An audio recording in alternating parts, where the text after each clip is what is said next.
Leer 5, bitte. Bring mich mal rein. Wieso machst du deine Kamera nicht kleiner? Ich dachte, es wäre ganz cool für euch, wenn ihr so ein bisschen was sehen würdet von dem Raum. Danke dir, Chef. Danke dir, 6-7. Ich weiß nicht, wer 6-7 ist, aber du bist eine Goat. Vielen Dank dir. Alright, we got it. Jetzt we're Big Pimpin', Boys. Big Pimpin'. Regeln gelten für Freddy nicht? Wieso? Was war da was war ein Regelverschuss? Darfst nicht traden außerhalb? Ich hab nicht getradet. Hä? Ich hab doch nicht getradet. Ich hab nur den Layer gewechselt und hab mit einem NPC getradet. Das ist ein NPC, Leute. Das ist ein NPC, der eine gute Keule verkauft. Den schweren Streitkolben plus 6. Nur mit der Gilde. Ich darf doch mit einem NPC traden. Was? Ihr wollt mich da... Ihr wollt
mir doch nicht sagen, dass ich nicht mit dem NPC traden darf. Das wäre mir neu. Nur mit Leuten aus der Gilde in der Gruppe. Ja, also das Add-on verhindert doch automatisch, dass ich mit jemandem in die Gruppe gehe. Das heißt, 6-7 muss aus der Gilde sein, Leute. Das verhindert automatisch, dass ich mit jemandem trade. Verstehen ihr? Der muss aus der Gilde sein. 6-7. Ich weiß nicht, wer das ist, aber er muss aus der Gilde sein. Schau mal, wenn ich annehmen klicke, der muss auch aus der Gilde sein. Nergol. Weil ansonsten würde ich es nicht gehen. Weil vorhin stand doch mehrfach, ist nicht aus der Gilde. Ihr könnt nicht mit ihm spielen. Der war Level 45. Ja, hä? Warum ging das dann davor nicht? Und warum ging das? Ja, aber also ich kann ja da nichts dafür. Ich habe das Add-on an, oder? Da kann ich ja nichts dafür. Wir können einfach hier weiter um die Runde. Wir brauchen noch 2 Bärenfleisch, 2 Spinnensekret. Die wollen wir dann noch machen. So. Aber du hast doch die Quest mit der Minenarbeit aus. Das stimmt. Also wir müssen eh in die Höhle. Aber ich glaube, wir sind auch stark genug, oder? Ja, wir sind auch stark genug. Ich sollte mich nicht so haben. Wir haben jetzt auch die Keule noch. Stimmt. Schmutzige Pfoten, das ist recht. Das ist einmal Platz 1, das kann ja keiner nehmen. Naja, also, da brauchen wir jetzt nicht drüber reden, dass ich nicht wirklich Rang 1 Material bin, aber wir sind okay dabei, Leute. Ein Mann.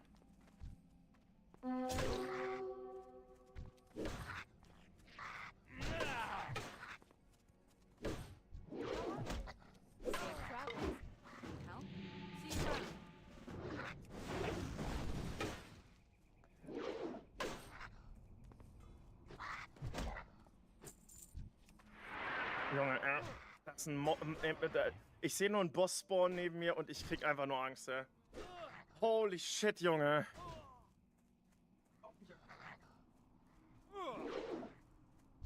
Boah, der ist Level 15 Elite, ist der. Der hat mich sowas von gekillt. Also, keine Ahnung.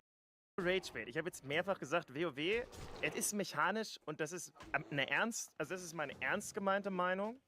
Er ist mechanisch, ist WoW Classic piss-free.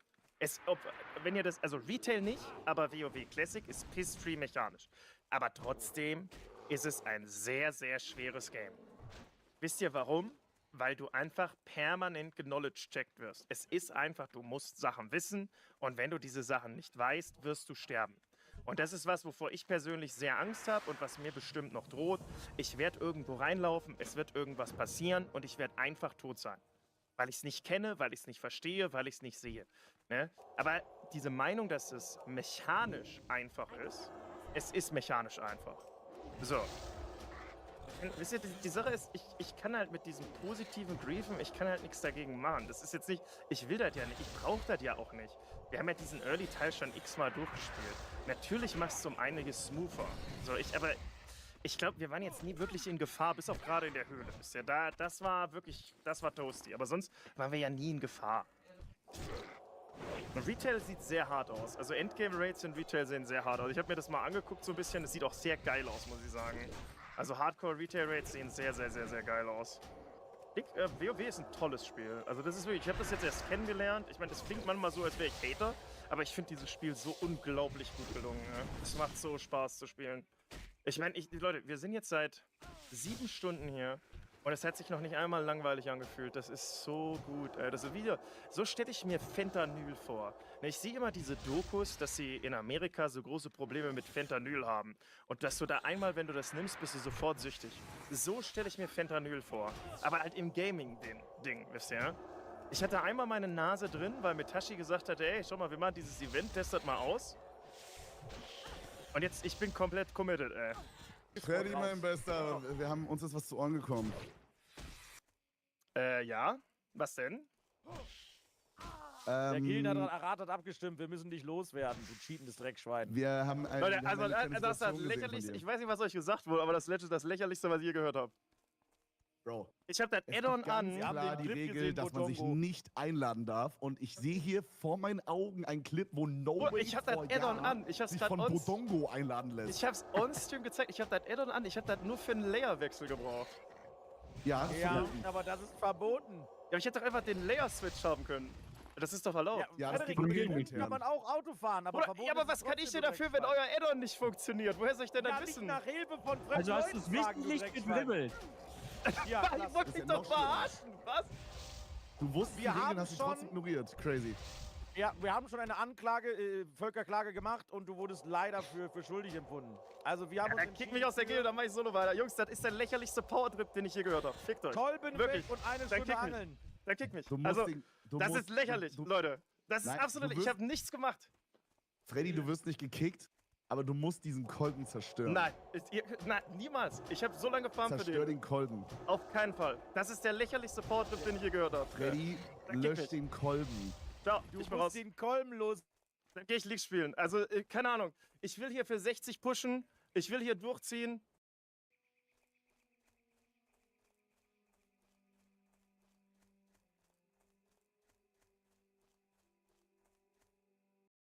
Das sehe ich nicht ein. Wirklich nicht. So. Warum soll ich denn jetzt die Waffe, für die ich ewig farme, deleten? So, ihr seid immer noch am Abstimmen hier, oder was? Leute, das macht euch jetzt nicht lächerlich. Nein, die Entscheidung ist gefallen. Was du löscht den Kolben, es gibt keine Abstimmung. Okay, Leute, okay, lass mich noch mal ganz kurz meinen Fall pliieren, okay? Ja. Gerne. Okay, pass auf. Ich habe das Tool an. Ich habe mehrfach Invites gekriegt von Leuten, wo ich dachte, dass sie in der Gruppe sind. Hab Accept geklickt, da stand, du kannst nicht mit denen in der Gruppe sein, davor. Ne? Bei vielen Quests, die ich davor gemacht habe, zack, war ich raus. So, dann bin ich an dem Kerl, wo ich den Streitkolben war. Mein Chat sagt mir, ich kann bei einem anderen Layer das holen. Ne? Also, warte, ich muss kurz nach Einfahrt fliegen. Oh, Early Also, Rest in Peace. Dann bin ich praktisch da hingegangen, habe gesagt, habe im Discord mich entmutet, habe gefragt, ey, kann mich einer einladen für einen anderen Layer? Wir sind 10 Leute im Discord. Ne? Lädt mich jemand an.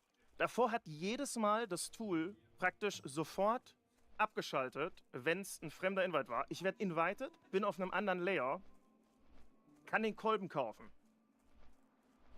Ja, aber du weißt doch, dass du gerade den Layer geswitcht hast, ohne dass es erlaubt war. Warum kaufst du den Layer? Ich darf doch den Layer switchen. Okay. Nein, ich darf doch den Layer aber switchen. ja, aber nicht über jemanden Fremdes. Ja, aber ich habe doch im Discord gefragt und das Tool hat jedes Mal davor gesagt, nein, du kannst nicht, wenn das eine fremde Person war. Ja, und du hast es ja trotzdem missachtet und gemacht. Was? Das stand ja sogar da. Es stand sogar da, also verlass die der Call, Gruppe, ich glaube, er gehört nicht zur Gilde. Freddy wollte eigentlich, dass jemand aus dem Discord ihn layert und hat wahrscheinlich den Inf angenommen, weil er dachte, es wäre einer vom aber Discord. euer Und weil das Tool Addon das nicht geblockt hat, hat er es Kickt angenommen. automatisch beim Add-on, kickt automatisch Leute aus der Gruppe, wenn sie nicht in der Gilde sind. Das hat davor immer Ja, geklappt. aber da war doch diese Einblendung, Bro, wo stand, das hast du doch auch gelesen, wo stand, dass er nicht in deine Gruppe gehört, weil er nicht in der Gilde ist. Oder wie Ja, meinst genau. du Und dann dachte ich, das blockt den ein. Ich habe ja ganz viele Invites gekriegt. Ja, und du dachtest, das ist einer von der Gilde, oder wie? Nee, ich habe davor im Discord der Gilde gefragt. Also im Voice-Chat. Und sonst hat das Tool die Leute immer abgeblockt. Aus der Gilde, oder was? Ich check's nicht. Was ist... Okay, nochmal zur Erklärung. Also, Ja, wenn du fremde Pass Leute auf. annimmst, dann blockt es die. dann blockt es Add-on die. ab, check Genau. ich. Das Tool Ja, blockt normal, die. check ich. Ja, normal, check ich. Und ich frage im Discord, wer hat invited? Und plötzlich geht der Invite durch. Also denke ich natürlich, das ist jemand aus der Gilde. Weil warum sollte der Invite okay. sonst durchgehen? Okay, das war die Frage, das habe ich nicht gecheckt. Aber ich habe das Gefühl, das hast du gecheckt, Nee, dass es nicht der Fall ist. habe ich erst danach gecheckt. Aber dann wechsle ich ja den Layer schon. Okay, ich check. Ich check die Defense. Ich bin trotzdem der Meinung, dass du den Kolben Lass mir lassen beide Jungs, Kolben. Jungs, Ich habe so lange für Jungs, diesen ich hab Kolben neue gefarmt. Erkenntnisse. sollst. Okay, neue Ich habe neue. Erkenntnisse. Meiner Meinung nach ist er unschuldig. Oh, sag. Ich sag's mal einer. Du warst der, der die Schuld ausgesprochen hat. Nee, ich wurde darauf aufmerksam gemacht und wollte natürlich dann erstmal im Hohen Rat die erste Situation klären. Also, ich habe mir gerade den Clip extra nochmal Full Mute angeguckt. Mhm. Meiner Meinung nach, ich dachte halt, erst, ohne Kontext, No Way fragt seinen Chat, kann mich jemand inviten? Jetzt mit dem Wissen, dass Freddy sagt, er hat in seinem Discord gefragt, check ich das schon, das sieht man im Clip. Also man merkt schon, finde ich, dass No Way seine Homies fragt, aber es ist irgendwie auch weird, dass keiner antwortet. Warst du Full Mute und hast nicht gecheckt oder so? Ich war nicht. Nee, die haben sogar geantwortet. Ich bin ziemlich sicher, dass die dann geantwortet muss man hatten. auch, und to be fair muss man auch sagen, das Add-on hat es nicht rechtzeitig hinbekommen, ne? Also aber wir machen Ja, Das finde ich ja. keine Entschuldigung. Ich sage es keine Entschuldigung. also dann auch Warum? nachgelagert. Kevin, du mit deinem Level Aber, 10 okay, im warte mal. Startgebiet, Aber Kollege. die Sache, die ich nicht checke, Bro, du willst mir sagen, du checkst nicht, ob Bongo Bongo oder wer hieß, Bro, aus der Gilde ist? Oder weißt du, was ich meine? Also, Ich glaube, da hat er einfach nicht drauf geachtet, sondern hat einfach Brain AFK das angenommen. Weil er die Erwartung hatte, er wird jetzt eingeladen von Leuten aus seinem Voice. ich habe den Clip Die nicht dann gesehen. aber Wenn du der Lage- sagst, du hast das Guck dir Gefühl, den Clip vertraue ich. nochmal an mit dem Wissen. Ja, guck dir das Aber mal bitte an eine und Sache- versteh auch, eine dass. Sache, Ja? Eine Sache, Freddy, du sagst danach dann sogar, oh, weil dann kommt ja delayed die Fehlermeldung und dann sagst du, glaube ich, oh, ich darf ja eigentlich gar nicht. Aber dann machst du halt weiter. Ist jetzt, Da muss ich den Clip also, nochmal sehen.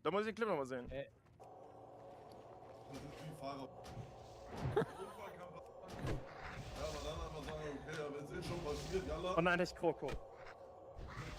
Ja, sehe ich auch. Also, Seh der den auch. gelayert hat, heißt wirklich Bojongo, ne?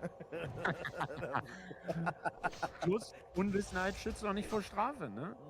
Ja, aber ich hab doch das Addon, Ja, das mich kickt. Guck mal, ich will jetzt Freddy auch nicht besonders schützen, so, aber vor jedem Invite zu gucken, ob man in der Gilde ist, ist auch fraglich so. Also, checkt ihr? Ja, das schon crazy. Skill-Net-On hat er auf jeden Fall gesagt. Deswegen würde ich hier Ja.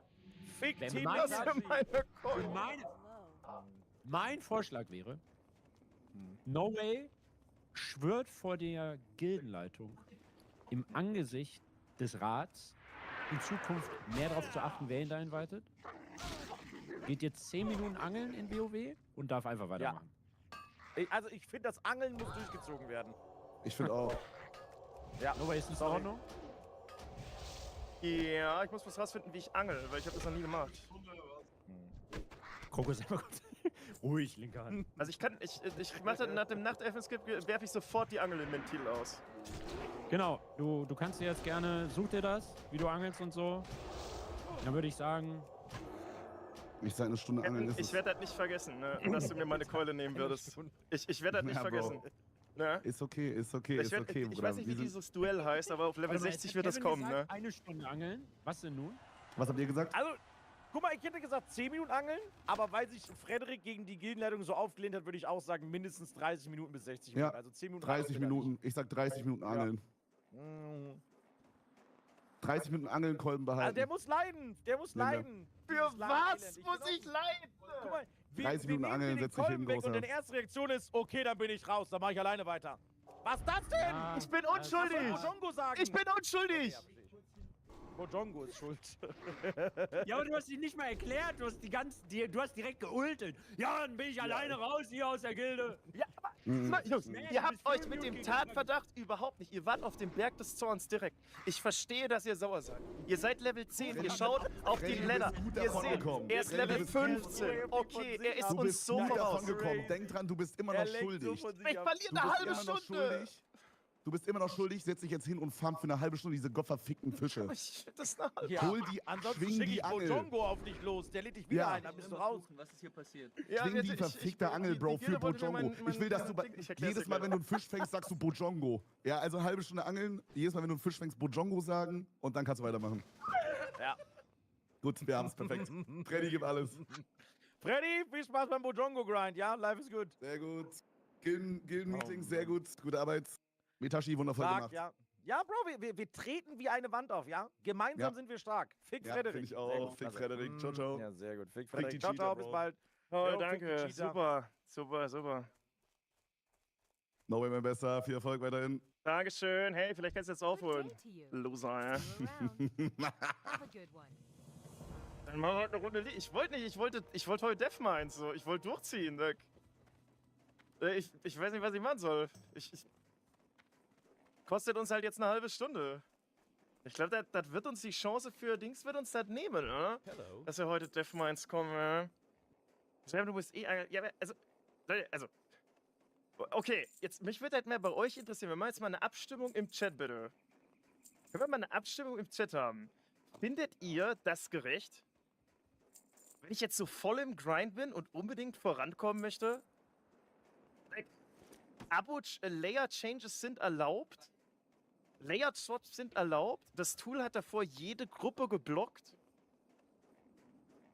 Wie soll ich denn wissen, plötzlich, ich habe gefragt in der Gilde, wird invited, der wird nicht vom Tool geblockt und switcht mein Layer. Hä? Wie ist das fair?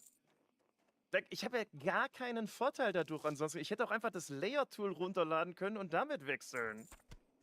Das bringt es dir, wenn du jetzt Paulus und Devils oder keiner vor der Inni stehst und keiner kann mit. Das werden mehr als genug Leute so schnell sein wie ich und Dings machen können.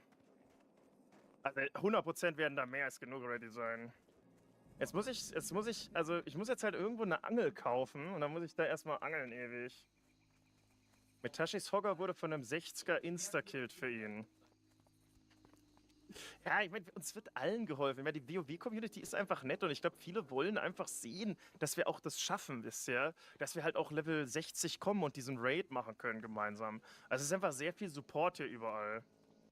Kauf dir eine saubere Keule mit deinem ganzen Angelgut. Wo finde ich denn eine Keule, die ähnlich gut ist? Euer Fisch ist entkommen. Ich habe da hinten ein gutes Gefühl bei dem Spot. Da habe ich schon ein paar große Makrelen rausgezogen, Leute. Da habe ich schon ein paar große Makrelen da rausgeholt, da hinten, ne? Aber die sind heute nicht bissig, nicht? Wenn ich hier mit meinem Kutter unterwegs bin, die beißen nicht gut an hier, sag ich so, ne? Da müssen wir doch mal ein bisschen gucken, was wir hier im Wasser haben.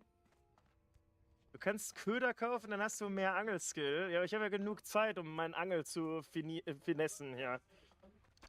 Nice. 5. Let's get it. Roher Regenbogen, Flossen, Thunfisch. Wir werden so reich sein nach unserem Angel, Leute. Und dann werden wir die ganzen Makrelen, werden wir dann auch noch zu irgendwelchen Essen machen. Oh, das wird super, wird das. Oh, Leute, das Leben ist schön, wenn man Angelmeister ist. Kannst den Kolben behalten? Nee, das muss ich noch mit Henno gleich ausdiskutieren. Aber der soll nicht mal reinswitchen. Also, mein Kolben, ich brauche unbedingt meinen Kolben, ey. Du kannst die Angel auch auf 1 legen. Nee, das ist, weißt du, das gibt mir in meinem trostlosen Dasein als Angler, gibt es mir ab und zu die Möglichkeit, sowas wie Interaktion zu fühlen. Ja, warte, wir haben einen Kutscherclip. Aber ich will nur kurz den Fisch noch an Land holen, Leute. Ich war zu langsam. Fuck. Ich habe gerade den Clip geöffnet. Weil ich das so weitermache. Ja, also, man muss ja sagen, wisst ihr, ich war frustriert von der ersten Sache, weil in meinen Augen bin ich da völlig unschuldig. Aber die zweite und dritte Sache ist schon fair, dass man dafür eine Strafe kriegt. Da brauchen wir nicht drüber reden, das war ein Fehler bisher. Natürlich war das ein Fehler. Ich war bloß sauer, weil ich also beim Anfang zu Unrecht halt bestraft wurde.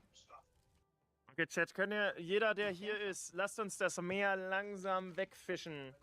Kommt alle hier nach Aberdeen zum Angeln. Das ist aber nicht, das ist nicht Toss, ne? Weil davon kriege ich ja nichts. Wait. Ich habe keinen Vorteil, wenn die angeln, oder? Da habe ich keinen Vorteil von. Jetzt habe ich Angst. Und das hat Nobel gemacht. Ich habe bei Hogger, obwohl, also ich war gebufft mit dem World Buff, ich hätte den legit one-hitten können. Aber da war ein Paladin, ich habe gesagt, wenn es ernst wird, kannst du mich bitte heilen. Und das ist natürlich, ich meine, das war keiner aus der Gilde. Da waren halt noch keine Leute und ich hätte das nicht machen sollen. Ist my bad. Schere, ne? Und ich habe danach noch was gemacht bei so einem Yeti, das war auch nicht cool. Also, desto mehr ich drüber nachdenke, Leute, irgendeine Strafe ist gerecht, aber nehmt mir nicht mal einen Kolben. So, das muss ich mit Henno kurz ausdiskutieren. Das müssen wir kurz ausdiskutieren. Ja, Hallöchen. Ich bin schon beim Angeln. Hallöchen. Ich bin schon beim Angeln. Okay, das heißt, du nimmst das Strafmaß an? Ich würde sehr gerne den Kolben noch raushandeln. Das muss ich sagen, den Kolben würde ich sehr gerne raushandeln. Weißt du, was die Sache ist? Bei der ersten Sache finde ich, das war ein bisschen unfair. Ne? Der erste Tatbestand, weil also auch Teile der Gildenführung sich vielleicht nicht mal informiert haben, was überhaupt war und einfach nach Strafen gerufen haben. Kevin. Das fand ich nicht so cool. Bei dem zweiten und dritten ist eine Strafe natürlich völlig gerechtfertigt. Ne? Also da müssen wir nicht drüber reden. Das war auf jeden Fall mal bad. Ja, also ich habe dich ja beim ersten Clip, da habe ich ja, habe ich ja kurz gesagt, ey Jungs, ich glaube es ist so und so. Mhm. Aber ich sehe schon in der Grauzone, weil man schon noch im Clip, ne, du hast dieses, oh shit, ich glaube, das darf man nicht. Aber hält's da nicht inne so. Also ich finde es schon so Grauzone, aber da würde ich jetzt auch keinen riesen Fass aufmachen. Ja. Also ich sehe es jetzt nicht so als total ungerechtfertigt. Ich sehe es so. Ja, okay, aber gut. Ja, eine Ansicht. Und das Ding ist, das Problem ist, wenn wir jetzt, also wir haben darüber gesprochen, ich kann auch gleich nochmal mit den anderen beiden sprechen. Das Problem ist, ich habe halt so wenig Zeit, ne? Ihr wisst ja, dass mir die League-Season halt, weil ich will so richtig min-maxen, um eine Chance zu haben. Ja, es geht ja jetzt auch nicht, ne? Also meine Ansicht ist, es geht jetzt nicht darum, dir den Spaß zu verderben oder dich zu ficken, sondern es ist eine reine Prinzipsache, gegen Regel wurde verstoßen und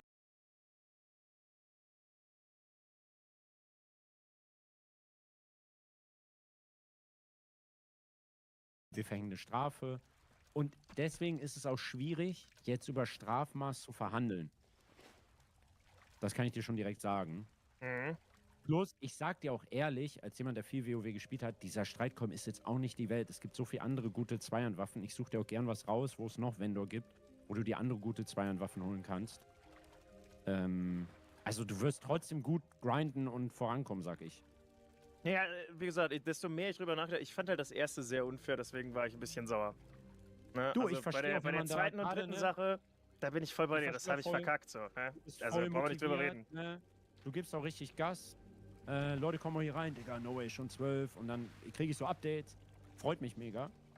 Deswegen verstehe ich auch, wenn das so ein Bummer ist, weißt du? Also ich kann das emotional betrachtet voll nachvollziehen. Dass das halt dich stört oder auch dann für Unverständnis sorgt oder du dann erstmal eine Runde LOL brauchst, um den Kopf leer zu kriegen oder so. Ich kann das total nachvollziehen. Naja, aber sehr Spaß an WoW gerade. Deswegen Ja, das ist geil. Das sehr ist gerne geil, weiterspielen. Aber wo kriege ich denn einen ähnlich adäquaten Kolben her? Das ist die wichtige Frage. Also da, denke ich, kann dir auf jeden Fall Chat helfen. Wenn Chat gar keinen Plan hat, kann ich das auch gern machen. So, es gibt auf jeden Fall bei WoW-Head... Warte, ich schicke dir ein Video. So. Muss ich den Hammer verkaufen? Kann ich den verkaufen oder muss ich ihn kaputt machen? Du kannst sie verkaufen, sag ich. Okay. Alles klar. Ne? Also wie gesagt, Schere bei der das Video zweiten und der an. dritten Sache, das war auf jeden Fall mein alles Fehler. gut. Die erste Alles gut, ey. fand ich ein Ich bin bisschen doch gar rough. nicht böse, ne? Also es geht mir gar nicht darum, dich zu ficken und so. Ist einfach Prinzipiensache, weißt du? Aber ich find's wichtig, also dass du reingrindest. nachdem ich mal so eine Runde League gespielt habe, habe ich dann auch gemerkt, ich meine, das bringt ja nichts. Ihr müsst ja irgendwas machen. Alles gut. Okay, Ja. cool. Gar kein Stress. Ich bin beim Angeln. Viel Spaß. Ja. Tschüssi. So. Oh, holy shit, man hat ja sehr hohe Toleranz. Du bist ein King. Ja, aber gut, wisst ihr, am Ende des Tages, desto länger ich ja gespielt habe, ich war einfach sauer wegen der ersten Sache, weil es halt sehr unfair war. Aber du musst ja auch irgendwann, erkennst du auch, shit, da habe ich jetzt Scheiße gebaut. Ne? Und bei der zweiten und dritten Sache, da geht es halt laut dem Regelwerk, da gibt es ja auch kein Vertun. Das war einfach doof von mir. Sackt, aber so ist es halt, ne? Jetzt müssen wir halt die Strafe eingehen. Wir müssen jetzt schauen, wo ich einen ähnlichen Kolben herkriege. Weil der Kolben ist so wichtig, weil das Gebiet, wo wir jetzt sind, ist auch echt nicht einfach. Da müssen wir jetzt gleich mal ein bisschen gucken, was wir machen können. Ich will einen Fisch noch. Also ein Fisch muss noch sein. Und dann sind wir frei. Aber der Fisch muss auch rein. Komm. MLG Fishing. Oh mein Gott, er hat sich genau davor gestellt, dass das Ding gedippt ist. Treppelol. Ein Angriff. Komm, ich brauche noch einen Fisch. Please, Game. Ich kann es nicht aufhören. Gib mir einen Fisch. Win! Komm schon! Dip!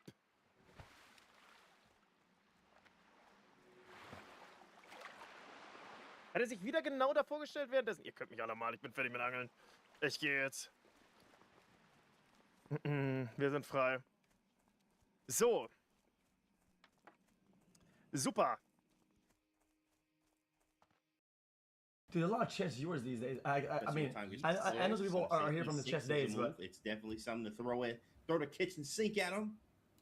No, hey, this is Blitz. I would get nervous here about where to put the pieces. Queen on so many possible squares and goes to b6, but now pawns are dropping. That was, I'll translate that. That means Magnus lost on time. Among Us frogs, chess frogs. Off. Queen to b6 played. Guys, Especially when time gets. guys, I think Magnus has always been a breath of fresh air in the world of chess overall. Like I like his little antics or whatever. I like his little antics. I think he's cool. I think he's a cool guy. Queen on so many possible squares and goes to b6, but now pawns are dropping. Jesus, dude, look at this guy. b6, but now pawns are dropping. Yo, look at, holy shit, this guy.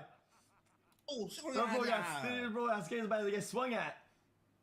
That's insane. I'll translate that. That means Magnus like, lost whoa, on geez, time. He could not get that move off. Queen to b6 played. Anyway.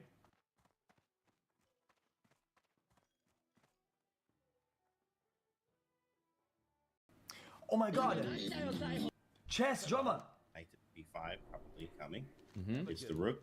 Whoa, wait. Okay, that. Oh my can't be goodness. Right? Did you Oh, drop it the is full right. He rook? did that. Oh my goodness! I thought it was a transmission error, man. What? Knight to b5, probably coming. Mm-hmm. It's the rook. Whoa, wait. Okay, that. Oh my can't be goodness. Right?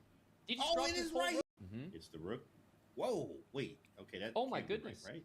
Did you Oh, drop it the is full right. He rook? did that. Yeah, I would never do that. Everybody knows about my chess skills. I mean, what kind of move was that?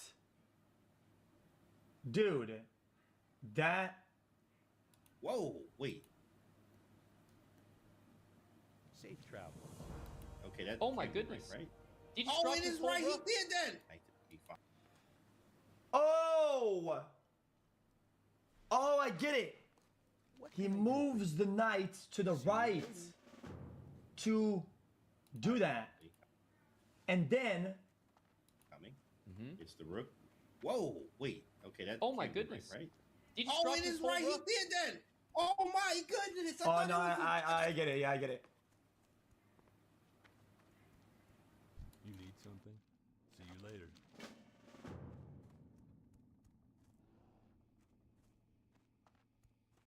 What is this video? I don't even know what this. Let me see if I can pull this up. That now it's so 100% undeniably she did it for him view botting. views. It is. It's so undeniable. Or follow botting. Not him, but in. They can follow along. You just really can't Who's stop follow- thinking who's about follow how botting? free and everything. Sad. No, very no, sad no, to I'm see not it allowed to do this. come to this. Yeah, Asmongold has talked more times about me on his broadcast every single fucking day. Are you fucking kidding me? Guys, let's roll the tapes. This is only for the last 2 weeks. Let's go. Asmon's No.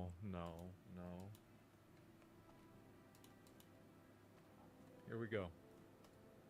Asmongold. Don't click away now, Asmongold. Yeah, this is Asmongold. Asmongold. Chat, nobody, chat. Guys, nobody do this with me and Hassan, please. Why you like Asmongold? I would love to see an Asmongold. Asmon said earlier, an Asmongold. Tweeting into Asmongold. This includes Asmongold. Shouts out to Asmongold. Is Asmongold? That's right. You remember whenever he watched the Game Awards and he spent more time looking at my chat than trailers? Whoa, Asmongold from Asmongold. You're gonna piss off Asmongold from Asmongold. Okay, this is a lot though. How the fuck is Asmongold like Asmongold? Same as Asmongold. Okay. This is all Asmongold. Crash out was no. Asmongold.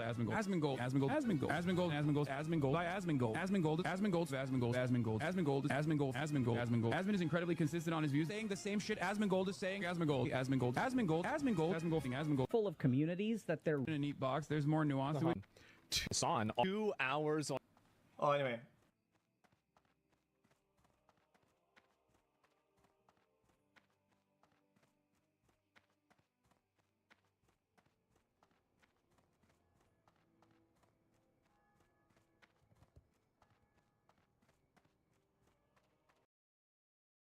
Start virtual camera, hold on. OBS, it doesn't work. I'll give it a check. Start virtual camera. I can't think of anything swear you did this yesterday. Please. No. Watch this. Oh my god, it's actually gonna work. Watch this. I cooked hard. Oh my god. Bro, I don't see anything. This? Wait. Wait, it works. Yo, hold on. What did you do? I'm the new go-to streaming. Yo, look at this. Look What at did that. you do? Look at that. Look at him instead. I start a virtual camera. I put scene instead, full cam, and I'm broadcasting my device to you, which is OBS virtual camera. Oh. Why didn't you do this yesterday? Chat this. Sorry, chat. Look at this. So virtual camera, configure, scene, full cam, and then this becomes a device on my computer, and then I give that to him. Bro, I said to do this yesterday and you said I can't do that. Wait, on G? Yeah. RB. Today I'm prepared. No, I literally said. Today I'm prepared. Yo, do virtual cam. Do virtual He's not gonna get me today. He's not gonna get And me. you said, oh, I can't do it. Yesterday you got me with the RBs. It's all good. Today I came prepared. I studied your game. Bro, you leaked me your stream key. Safe travel. What? No. I'm going live right now. Okay, better content then. GG. Just kidding. I'm ready. It's my birthday. You ready? Okay. Hope all is well. Stables, double triples. Make the left one. Make the left one not a triple. Okay. So there's like less pigs. Just make it middle and right triple, and then left one whatever. This? Yes. Always a good time to unwind and watch.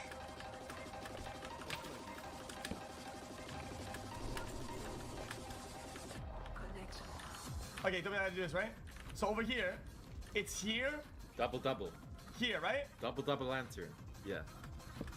Bang, bang, Yep. bang, right? Then I go up here, right? And this would be the do the run normally, but I can also Double lantern. yeah, I can also go like here, Wait, that's smart. bang. I mean, Bang, right? I mean, And then you said, when you- I can do this and I can do this. Oh my god. And all you take from here is just armor because you don't want to spend time during this. Because, Okay, yeah. Like, don't loot the chest. Just take armor, you know? Yeah. Because you're gonna loot the chest later, and it's just wasting time. Also, on the first lantern, when you build up, there could be a pig that's just like camping you. Yeah. And if that happens, like, unlucky. Like, I don't know. It's just unlucky. Because if you don't have any distraction gold, it can be hard to deal with. You just have to like either avoid it. Obviously, don't punch it because you're gonna just get killed by everyone.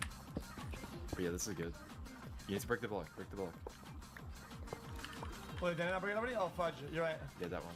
Fuck, I kind of forgot, yeah. I mean, it literally doesn't matter that much, but... It's a lot of pigs, though.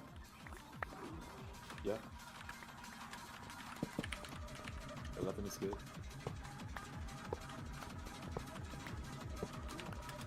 Okay, I'm not gonna do this for that long, because it's already 3:30, but...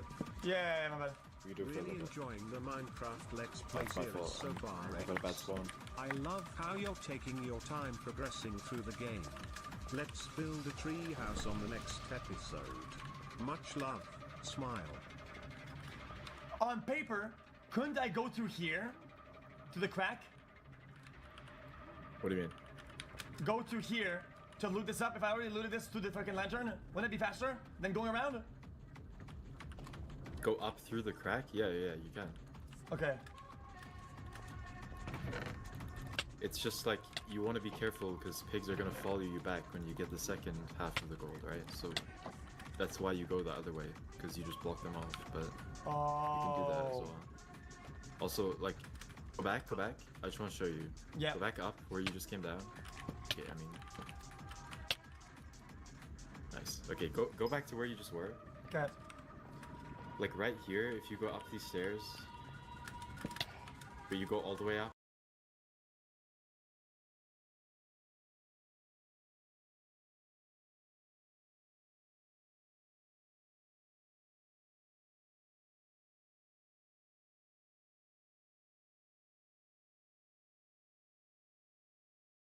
Instead of in the room, like, yeah, creative mode, because you're just gonna die, but I just want to show you. Like, you can enter here too. This is the same place. Yeah. Like, you don't have to, like, you were going all the way down the stairs and then back in. You don't need to do that. You can just enter here. Enter here? And then go here, right? Yeah, it's the same place, yeah. It's just a faster way to get there. Wait, normally I go where? Down more. Here, right? Yeah, like, you enter here if you're entering at the start, but if you're at the top and you're going down, you don't have to go all the way back down. Dude, you're right. Yeah. Yeah, I always forget about that. Yeah, okay, good. Yeah.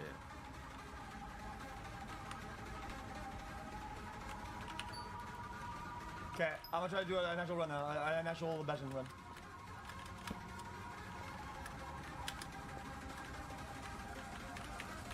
Yeah, like this is like really hard to do. It's okay, I can just revert, right? Yeah, you can go here. Yeah, that's perfect. It's just harder to deal with when it's like that.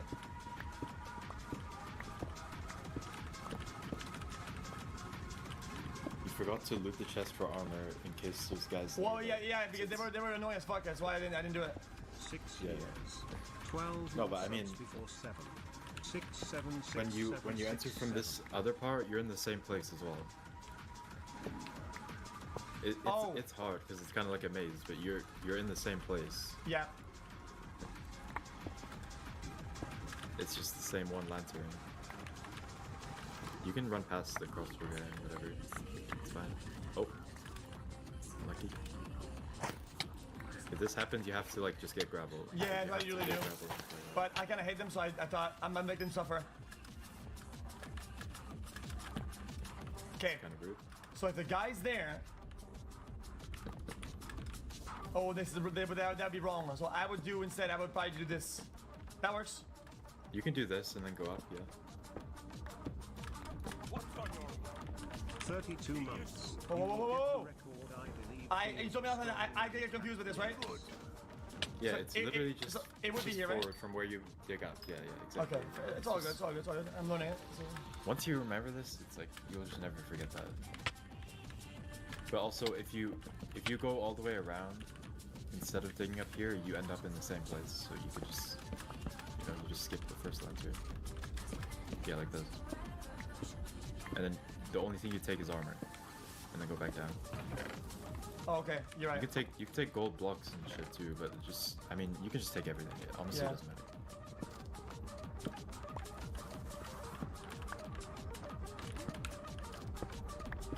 In my head, it's hard to like figure out what's bad and what's good for like a 15-minute run. It's just like different to think about. You should just learn it properly as well. That works. Oh, that's really dumb. Yeah. You want to make sure you're safe before you do that. Yeah, like that. Okay, that's fine. I mean, that works. I mean, the point's of not taking damage to do it right. I'm not gonna cope. So Yeah, that'll dodge it. Nice. Even more time, and you can see my wrath.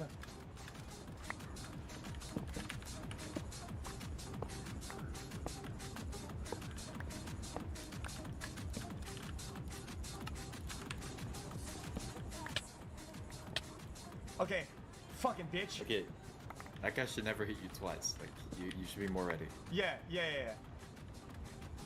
Also, you should eat more. If you're ever low on health, like, prio eating instead of doing anything else. Like, it's so important. Nice. I know that worked also in this particular biome. What? Why I just did it? Where are you going? Wait, where am I going? Wait. Oh, I'm dumb. 61 months and my girl I went to the wrong triple. says I have commitment issues. It's just, you went to the wrong... Wrong crevasse, yeah. And I wouldn't do that. Let's do it again. Do it clean. Do it clean. I'm gonna be honest with you. So this, I do that all the time if I don't have no armor. If this is faster than you think going from the top. What do you mean? Like, I can show how to answer this from like everywhere. So. This is faster than going from the top straight up. What do you mean then going from the top? Then building back to the top of the structure, and then building doing the glitch block so I can loot the chest safely. The way you're doing it is fine. Also, yeah, you don't need to build up that high to reach the chest. You know? You just build up like... I really fucked it. Wait, what's happening in my thing?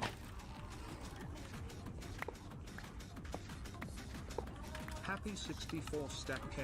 Sharty don't say ye 6667. My mouse feels like it's like on a slope. Am I burned?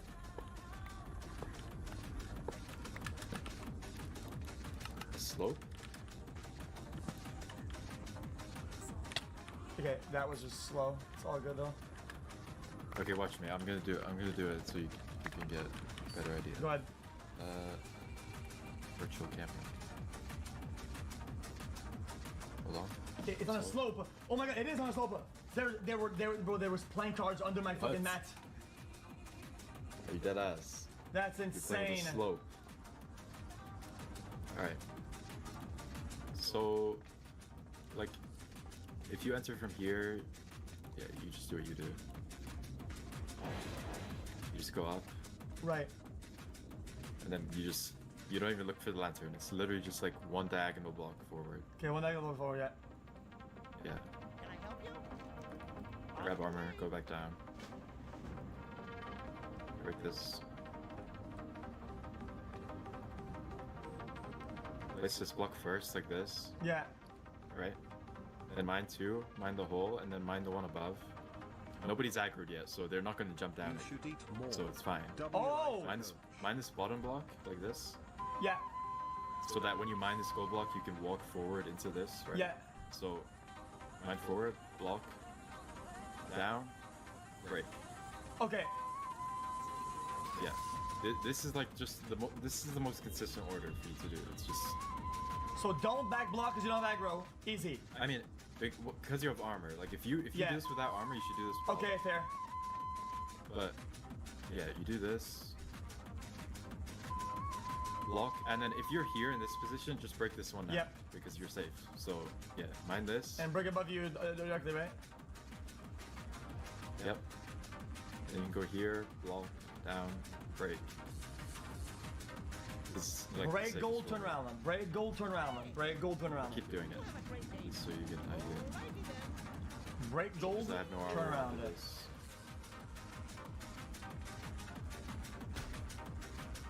This guy's mad at me. So Break the forward block. Build back, down, up, gold, turn around. Block, down, gold. Okay. Yeah. This is like so safe, and then you just get the other gold and come back and do the same thing. Okay. What else can I show? Oh, like how you enter the bastion. Like, Stables is weird because ideally you want to enter from the top. It's just. That's what I'm saying. It's just the best place to enter. But like if you're here, like there are a few ways you could go about this. Like, obviously you want to like the best place to enter is like on this middle level, like this, because you just have full access to everything. But if it's buried, it's kind of hard. But you know about the middle stairs right here. Yeah, right? yeah. When you get here, you can go up and just like look out, you know? Yeah. And obviously you want to start from the rightmost triple. Yeah. You understand why, right? If you start Yeah, from here, yeah. You're cooked. I mean, you're You can do the route in reverse, but it's just like. Well, the pigs are gonna walk in a weird way, though. I don't. You can do it like this. It's just like you have to know more about stables to do that. It's just gonna. All right. It's just different. So like start from the right. You can go here. If there's guys here and you're getting chased, you can go up, whatever.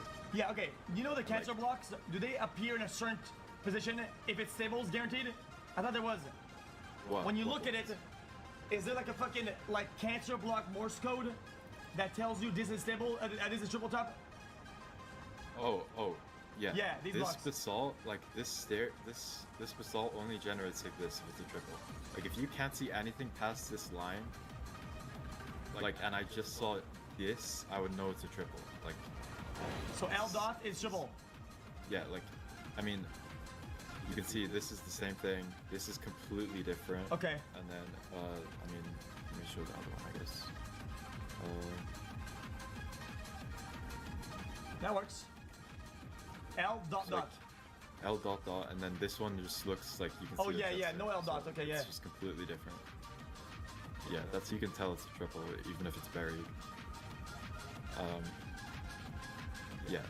Obviously, if you enter from like right here and you see this chest, you want to loot this chest. It's important. Okay, fair enough.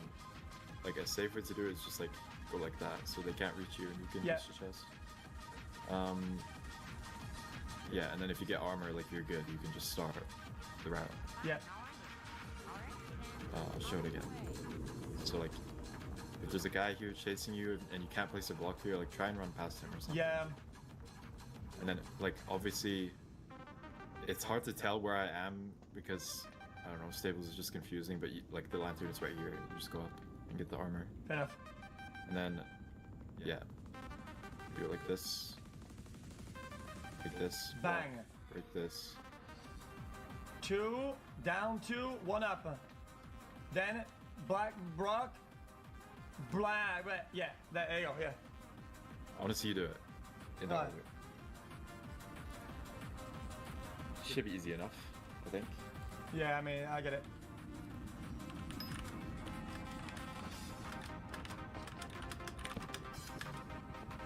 Once we make like all the bastions safe and you get through like all of them every time without dying, it's like so good. Like the amount of runs you get going is just so much more.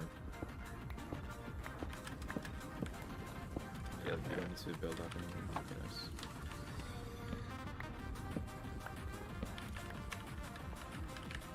Oops. Well, whatever. If you have armor, you don't need to do that, but yeah. You're right. Armor means I don't have to do it. You can do it every time if you want. Honestly, it might be better for consistency, but whatever.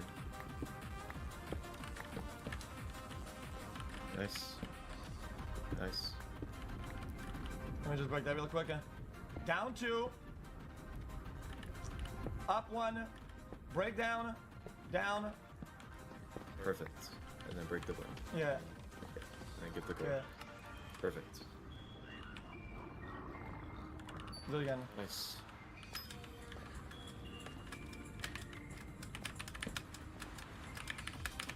Wow, that was really slow. I hesitated a little bit.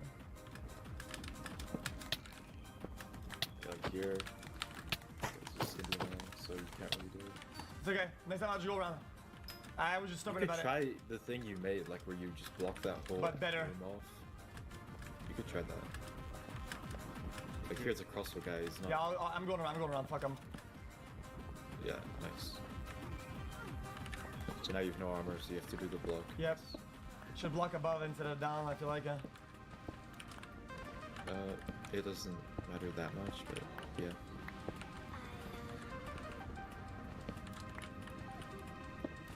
Nice. Make sure you always mine the one under the gold first, so you can walk forward. Walk forward, yep. Otherwise, they're gonna drop down, and then you can't And then, walk. yeah, you don't have the time to break your own thing.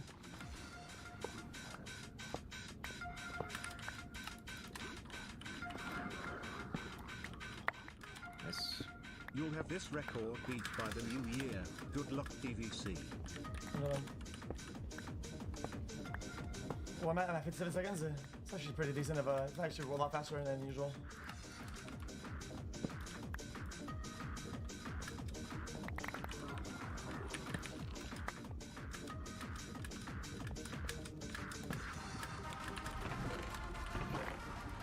Yeah, they just blew all of this. I wouldn't think of the rest of the string, but yeah. You should be taking the crying obby as well. You're ignoring it, but it's... Oh, okay. Yeah, I've been ignoring it, right? Because, I mean, we can go over, like, anchors as well. It might be important. Yo, guys, chill. Yeah, grab a block. You're already done trading, so you're just out. I'd be out, yeah. Under 2 minutes is like, I think it's so quick. Yeah. Under 2 minutes is really good.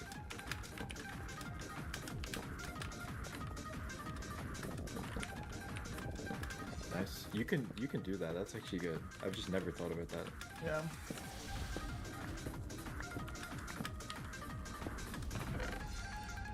I guess you probably lose some pigs doing that, but it doesn't matter, really.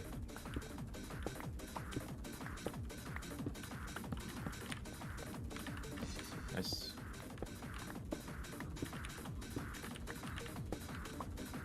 Perfect.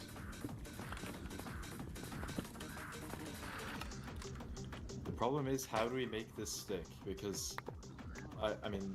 I think with last time I things- learned this, Stables, it's stuck. It's stuck. With other things that you learned, like... You didn't play for like 2 days or something, and it's just all gone. Whoa. Like It's what? hard. Give me an example of things I that mean- didn't taken. I mean, it's just like small things. Like, you forgot how to blaze bed correctly, you still do some stupid Well- thing to blaze bed. Like, there's just some other stuff, but like... That's fine. I mean, I think it'll stick. Let's go with the positive mindset. Then. I mean, it will stick if you do it like a lot. You should warm up with this. It's really good.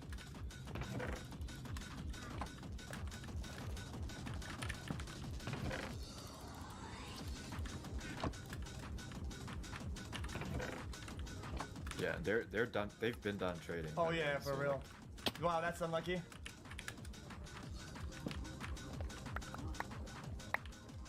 Yeah, so you're just out again. Assuming the Look for trades that. aren't shit. Yeah. Double, triple, you can get scammed a lot. So it's just... Oh, you get bad If you luck. get I mean. scammed, reset. All good. You probably rely on the tops to be like decent loot, right? Yeah, you're hoping you get like at least 10 obby from the top. So yeah, I mean, if you don't get that, it's just kind of bad.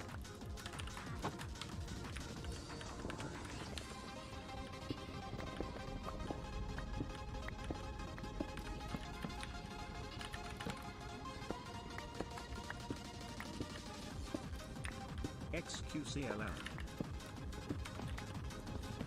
And also, if there's only one triple, you do the same thing, except there's just no second triple, you know? I don't know if that makes sense, but The what? sometimes there can only be one of these triples, right? Yeah, it's not really what we're doing, right? I mean, like you have to go the you have to check problem bottom is gaps. yeah, you should, because single triple is just really bad. But if there's no gaps, but there is a triple, you should just play it anyway, you know? Like maybe you get 10 LB and 4 beds, and 12 pearls, and then maybe it's playable. Yeah. You have to get really on the chest for sure. Yeah.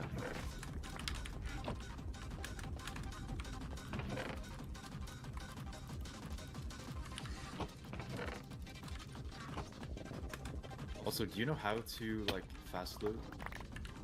What do you mean by that? Like loot chests in a better way? No. I can show you an easy way to do it. It's just gonna be more efficient than what you're doing. Wait, look at my screen. Like shift, hold an object, and then double click on everything? Yeah, look at my screen. Yeah, I'm looking. You just pick up something and then you hold shift and just double click everything. Okay, I'm gonna do. I should always do that because the reality is that when there's only 2 items, I tend to just do shift, left, Yeah, but next. But yeah, I should do. I noticed that there was a ton of string in the chest, and then you just shift click 2 of them and then left the rest. That's really bad. Yeah, I was just being dumb. Okay. Yeah. So Okay, I'm gonna stop doing that. I'll always have an item then. Okay. Let me do. My treasure is so clean.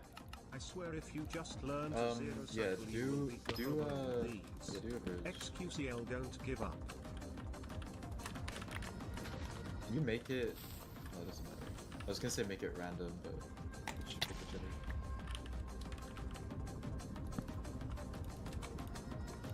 The game is in Danish because it makes crafting faster. Yeah.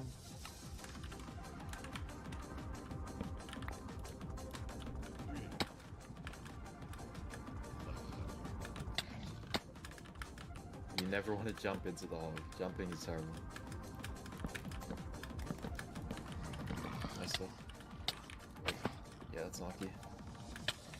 If there's a baby hog, you just have to punch him at least once. You have to punch this fucking bitch ass, right? Makes sense. Fucking loser. Okay, over here is like this, right? I go like this. Bang. Okay. Yeah. You're kind of doing this in a weird way.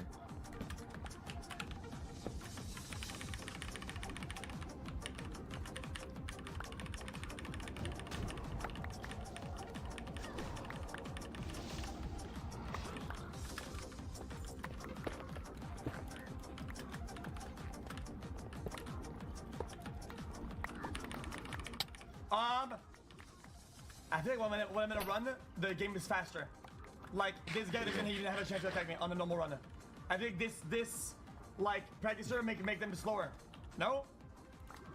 I don't think so.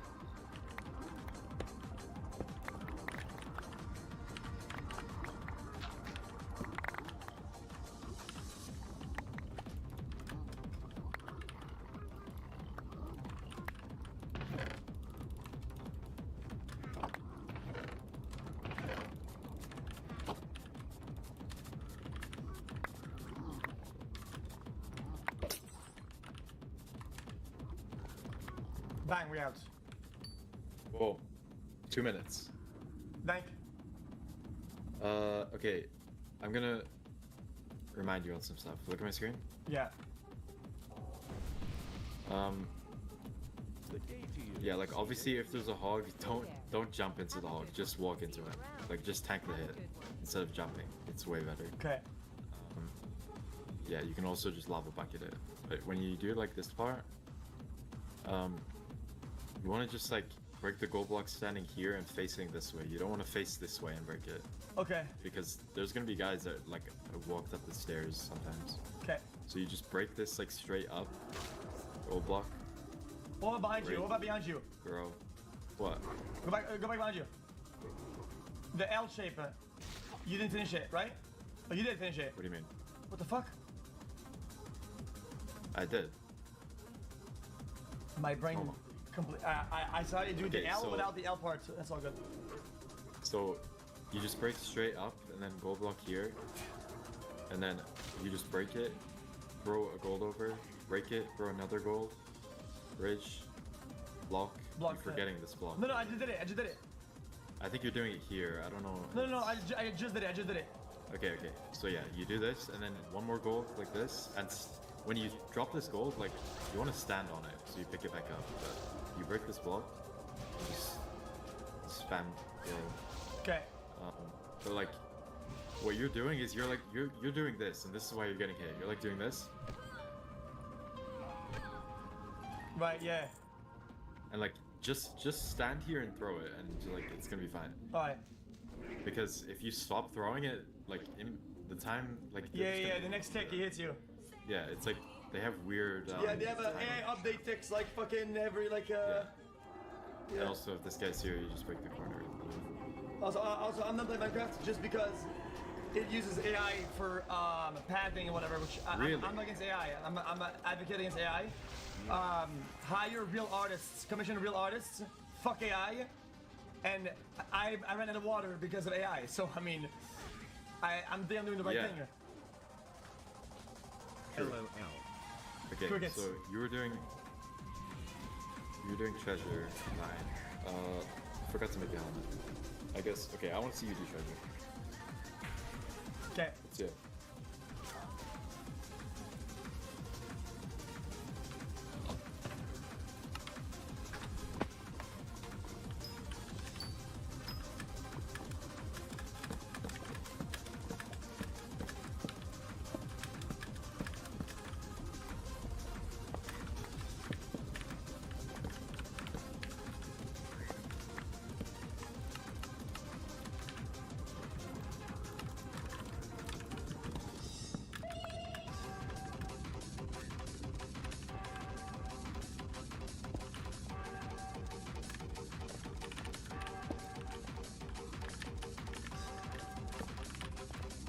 Nice.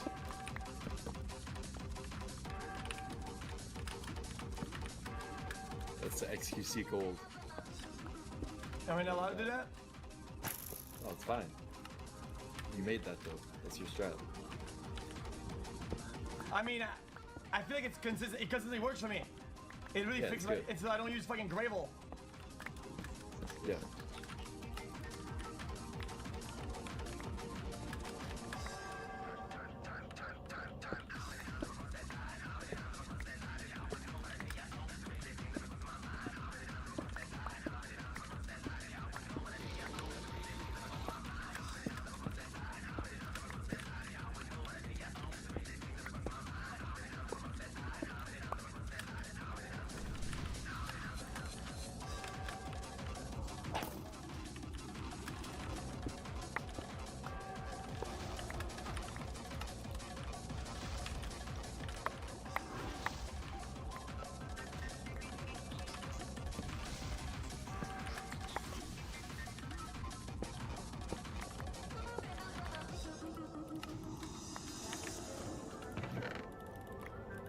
You should loot the chest first before you get the gold block. Okay, you're right. I should have looted it. That's fine. Again, chest first. Chest first before we go block in. It only really matters on the left side because there could be pigs there, but here it's whatever.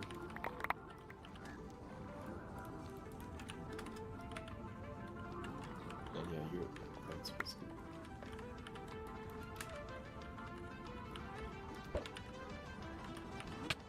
Bang, we out. Wait, Yeah, hold on. obviously. These guys didn't trade my the gold. Did they? I didn't pick it up. The items didn't pick up from that location. Did they go into the wall? What are you talking about? Well, the items didn't loot. I'm so confused. You have items, bro. No, I swear. I was missing items. It didn't loot. What can I do for you? Safe travels. Alien war. I threw them. Fragments. I threw them. No. I gave them 16 gold, and they never Give me anything. See you around. When I pearled her. That's why I went back. Because, you know, I'm right about this. Which means It's that... the fragments. It has to be. No, I have no idea. There's a hole in the wall, apparently. No, there wasn't. There's no hole, yeah.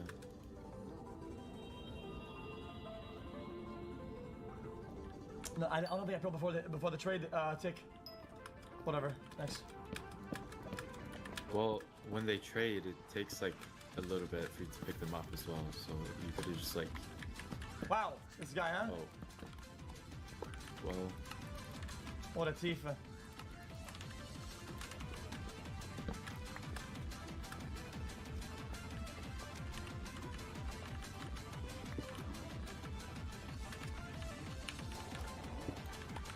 XQC cheer.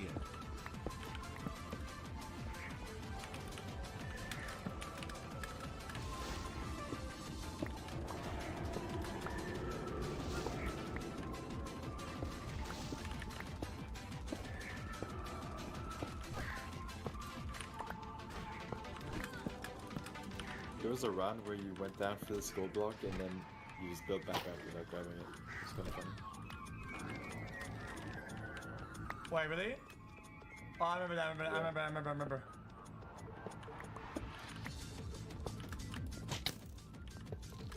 Loser.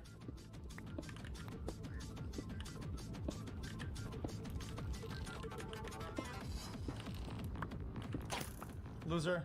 Nice aim, fucking bitch ass. I hate pigs.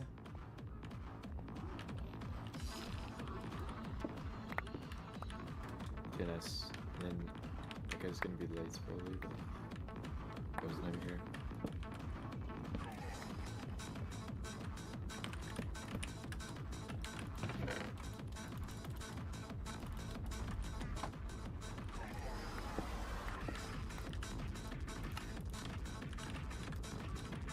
He's a crossbow guy, bro. He's like not gonna do anything. Yeah, you're right.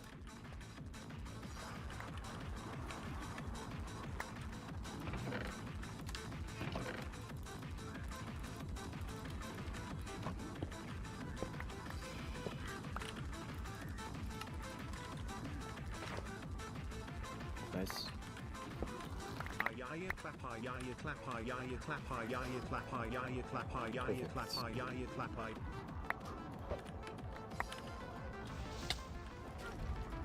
Whatever. I mean, obviously you want 20 obby. Yeah. I'm just doing for the sake of the run. Like, oh, I saw it. I had everything. Boom, I'm gone. That's it. Yeah. I think my housing is clean. By my cleanest. Yeah, housing is pretty consistent. Like, there's not. I mean, housing and treasure are both like only one real route. Oh, I love that. Kind of.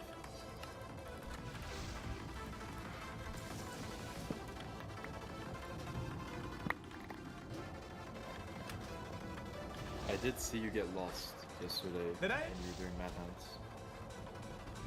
When you were doing manhunts, like you couldn't find the chest room. Oh yeah. I don't remember what happened there. It's just like towards the big housing part. Oh, you did I this in the wrong completely order. forgot. Nice. I fuck your mother. Yeah, you just mine. You didn't mine it in the right order. That's fine.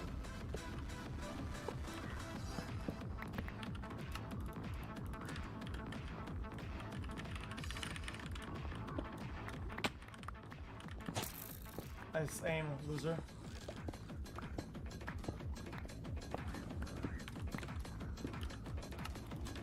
Easy mother? What does that mean? You mean you happy I fucked her? Really? Who is he talking to? A chatter. I told the chatter I decided to talk to him. You got one guy. Safe travels. I mean, he got 1 month, so what about it? In the big 26. So?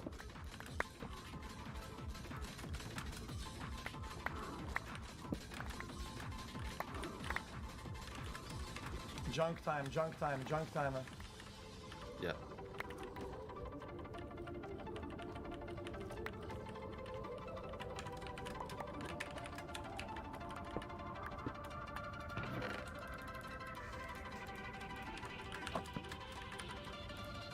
and you have literally everything. True. Bang, I be gone. Yeah. That's really good. Okay. You should do it one more time though, because you're doing the blocks in the wrong order in the middle part, and you like almost died to it. Once you fix that, housing is pretty safe, I guess.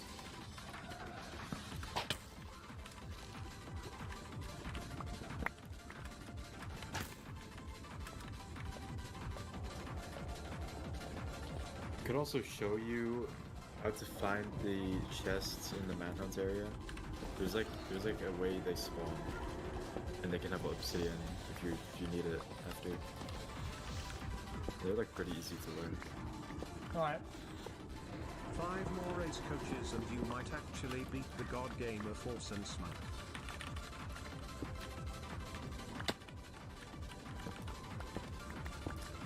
Maybe that's a waste of time, actually.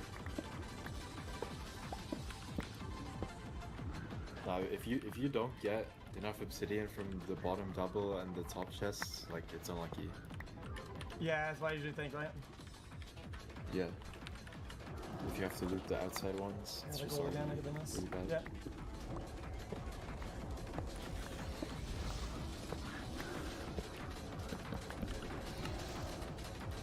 I did it again. What happened with that? Oh, guys, come on, bro. 20-something months. No gravel. Wow.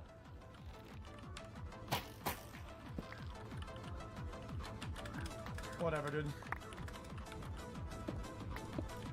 Happy holidays, juicers. Oh, fuck. It's fine.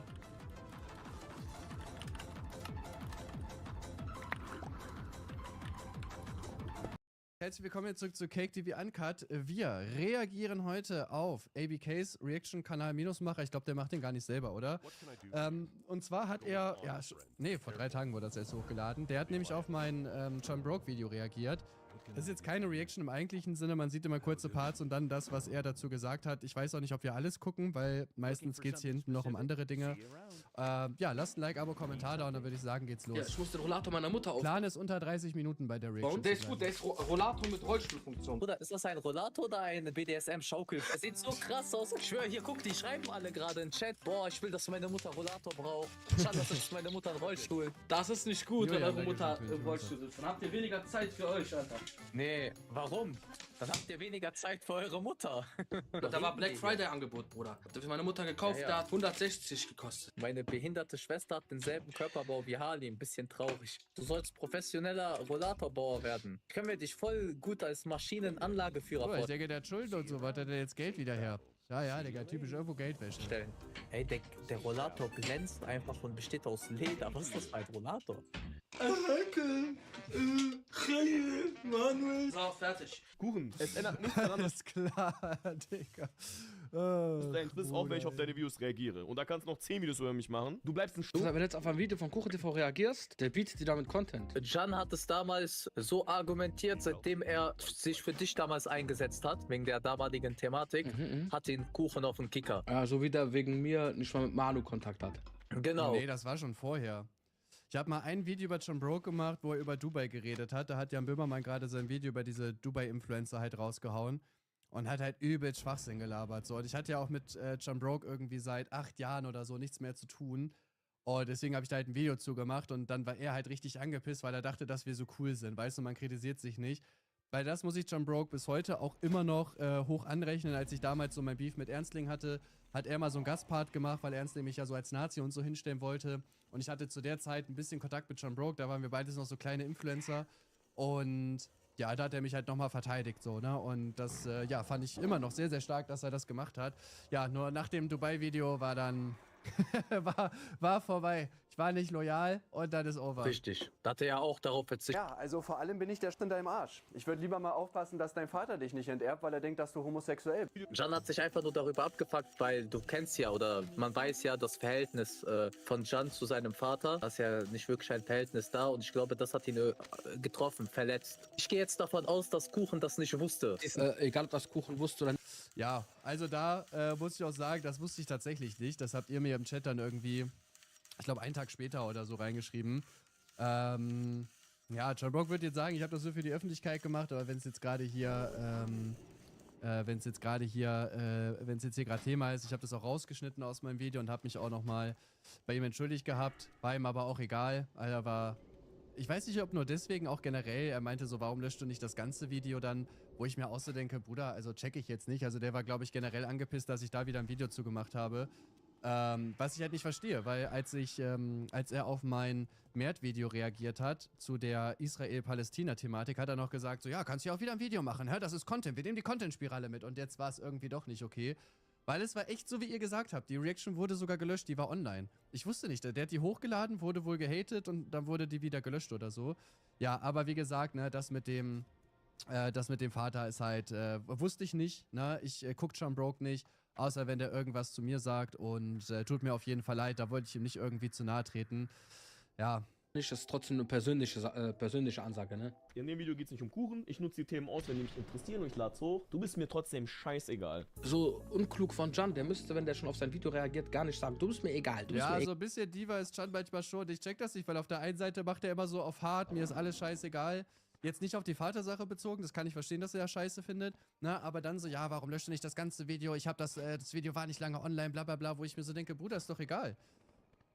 So, weißt du, das ist so, ich check das halt nicht so. Auf der einen Seite, er hat auch einen ganzen Stream gemacht, wo der über meine Familie und mich abgelästert hat, als ich da meinen Skandal hatte und so weiter. Das war irgendwie dann in Ordnung, wo der wirklich komplett respektlos gewesen ist. Und da kannte er quasi, da wusste man ja viele Sachen. So, und dann heult er rum, wenn ich jetzt darüber berichte. So, die Reaction war ja einfach halt wirklich bodenlos von ihm. Am Ende ist mir doch egal, ob der das hochlädt oder nicht. Er hat sich ja auch nie gerade gemacht dafür. So, er hat einfach gedacht, ja, ich lösche das und dann ist vorbei. So, also, warum? Du würdest doch über mich, auch wenn ich jetzt ein Video über dich mache, was komplett, also wirklich nur respektlos ist, mit nur dummen Aussagen, dann ist doch egal, ob ich das eine halbe Stunde später lösche oder nicht, du würdest das doch auch gegen mich verwenden. Und das check ich nicht irgendwie, ne? Also, der ist so, nicht schizophren im Sinne von, dass der psychisch irgendwie jetzt krank ist oder so, ne? Aber der hat so zwei Charaktereigenschaften, so, ne? Auf der einen Seite dieses Harte und auf der anderen Seite so dieses so, aber lass mich in Ruhe. Einfach drauf reagieren und Kuchen gar nicht zum Thema machen, weil dadurch macht er Kuchen zum Thema. Und es gibt ja nicht genug Leid auf dieser Erde, über was man berichten könnte.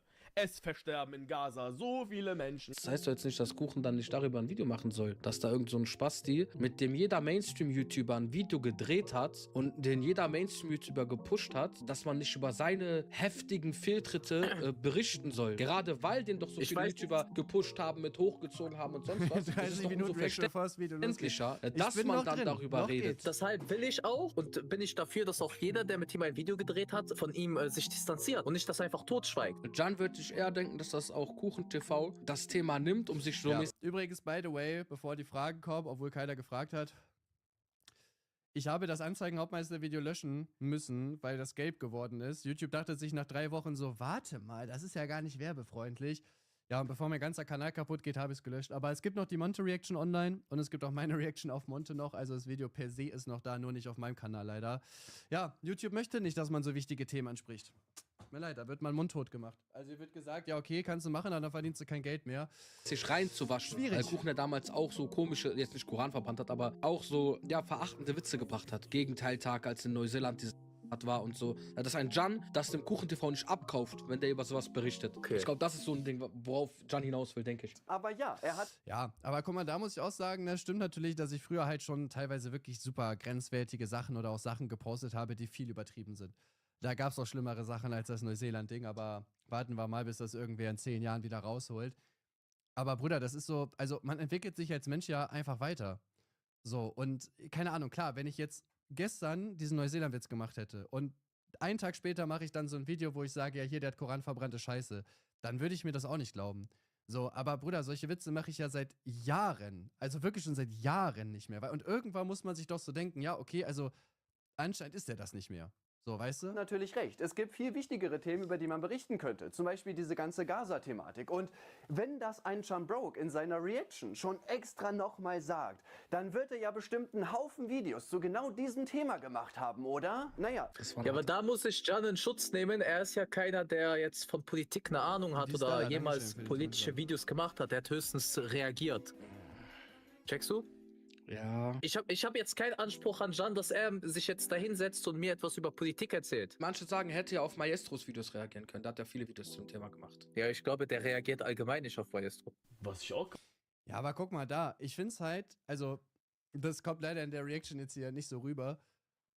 Das Ding ist, es geht mir darum, so, Chambroke sagt, während er auf ein Video von mir zum Anzeigenhauptmeister reagiert, es gibt viel wichtigere Themen. Warum nutzt er die Zeit nicht, um dann auf diese wichtigen Themen zu reagieren? Das sind für mich Leute, ich will nicht sagen, dass es ihm komplett egal ist oder so, das kann ich nicht sagen, aber zumindest so, was man in der Öffentlichkeit sieht, ist ihm das Thema egal. Das Thema ist ihm in der Öffentlichkeit nur dann wichtig, wenn er es gegen andere benutzen kann. Und wie gesagt, Chambroke könnte auf Maestro reagieren. Gut, nach dem ABK-Beef will er das vielleicht nicht. Loyalität und so, die sind ja cool, verstehe ich auch komplett. Aber es gibt so viele Influencer, die Videos über das Gaza-Thema gemacht haben. So, warum reagierst du dann in der Zeit nicht auf ein Video von denen? Warum wird dann auf mein Video reagiert? Und auch wenn du dich mit Politik nicht auskennst, das ist halt okay. Aber dann fordere das doch nicht von anderen, dass es wichtigere Themen gibt, wenn du selber dann nur 0815-Reactions teilweise machst. So, dann ist das doch kein Punkt. Also sagen wir mal, Sascha würde jetzt Video gegen mich machen, dann stelle ich mich doch nicht hin und sage, ja, es gibt auch viel wichtigere Themen, guck mal, was in Gaza gerade passiert. So, wisst ihr, wie ich meine? Und das ist halt, also, dann soll Chambroke das nicht als Argument nutzen. Und wenn ihm das Thema so wichtig ist, dann soll er darüber berichten und sich da einlesen, Reactions machen, Videos, whatever. Was finde? Also, zu dem Zeitpunkt hast du die Folge nicht mehr Scheint hochgeladen. Maestro Merkur Jetzt hat er okay, Mist reingeschissen und jetzt zeigst du seine Aussagen umso mehr in diesem Video. Also, was bringt das? Du wolltest da seine Aussagen decken, um der Ganzen keine Plattform zu geben. Jetzt hat er den Koran verbrannt und du packst alles aus, was er jetzt so falsch ist in dem... Warte, ich will gucken. Weil der ehrliche Beide zu schade, er ist auf Kuchen verschossen. Manchmal denke ich mir auch einfach, komm, sag nichts zu Kuchen, lass den Hass gegenüber ihm sein. Das ist das Einzige, was ich anscheinend so unsympathisch finde. Ja, im Interview gesagt hat. Verstehe ich nicht, Kuchen. Ich finde jetzt aber, dass der Kuchen diese Szenen benutzt von Anzeigenhauptmeister aus dem Interview, finde ich verständlich so. Hätte ich auch so gemacht, weil am Ende des Tages, da hat sich mit ihm getroffen, hat das Video gedreht, hat das sogar wohl geschnitten. Und wenn das dann zum Thema passt, kannst du ja ein paar Ausschnitte nehmen und da einblenden, wo doch mal gezeigt wird, dass das ist. Der zeigt ja auch die Szenen, die zeigen, dass Anzeigenhauptmeister ein ist. Er zeigt ja jetzt keine Szenen, die zeigen, dass Anzeigenhauptmeister korrekt ist oder so. Weil ich zu Ja. Es wurde nicht geschnitten, aber ich hatte die Aufnahmen einfach noch und dachte so, gut, wenn ich jetzt berichte, dann zeige ich halt, was er da so zum Teil gesagt hat, was halt gepasst hat. Habe ich jetzt auch nicht verstanden, warum das da von Can kritisiert worden ist. Einer hat noch geschrieben, so eine Gratismut bei Gaza, man geht bei keinem anderen Thema ein größeres Risiko ein. Per se stimmt das, ich würde sagen, kommt aber auch auf die Community an. So, Tobias Huch zum Beispiel, jetzt außer dass vielleicht Maestro-Videos macht, ne, der kann ja quasi labern, was der will, der hat so seine Bubble. Oder sagen wir mal, schätze ich jetzt einfach mal, wenn du jetzt ein südländisch gelesener Influencer bist, so Chambroke, ABK oder so, wenn du halt auf der Seite von Gaza bist, dann bist du auf der Seite von den meisten deiner Zuschauern höchstwahrscheinlich. So, ne, was ja auch klar ist, dass viele Menschen, die vielleicht eine ähnliche Kultur oder einen kulturellen Hintergrund haben, halt eher hinter Gaza stehen. Weil egal wer jetzt, ne, ohne jetzt wirklich ein Urteil zu bilden oder so, ne, bist du ja normalerweise eher auf der Seite, die dir halt näher ist. Kann man das so sagen? Versteht ihr, was ich meine? dem Zeitpunkt, vor 1,5 Nein, Jahren. ich hab mein Headset rausgerissen. ABK stimmt, Kuchen, Evolution nach Folge direkt. Ja, also,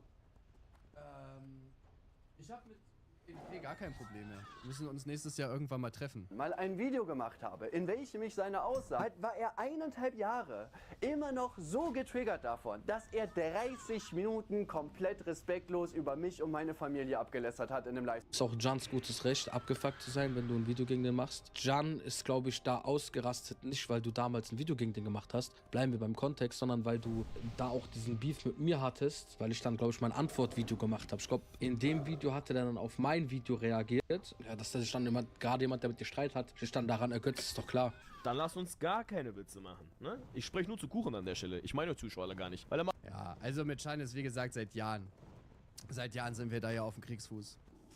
Also laut ihm. Ich denke mir einfach, also mir ist der Typ einfach egal. Aber klar, wenn er jetzt halt eine schlechte Reaction auf mich macht, dann berichte ich halt darüber. Macht auch immer grenzwertige Witze, die nicht so gut sind. Aber muss man sagen, ehrlich, bei Kuchen TV, ich finde in letzter Zeit nicht mehr, ne? Wenn ich jemand bin, der Sachen aus der Vergangenheit einblenden würde in Beefs und so, aber ich finde in letzter Zeit, der ist doch voll so Mainstream geworden, so politisch korrekt. Also ob der das jetzt ernst meint oder nicht, aber am Ende des Tages, dann gibt es sich Mühe, dass der nicht mal so Witze bringt. Bringt er auch nicht mehr. Aber ja, der hat auch ein Kind bekommen, oder? Auf YouTube Deutschland von allen. Boah, aber ich weiß nicht, Digga. Also manchmal mache ich, finde ich, schon harte Witze. Kommt immer drauf an. Das Ding ist, manchmal hast du so Scripts zum Beispiel für Kuchen TV. da hast du so 10 geile Witze im Kopf. Und dann gibt's aber auch manchmal so Themen, wo du dir so denkst, ja okay, da passt das jetzt irgendwie, da fällt dir nichts zu ein. Also ich finde schon, dass ich manchmal am Stream hier echt harte Witze raushaue, ne? Also so von ein paar Wochen, ich weiß nicht mehr welcher Reaction, aber hui. Wie ich so gesehen habe, finde ich, ist KuchenTV einer der besten Väter überhaupt. Der kümmert sich brutal um sein Kind. 100%. Weißt du, woran du das auch merkst? Jeder, der ein Kind bekommt, möchte so dieses Sorgerecht von sich weisen. Aber er hat sich so voll für sein Sorgerecht eingesetzt. Das heißt, er war bereit oder ist bereit dazu, sein Kind 7 Tage die Woche zu sich zu nehmen. Ja, ja, der ist krass, was sein Kind angeht. Bruder, ich feiere den brutal, was das angeht. Und du musst zu bedenken, KuchenTV selber, sein Vater war nie für ihn da. Und trotzdem ist er jemand, der für sein Kind aber voll da ist. Der unterstützt auch seine Mutter. Ist ja auch traumatisiert von dieser, Ja, also dazu auf jeden Fall erstmal, ey, Digga, wirklich, geile Worte, Digga. Ne, Grüße an ABK und Heike, ne, finde ich wirklich mega, auch nach den ganzen Streitigkeiten so, ne, mit denen man hatte, dass dann sowas irgendwie wertgeschätzt wird, ne, wirklich, ey. Liebe geht auf jeden Fall raus an ABK so. Und ja, es ist halt, also Bruder, ein Kind zu kriegen ist einfach das größte Geschenk, was man halt haben kann, ne? Es ist wirklich so geil, ne? Mit Noah hier auch, ne? Jetzt sind wir so im Büro und zocken hier irgendwie so Minecraft und so beispielsweise, ne? Wir haben jetzt auch endlich mal Monster angemacht, ne? Es macht wirklich halt super Spaß. Sind dann in irgendwelchen Minen und so weiter unterwegs, ne? Und wirklich, es ist halt richtig geil, ne? Und auch so, ich bin ja auch Fußballtrainer in seiner Mannschaft, ne? Und so ein Kind aufwachsen zu sehen, ne? Zu sehen, was der alles so auch immer wieder neu kann und lernt, so, das ist halt so geil. Deswegen, ich kann halt so Leute wie zum Beispiel InScope einfach nicht verstehen. Na, auch wenn das Kind natürlich eine Beeinträchtigung hat, so musst du für das Kind halt trotzdem da sein. Ob es jetzt daran liegt, selber dahingestellt, aber so, ich kann das immer nicht verstehen, wenn so Väter oder auch manchmal Mütter halt nichts so von ihrem Kind wissen wollen. Also ich merke jetzt gerade auch so in der letzten Zeit so, also mir fehlt das auch richtig so, wenn der nicht da ist. Ne? Es ist natürlich, was Arbeiten und so angeht, ist es natürlich chilliger und man kann auch mal ausschlafen oder überhaupt schlafen, der schläft immer nicht so gut. Aber so, ne, man merkt halt richtig so, keine Ahnung, so ab Dienstag, Mittwoch, weißt du, wenn ich ihn dann am Montag abgegeben habe, so, wo man sich so denkt, so, boah, ich hätte jetzt eigentlich schon gerne meinen Sohn hier, ne, und ja, ist einfach geil. So, ne? Und wie gesagt, danke für das Lob auf jeden Fall. Tiefkühlpizza. Ja, deswegen denke ich, so an manchen Stellen kaufe ich dem so ein paar Sachen ab, dass er sich so entwickelt hat. Vor allem mit dem Kind so. Der ist ein echter Vater geworden. Deswegen, ein paar Sachen hat der bestimmt safe abgelegt, Bruder. Bruder, red ihn nicht zu gut. Bruder, wo rede ich ihn zu gut? Es ist ein Fakt, dass er sich um sein Kind richtig kümmert. Warum soll ich lügen? Was soll ich bei KuchenTV? Da hat mich 100.000 Euro Gerichtskosten, hat der mich fast reingeknallt. Aber ich muss doch Hack sprechen. Ich bin doch ein fairer Mensch bei sowas. Ja, Bruder, alles gut, ABK. Ich habe mich selber damit auch gebumst. Also ich glaube, ich habe auch 70.000 oder so verloren. Also im Endeffekt habe ich uns beide gebumst. Das ist sich mal überlegen, Alter. So dämlich. Ey, wenn man die Zeit zurückstellen könnte, ne, wirklich. Ja, tut mir auf jeden Fall leid. Das war echt unnötig. Habe ich ja schon gesagt. Da ging es auch wirklich nur darum, ABK nochmal komplett zu schaden. Ist einfach so. Sage ich euch ganz offen, der hat mich ja so gebumst auf YouTube, hat mich komplett aus der Deckung gelockt. Und dann dachte ich so, ja, dann nehme ich dich jetzt rechtlich komplett auseinander. Auch mit dummen Sachen. Na, also mein Anwalt hat ja auch mal Keck abgemahnt. So, und das hat ABK auch mal gezeigt. Da kann ich auch nichts gegen sagen. Mein Video gegen Blazing Daniel hieß der lächerlichste Keck im Internet. So, und dann mahne ich das ab, wenn der das zu mir sagt, ne? Ach, ja, war schon unnötig, Digga. War schon echt unnötig zu kümmert sich doch um seinen Sohn übertrieben brutal. Muss ich doch sagen, dass es ein guter Vater ist. Werde ich auch immer wieder sagen, juckt mich nicht. Auf dem anderen aus dem Leben gerissen. Könnte man alles auf jemand... Würdest du dir ein zweites Kind zum Beispiel Mädchen vorstellen können? Ja, ich will auf jeden Fall noch mehr Kinder. Deswegen wäre eigentlich gut, wenn ich mal im Lotto gewinne, dass ich dann keine Videos mehr machen muss. Dann kann ich einfach mir so einen großen Bauernhof kaufen mit vielen Tieren. Dann kann er den ganzen Tag einfach chillen mit meinen Kids. Und ja, ich würde eigentlich gerne noch ein Mädchen haben. Auf jeden Fall. Ich finde es so cool, mal beide Geschlechter großzuziehen, so, ne? Weil es ja doch irgendwie auch was anderes ist. Auch wenn ja, uns viele linke Spinner irgendwie klar machen wollen, dass es irgendwie keine Geschlechter gibt. Aber wir haben Noah zum Beispiel auch super neutral erzogen, auch am Anfang irgendwie, keine Ahnung, so Spielküche, Kinderwagen, Puppen, der hatte auch mal eine Haarklammer oder so. Der ist einfach, der ist Junge durch und durch, wirklich. Fußball, können auch Mädchen spielen, ne, aber was jetzt so per se eher männlich ist, ne, der macht wirklich alles, so Autos und so weiter. Und ist ja auch cool, wenn man dann irgendwie nochmal so ein Mädchen großzieht, ist einfach nochmal was anderes, ne? Mitziehen, war Kuchen, aber schön Reederei und Imagepoliererei, war. Die können richtig zickig werden, aber mein Sohn auch. Aber ich vergesse deine Sätze nicht. Deine Zuschauer und der Mainstream liebt das nicht, aber es ist eine Sache zwischen mir und dir. Wenn du vergibst, heißt es aber nicht, dass du auch zeitgleich direkt die Sache vergisst. Manchmal vergibst du auch einfach nur für deinen inneren Frieden. Wenn es um dieses Thema Tod geht, das ist der Moment, der uns zu Menschen macht. Da siehst du die Menschlichkeit von einer Person. Aber ich sage auch ehrlich, an dieser Stelle muss ich trotzdem sagen, danke an Can, dass er mich trotzdem empathievoll verteidigt. Es ist nicht so wie ein Montana Black und so, die am Anfang gesagt haben, boah, ich distanziere mich von Kuchen TV. Das geht gar nicht. Jemand, der Frauen schlägt, der das und das macht. Und am Ende, was hat Monte gemacht? Hat Kuchen TV noch einen Gönnergy-Deal gegeben. Das ist sogar noch... Ja, ich hatte gar keinen Gönnergy-Deal. Meiner Meinung nach viel heftiger, weil Monte hat das wirklich offensichtlich nur zu dem Zeitpunkt gemacht, wo alle sich von Kuchen distanziert haben, wo Kuchen TV als Meinungsblogger für diese YouTuber keine Gefahr mehr dargestellt hat. Und du weißt, ne, während er so seine Peak-Phase hatte, haben sogar alle mit ihm Videos gedreht, nur damit er keine Videos gegen sie macht. Ja klar, das Ding ist halt, ich hoffe, dass ein Kuchen TV das auch nicht vergisst, ne? Und daran merkt man wieder dieses Opportunistische der YouTuber, nur an den eigenen Arsch denken. Und deswegen, zu YouTubern kaufe ich das gar nicht mehr ab, wenn die sagen, boah Mann, ich distanziere mich voll davon. Vor 4 Monaten. Ja, also zum Teil hat er auf jeden Fall recht. Also erstmal, ne, ich meine, da ging es um die Aussage, die ich da zu ABK, ich will das jetzt gar nicht irgendwie aufmachen wieder, na, habe ich mich auch letztens noch mal am Telefon für entschuldigt, so, war echt einfach unnötig so, ne, und das ist halt so ein Ding, wo man auch weiß, ey, man kann es halt nie gut machen. So, wisst ihr, wie ich meine? Klar, ich kann mich so tausendmal entschuldigen, auch öffentlich, privat und so weiter, aber so, gesagt ist gesagt. So, wisst ihr, was ich meine? Und so, es gibt so keine Möglichkeit, um so eine ekelhafte Aussage irgendwie wieder gut zu machen. So, das geht einfach nicht. Und das tut mir auch wirklich bis heute leid, weil ich bin auch keiner, der sowas droppt. Ja, und lustigerweise, ich sag jetzt nicht genau was, aber Tobias Hoch hat mir da falsche Sachen erzählt.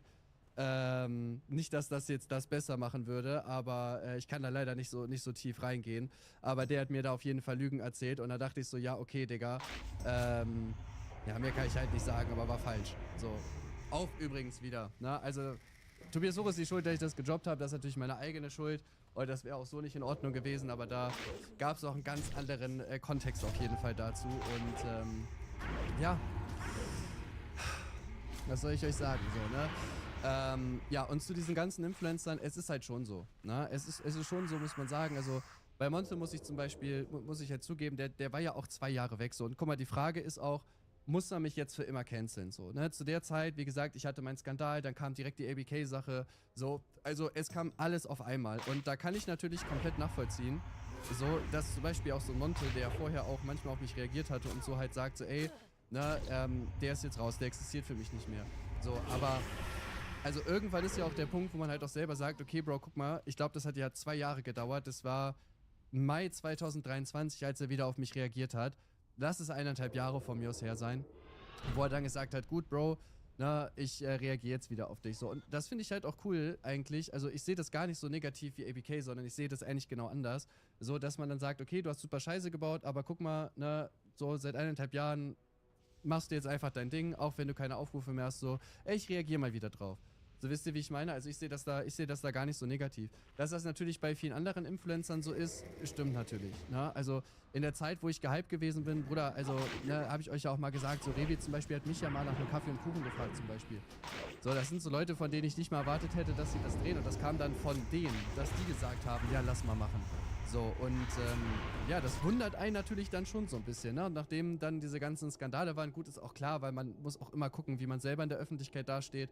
Na, ich glaube, auch heute noch wäre es halt sehr schwer auf jeden Fall für mich, so ein paar Gäste zu bekommen, die damals das mit Kusshand genommen hätten, ne? Ist er nämlich auch so eine Trans-Influencerin. Ja, bei Monte war ja auch noch das mit den Fehlern. Also da kamen viele Sachen mit Monte aufeinander. So, das war nicht nur die ABK-Sache und nicht nur der Skandal. Diesen Hund bis an mein Lebensende beleidigen. Warum Jamuk der schlimmste YouTuber ist. Weißt du, warum ich der schlimmste YouTuber bin? Wegen Leuten wie dir. Hättest du keine Videos von mir benutzt, die vor 6 Jahren draußen waren, wo ich das S-Wort benutzt habe, wäre ich schon Multi-Net mit YouTube aufhören können. Die Videos über mich gemacht haben und gesagt haben, ich bin ein Homophober, was auch immer. Und ich als Homosexueller habe mich da auch gar nicht von angegriffen gefühlt. Weil ich als homosexueller Mann habe mit Can guten Kontakt und kann auf jeden Fall ruhigen Gewissens sagen, dass Can nicht homophob ist, weil sonst hätte er ja auch den Kontakt zu mir gemieden. Und ich als Homosexueller weiß, dass Can mich trotz meiner Homosexualität immer noch so behandelt wie davor, wo er noch nicht wusste, dass ich homophob bin. 100%. Also er weiß ja von uns beiden, dass wir schwul sind und er schickt mir immer noch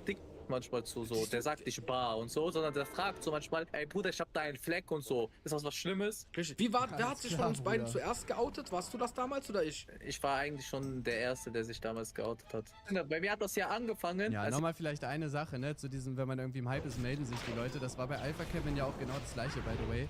Als er damals auch ganz viele Videos über so Fortnite-Influencer gemacht hat, so, da hatte der auch so einen guten Hype auf jeden Fall. Und der hat auch mal gesagt, dass sich so voll viele große Fortnite-YouTuber dann so bei ihm gemeldet haben, so, hey, was geht, alles cool, bla bla bla.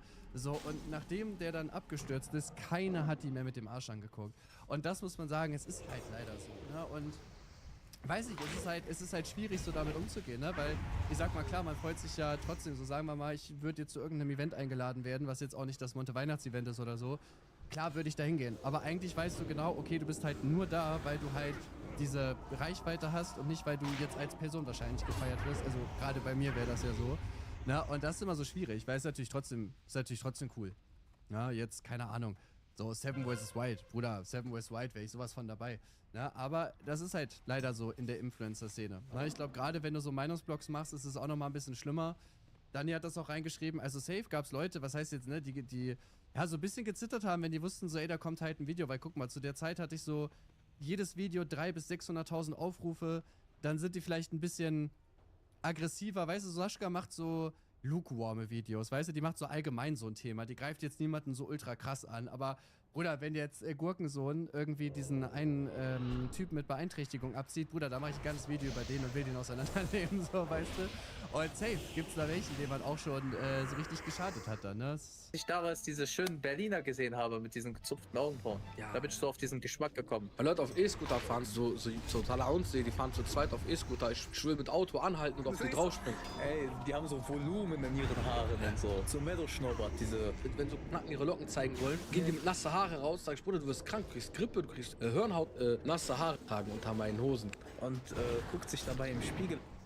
Noch Gut, ich glaube... Denkt, hat sich auseinandergenommen. Video gegen jemanden, der den auseinander nimmst, aber einen, der so für Ehre und sowas steht. Ja, hier ist tatsächlich auch schon Ende. 25 Minuten, Digga. Wir sind unter 30 geblieben tatsächlich. So ein Ding ist das nämlich. Ja, wie gesagt, keine Ahnung, das ist so...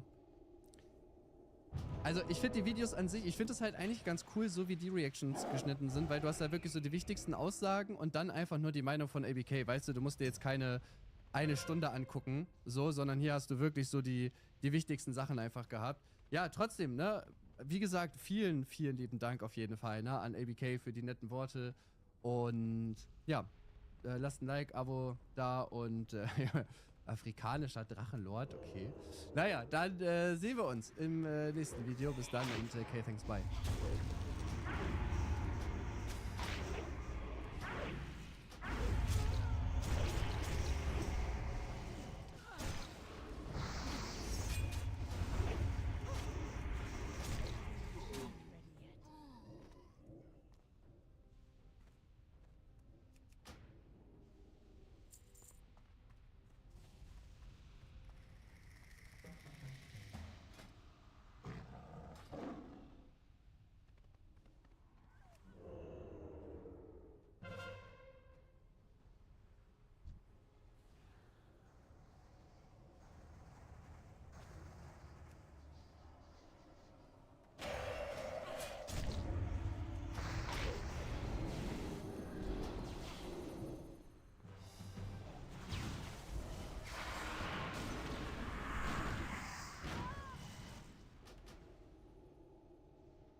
You thought I was sleeping.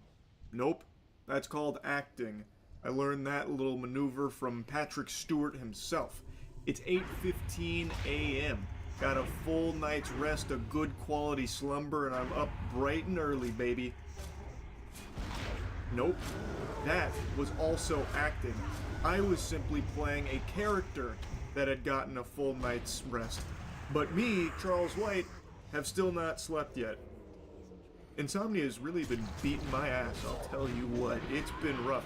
I've been going through waves where I'll have like, you know, maybe 2 weeks of like good, high quality sleep, and then 2 weeks where I sleep every other day, maybe. I don't love that. I'll be honest with you, sports fans. Anyway, though, not here just to whine and complain about not being able to sleep. I'm here to whine and complain about AI, which I've been doing pretty often, because holy shit, it is totally out of control. Now, this one's going to be a little bit different here from my typical bitching on AI, where typically I've been focusing on, like, the new stuff coming out with it and how it's fucking all of us in the face, or exploiting people, just all kinds of degeneracy. Instead of focusing on that, I instead want to talk about just how cringe the people that use it and try and pretend like what they're doing is hard are. The sleep deprivation's making my grammar awful. I'm going like actual Cro-Magnon brain. Point is, what I want to do is shoot spitballs at these fucking dweebs, these unlovable twerps that are making these AI videos and pretending like what they're doing is back-breaking labor.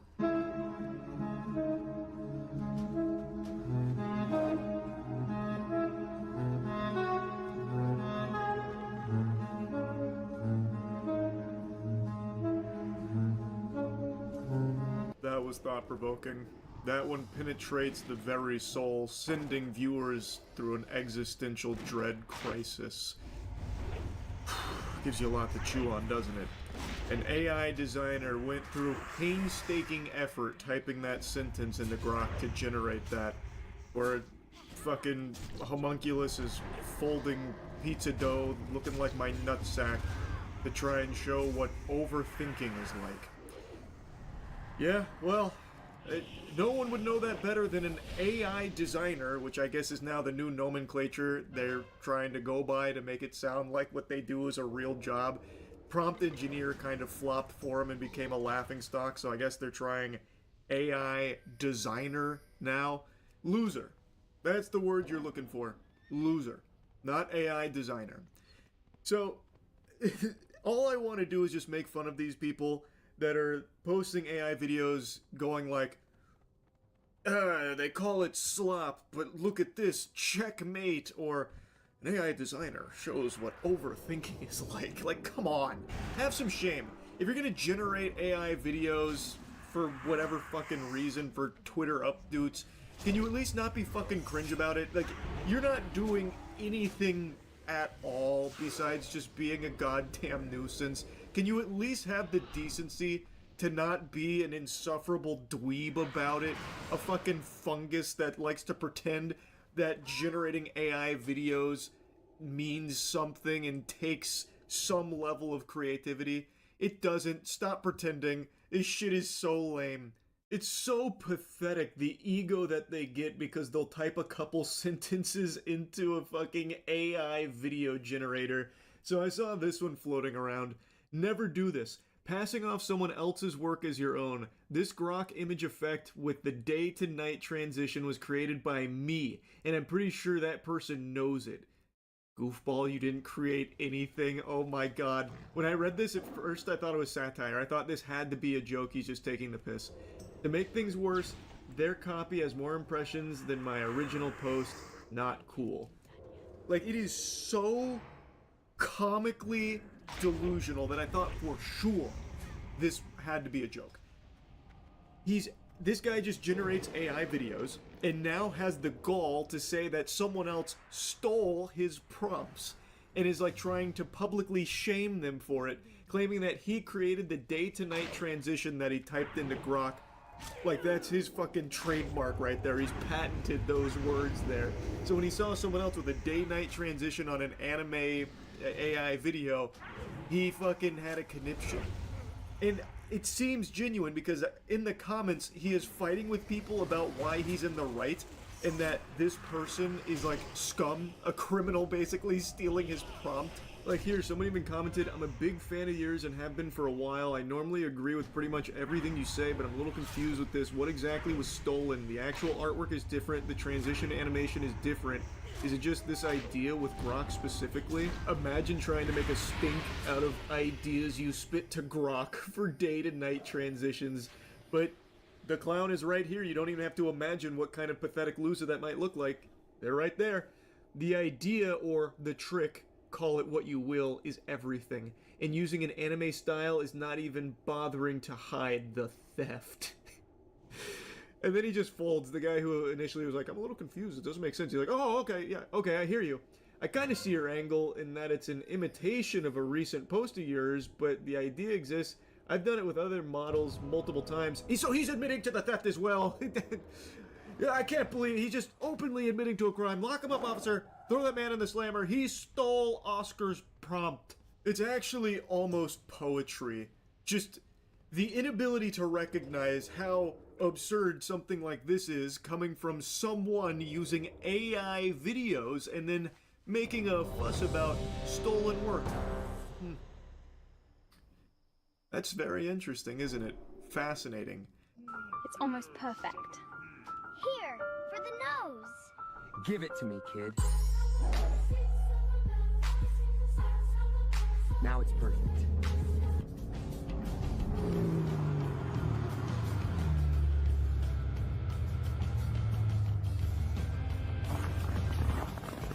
Sorry to interrupt your party. Have you seen my dog? I haven't seen it, but I can be your new dog. Woof woof! This AI-generated Reddit fever dream goes on for another minute with more celebrities popping in there. But what makes this so embarrassing and makes me want to spit is that Goofball had the audacity to put this in there, directed by their name, AI generated by their name. Holy fuck you, despicable fungus. You didn't direct anything. You typed sentences into Grok. That's like me calling myself a chef if I go to Subway and tell them what I want on my sandwich. It's just so lame, and that's par for the course because these twerps that are obsessed with generating AI videos for just the dumbest garbage ever are just fucking losers. Like, they are just actual losers. Fedora tipping dweebs. Like, these dorks. Like, can you at least just do it quietly? I'm begging you, just shut your pie hole. Like, the whole internet is already infested with this shit. It's inescapable, and it's only getting worse, like YouTube specifically. So much AI-generated slop trash is already plaguing the platform. Can you at least just not make noise when you generate shit like this? Everyone knows, including you, how quick and how easy this is. It's not a talent, it's not creative, it's not some kind of laborious undertaking to generate an AI-generated video with Deadpool talking to Keanu Reeves. Like, just please, Lord, just shut the fuck up. That's the entire point of this video here. I keep seeing these pop up occasionally, and it always just is so annoying. I just had to make a whole video yapping about it. That's really about it. See ya.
Well, I try my best. In Broward County, Florida, Margate police officers responded to reports of a kidnapped child near a local fair. I was walking here to Sirius to come see my brother, and then after he just grabs me, and then he starts like hugging me, like he was grabbing my waist and everything.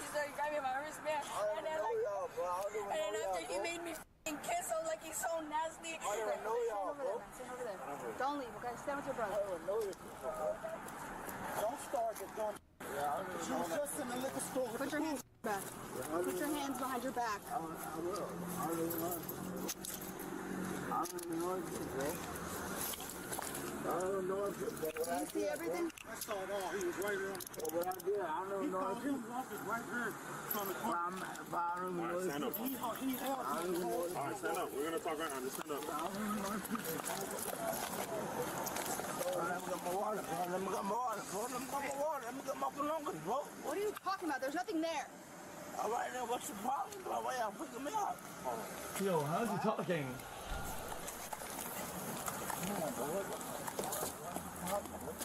What the problem? I ain't do nothing, bro. Pat him down. What's the problem, bro? All right, just stand here and spread your legs. What's the problem, bro? I ain't got nothing Relax. All right, relax. Bro, you touching me for what, bro? For no reason, bro. Because we're investigating a crime, and I didn't pat you down. You're detained right now. All right, bro, I ain't do nothing. All right, well, we're gonna find out. Bro, relax. Relax. I'm in handcuffs, bro. All right, so relax. So stop. Just relax. I'm in handcuffs. Just relax. Well, we're gonna figure everything out. What can I do in handcuffs, bro? So you know what? That's what we're asking you to do. You know, Jack, guys, I don't care. Check. You know what kind of AI I'd be okay with it? Let's say a game of massive scale. You know, like GTA. This guy is innocent the for sure, NPCs excuse have now. a bunch of dialogue that resembles things that are in the real life, randomly.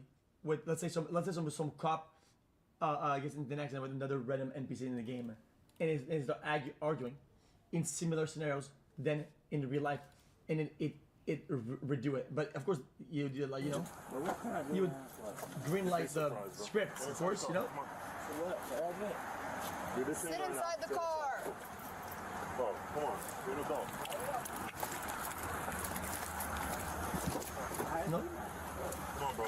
Don't make us have to pull you. I'm saying what I did.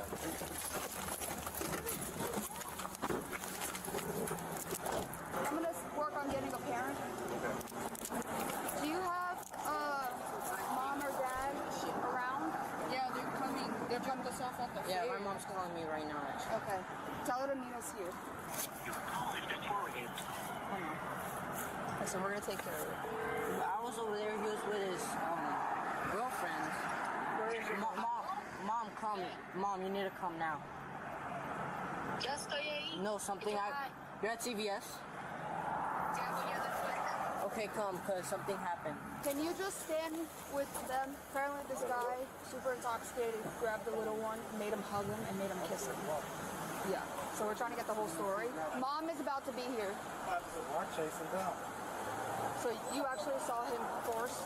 Yes. So what was it? Grabbing his hair. Had him in a headlock. Did you see him, like, kiss him? Yeah, he had his hair. He was in his face. He was in his face? Okay. Did you see him actually kiss him? Or I'm just trying to get everything exact what you saw. I saw him grab his hair and he went down like this. Okay. My parents are coming. Did he actually kiss you? Okay, so he like grabbed my face and he went like that. Okay. Did he say anything? He's like, come here and give me a kiss. Like he just started like. What the fuck? Police obtained security footage from a nearby liquor store showing the victim being approached by 29-year-old Randy Ronaldo Shillingford. The 12-year-old victim was trailing behind his 13-year-old brother, who told police he ran ahead to use the bathroom at a CVS down the road. Both were spending their night at the Margate Fair. Over the next several minutes, Randy appears to grapple and drag the 12-year-old dozens of yards away. Bystanders in civilian vehicles pass by, possibly unaware of the seriousness behind what is happening. After being pulled about 100 yards, the victim breaks free and runs north towards CVS. Randy initially stays nearby, then begins walking in the opposite direction. That's really He is then scary. caught on What the camera fuck? receiving vigilante justice from what officials called a good Samaritan.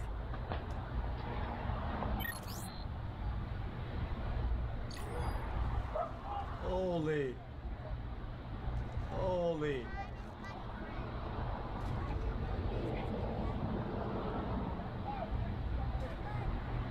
Man, he got fucked on. Seconds later, police arrive on the scene. The Margate Fair has drawn controversy in recent years for its allegedly rising criminal activity, with some believing this is due to it being open late at night. Lift me up and welcome me to the jungle. Whoa. In recent years for its allegedly rising criminal activity, with Some believing this is due to it being open late at night and attracting a bad crowd. Reports indicate that in recent years the fair has seen children pepper sprayed, overdoses requiring Narcan, a carnival worker arrested as a sex offender, a fair worker accused of selling drugs, reports of 500 juveniles clogging parking lots, and shots of unidentified gunfire. In a separate incident, a carnival worker fired a gun and struck a 91-year-old woman in the foot at a nearby assisted living facility. Police Major Kevin Stransky of the Margate Police Department can be quoted saying, "If we continue to host these carnivals, I fear that it isn't if, but when, that something potentially tragic will happen to either one of our officers or someone in the public." Months before this night, the town debated closing the fair by 10 o'clock, with Town Commissioner Arlene Schwartz stating that nothing good happens at that time. Posts from late 2025 show the fair stays open until 1 in the morning on some nights, indicating no permanent changes.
Were made. Unsurprisingly, the incident in this video occurred shortly past 10 o'clock. After his arrest, Randy was charged with 1 count of kidnapping a child under the age of 13, 1 count of lewd or lascivious conduct towards a minor, 1 count of strong-arm robbery, likely due to the victim reporting Randy kept trying to take his bracelets, and 1 count of battery. State prosecutors moved forward with defining Randy as a career criminal due to his previous charges in recent years, which include 1 count of robbery, 7 counts trespassing, 2 counts resisting, 2 counts aggravated assault with a deadly weapon, 2 counts of threatening a public servant, 2 counts possession of cannabis, 6 counts of battery, 1 count of disorderly intoxication, and 2 counts of criminal mischief. Randy was held with no bond and pled not guilty. 11 months later, he changed his plea to nolo contendere, meaning he did not admit guilt, but agreed to proceed as if he were guilty. The state also changed his charges prior to sentencing, likely due to a plea deal. Kidnapping was changed to false imprisonment, dropping the severity from a 1st to 3rd degree felony. Lewd conduct towards a minor and strong-arm robbery were both altered to child abuse, going from 2nd to 3rd degree felonies, and his charge for battery remained. Randy was sentenced to 5 years in prison with 336 days of jail credit. Assuming he serves a full sentence, he will not be released until December of 2027. While crime rates are often higher late at night, some are bold enough to commit crime in broad daylight. On the opposite corner of the continental United States in Washington, officers from the Puyallup Police Department were dispatched to Good Samaritan Hospital on reports that a woman attempted to kidnap a toddler. Soon a slew of questions were asked by officers in disbelief.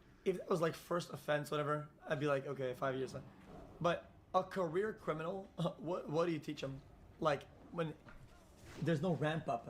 Yo, how many strike system is this? Like, dude, I think if you go to jail or you go to the system like 5, 6 times, whatever, at one point there's to be a ramp up where like, okay, if I do something really bad here, I'm fucking cooked. Get in there. Lean back. The witnesses gave me just a rough rundown. I read her rights, but she's playing games. Can you please tell me why are we here? Seriously, why are we here? I know you're talking to him. The whole giving me the evil eye is not working. It's not going to do anything. You acting like you're possessed and winking at me is not going to do anything. I want to hear your side of the story. If not, I'm going to have to go off all their sides of the story, and it's probably going to make you look pretty bad. So you're going to tell me your side of the story? I've been asking forever. Wow. What does that mean? You winking at me and doing all that's not going to do anything. I'm going to go off of what they tell me, and what they tell me was not... Is it Twig Lord? I'll be back with you. Like I told you, I know you understand me because you were talking before I came in the room. I will just go off of whatever they tell me. Did you try and snag a kid in there? Do some weird stuff? Well, then what happened? Tell me. Yep. You tried to snag a kid. You tried to kidnap a kid. Why? Are you going to tell me or not? I see you nodding your head. I don't feel it. This was a legit. She tried to grab me and walking out the door. Go get started on the dot one. But why? Question her further. I don't think that's going to happen today. Do me a favor. Throw this out. In this. I don't even know what this is. Hey, don't put it up your. Hey, not with your fingers. You said yep when I asked you if you tried to snag a kid. Is that really what you tried to do? Mm-hmm. Why? Come on, Cherie. There's got to be a reason why.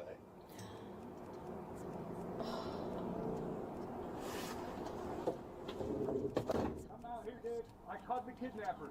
Big time. Your Mama Cherie? That's what it says on his debit card. Mama Cherie? Is that what you go by? Yeah, the box cutter knife. The box cutter, what's that for? I don't know. It was in your purse, though. Cherie, did you really try and snag a kid, or are they just making it all up? While the suspect remains silent, the security footage speaks volumes. It shows the suspect sitting across from a 3-year-old child with her mother and her mother's self-proclaimed best friend, who said the suspect smiled at the child before easily picking her up and kissing her. The adults watch in confusion for about 20 seconds before the suspect grabs her purse and appears to try to leave, prompting the mother and her best friend to chase her. Soon, security personnel, Wait. What? And appears to try to leave, prompting the mother. Oh. When she went and got her purse, now it's a problem? Interesting. And her confusion for about 20 the suspect smiled at the child before easily picking her up. Yo, what the fuck? In confusion, buddy, somebody grabs your child, you stand them and you fucking knock them the fuck out. Are you good? The adults well, you sucker punch them back into the fucking past, grabs man. her purse and appears to try to leave, prompting the mother and her best friend to chase her. Soon, security personnel, medical professionals, and bystanders pull the child from the suspect's arms, causing minor injuries in the process. Although there is no audio, handwritten witness statements say the suspect repeatedly screamed, "This is my baby," as the crowd grew. In her witness statement, the mother wrote that the suspect hissed at her and dragged a hand across her throat before walking away. While the suspect admitted to snagging the child, officers still do not know her reasoning. Do you live around here? I know you understand me. You nod your head and you answer every now and then.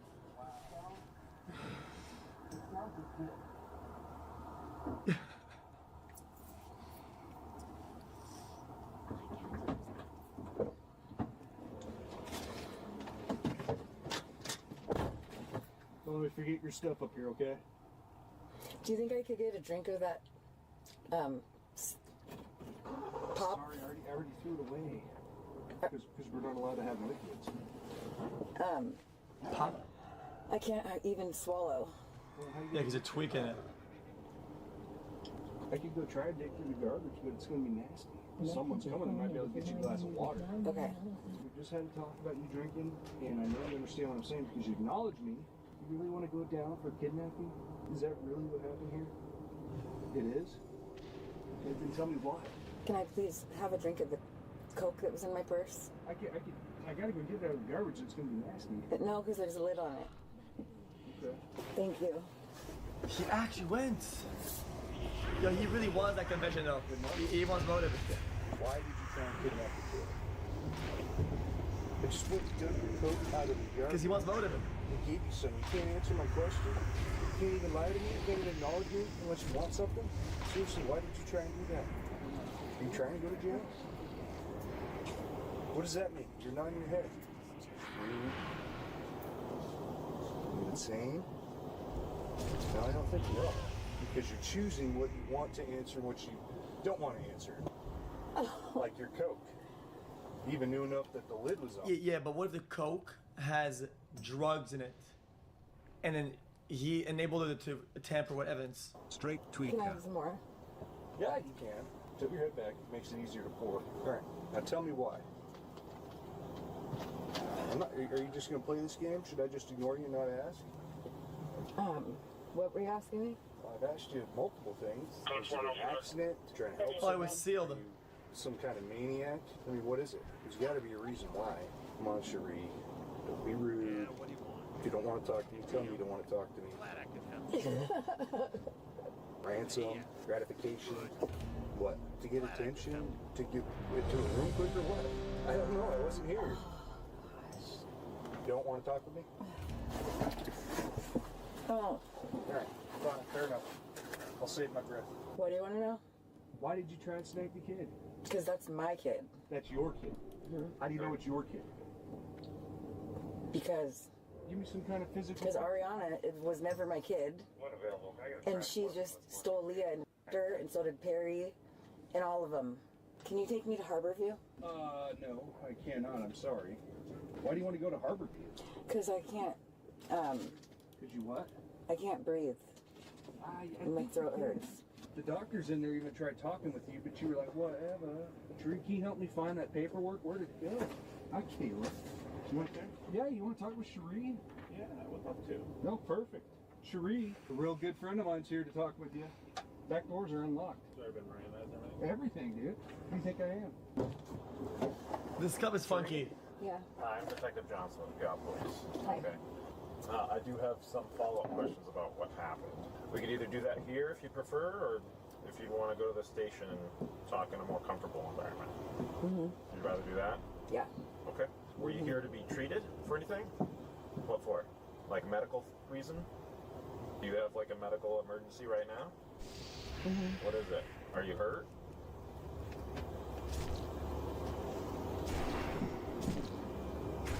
Cherie? The SAG, I mean, it is what it is. I mean, it's about to go below wasteland. I mean, that's diabolical. House or apartment or what? It's not a trick question. Just wondering where you live. Do you have a car? Did you drive in a car here? Registered to you? Somebody else? What kind of car is it? I want to make sure it doesn't get towed, right? Cherie, if we take the time to bring you to the station to interview you, are you going to even answer my questions? Yeah. You are? Okay. You want to tell me what kind of car you came in? A Dodge Challenger. What color? That's a nice car. Smoke gray. Smoke gray? Yeah. Are you like on the first floor or up on the level there? Mm-hmm. Is it registered to you? It is? It's like in Cherie gray. Cherie, what's your last name? Like the Atkins diet. Shit, huh? Cherie Atkins. All right, that works for me. Okay, she's a real blabbermouth. Just so you know. Well, she promised to me, right? Well, she made promises to me too. I bet you did. He's a great officer. Probably my favorite. You don't get the luck. That's deep. Detective Johnson. I think we're gonna go for a drive. I think we are. Okay. You are getting booked for attempted kidnapping. Okay. So last chance before he takes you to jail to tell me why you did it and what you were doing. Can I have a drink of water? No, you got Coke. Okay. Can I have a drink of that, please, and then I can talk? What's the over under that she won't talk after I give her a drink? We've been there, done that. She goes, well, I'll talk to you. My mouth's really dry and I can't swallow, so I need a drink or something. Can you please go get my garbage? The crazy thing is you're laughing like it's a joke, and I told you it's not a joke. But I can't help but smile because of your behavior. I will give you one more sip because I'm that guy and I'm a sucker, but it's your last one. Okay. Troll guy has lots of lives to save today. I just have to go back to my desk. All right, now you will talk. Let's hear it. He held up his end of the bargain. So why'd you do that? As a father of a 3-year-old myself, if somebody did that, how insanely livid I would be. I would want to know why some random person trying to snatch my child. Are they just crazy? Is there something else going on? So here's your chance. Nothing? Let's go for a drive. Okay. I'll walk you back out. Boy. And you were armed. You had a knife. Straight up, were you gonna kill the kid? Is that what? Don't even do that. Now I know you're lying, because who kills a 3-year-old? See, now you're trying to be funny, and it's not funny. Can you take these off? No, what?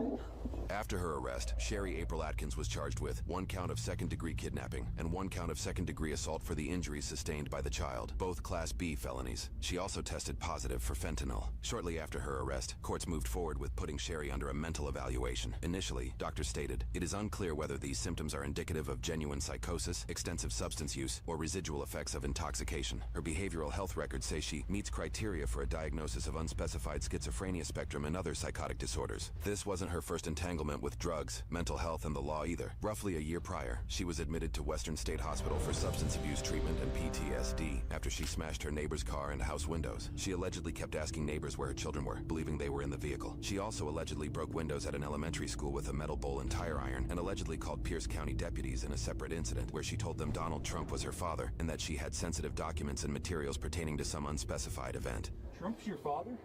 Mm-hmm. Yeah.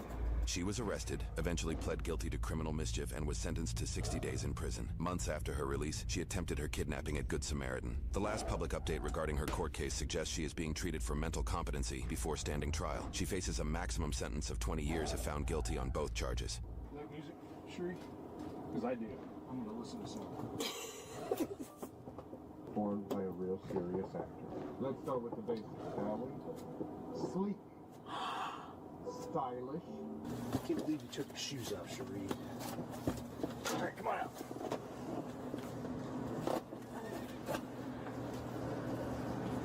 out. I'm just confused though. I mean, classic them like failing and letting weirdos. I mean, what if she had successfully done something bad? Then? Like, I mean, that's I mean, they should be responsible. Like, wow. At least partially. Love you, chat. X.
I had never made a call to Diddy, really? Diddy had connections everywhere. Politicians, billionaires, superstars, rap legends. Even 50 Cent once stood by his side before their paths split and they became enemies. But in the entire industry, there was one artist who kept his distance more than anyone else. One artist who wanted nothing to do with Diddy's world. Chat, this is the guy I played Fortnite with. No? Not in the 90s, not in the 2000s, not ever. I like that guy, he's really cool. And that artist was Eminem. Got so many essays. Wait, he Lil don't just Marvin. spell the word rapper and leave out a beat. The line from Fuel hits incredibly hard, but here's the important No, it does not. Bro, okay, let's be honest. None of these bars on the album hit hard. part. By the time Eminem dropped it, he'd already been throwing jabs and direct shots at Diddy for years. When Eminem was just starting his rap career, fair Diddy enough. was already the most influential businessman in hip-hop. His label, Bad Boy Records, was the dream destination for almost any artist. But not for M. Marshall chose a different path, the one he'd always dreamed of, signing with Aftermath Records and working with Dr. Dre. Together, they began making history. But even when Eminem was still a nobody, Chat, if Eminem was ugly as fuck, I think he would have made it. Just say how it is. Just give me a guess on that. If it was this like a rat goblin ugly mother sucker. already taken a shot at I think it would have been harder. It happened in 1996 on the track. Way harder. Fucking crazy.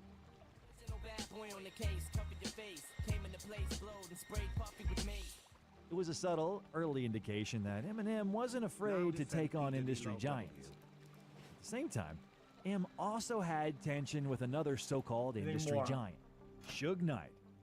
He ran Death Row Records, home to legends like Tupac, Snoop Dogg, and Dr. Dre. People called him the boogeyman of the hip-hop industry. Suge didn't just intimidate, he dominated. Known for using fear, violence, and straight-up cruelty, Knight built his empire by any means necessary. They was not scared of Suge Knight. They was terrified of Suge Knight. But M didn't care about Suge's street reputation. That became obvious when Suge Knight suddenly showed up with a crew of Mexican gangsters on the set of 50 Cent's In the Club video. Suge's outside. Suge's outside. Everybody like, he was running, dropping. So Suge came, he had some Mexican niggas. Now we from New York. You ain't never seen a nigga with a tattoo on his forehead. One last pause, chat. This podcast, they have all the equipment to the audio sound good. They have the room, the mics, and it sounds like fucking dog shit. What is wrong with them? 118th Street crew. I'm like, what the fuck? But Eminem didn't flinch. Instead, he walked right outside to face Suge and his crew. When I knew Eminem was real, he's like, I don't give a man. That's me. This is when I knew, I'm like, damn, Eminem is a real nigga. These niggas, 50 niggas outside, what's up? And then the nigga Suge just walked away. The Mexican niggas looked kind of confused, like they didn't know what was going on. After that, M even recorded a diss track aimed at Suge, but it never came out because Dre... Chat, what are the odds that the Detroit sniper is in chat watching and he's feeling the aura now? Asked him not to. Like 90% at least. It wasn't his beef. He is watching, surely.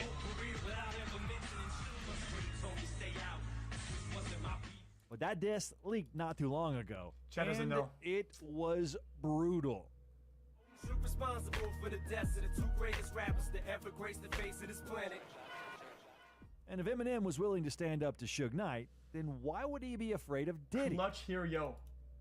Honestly, considering everything Puff has done throughout his career, it's not even clear anymore who is actually more dangerous, Suge or Diddy. But anyway, let's get back to the main topic. Eminem continued dissing Diddy in 2000 on the Marshall Mathers LP. If this line wasn't that harsh. Because you love me, that y'all expect so much of me. You little groupie bitch, get off me, go puffy. Then this one, where M mentions Diddy's then girlfriend Jennifer Lopez, describing what he would do to her if he had the chance, was much darker. Sorry, Puff, but I don't give a fuck if this chick was my own mother. I'd still fuck with no rubber. And then he says, He said, I have a son and a new brother at the same time, and just say that it ain't mine. What's my name? Puff never responded to some these of the lines in but I old think it's rap obvious are he didn't find them diabolical. funny at all. Overall, despite the bold lyrics, there was no open conflict between Eminem and Diddy in the early 2000s. Each of them was busy with their own world. Eminem was dropping multi-platinum albums under Dr. Dre's wing, while Sean Combs was expanding the Bad Boy empire and changing stage names from Puff Chad, does he have a lot of good songs? Like, I'm not familiar that much. Daddy to P. Does Diddy. he have a lot of good songs? Their paths barely crossed, No. aside from award shows and industry events where they appeared as superstars. Actually, Diddy once handed Eminem a Grammy in 2003 for Best Rap Album. To be honest, their interaction looked a bit tense. And the winner is Eminem, the Eminem Show. Yes, sir. Eminem, the Eminem Show. It's telling that Diddy himself has always acknowledged Eminem's talent. In a 2003 Rolling Stone interview, Combs spoke about him with respect, placing him among the greatest MCs. Yeah, that was a reach. Yeah, I agree with that. You would have to roll the whole clip to see, like, when you're the host and you announce the news, you give the award, right? Like, you should be part of the giving the award. If you didn't do that, then yeah, it's not a reach. But I didn't see it. I think Eminem's up there with the best of them, Diddy said in that interview.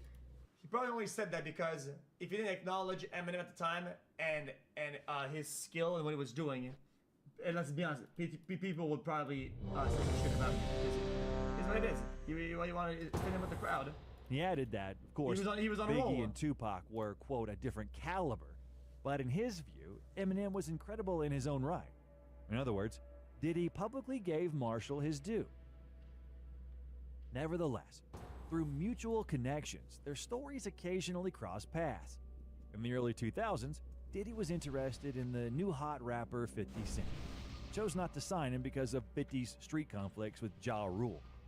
As a result, 50 Cent soon ended up under Eminem and Dre's wing, which led to tens of millions of records sold.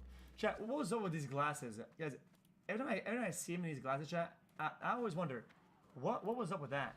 So 50 became a shared point of interest. Diddy missed out on an artist that Eminem eventually turned into a superstar. At the time, people were using the square glasses, Everything then rectangles. goes quiet for a long time. However, in 2015, a documentary, Murder Rap, Inside the Biggie and Tupac Murders is released, in which retired LAPD officer Greg Kading presents his investigation and says that it was Diddy who ordered Tupac's murder for $1 million, and that one of the shooters was Keefe D. 50 Cent immediately picked up this news, claiming that Diddy really was behind Pac's killing. I told you, you can't trust me. Don't kill Tupac, man. Eminem followed as well, though a bit later.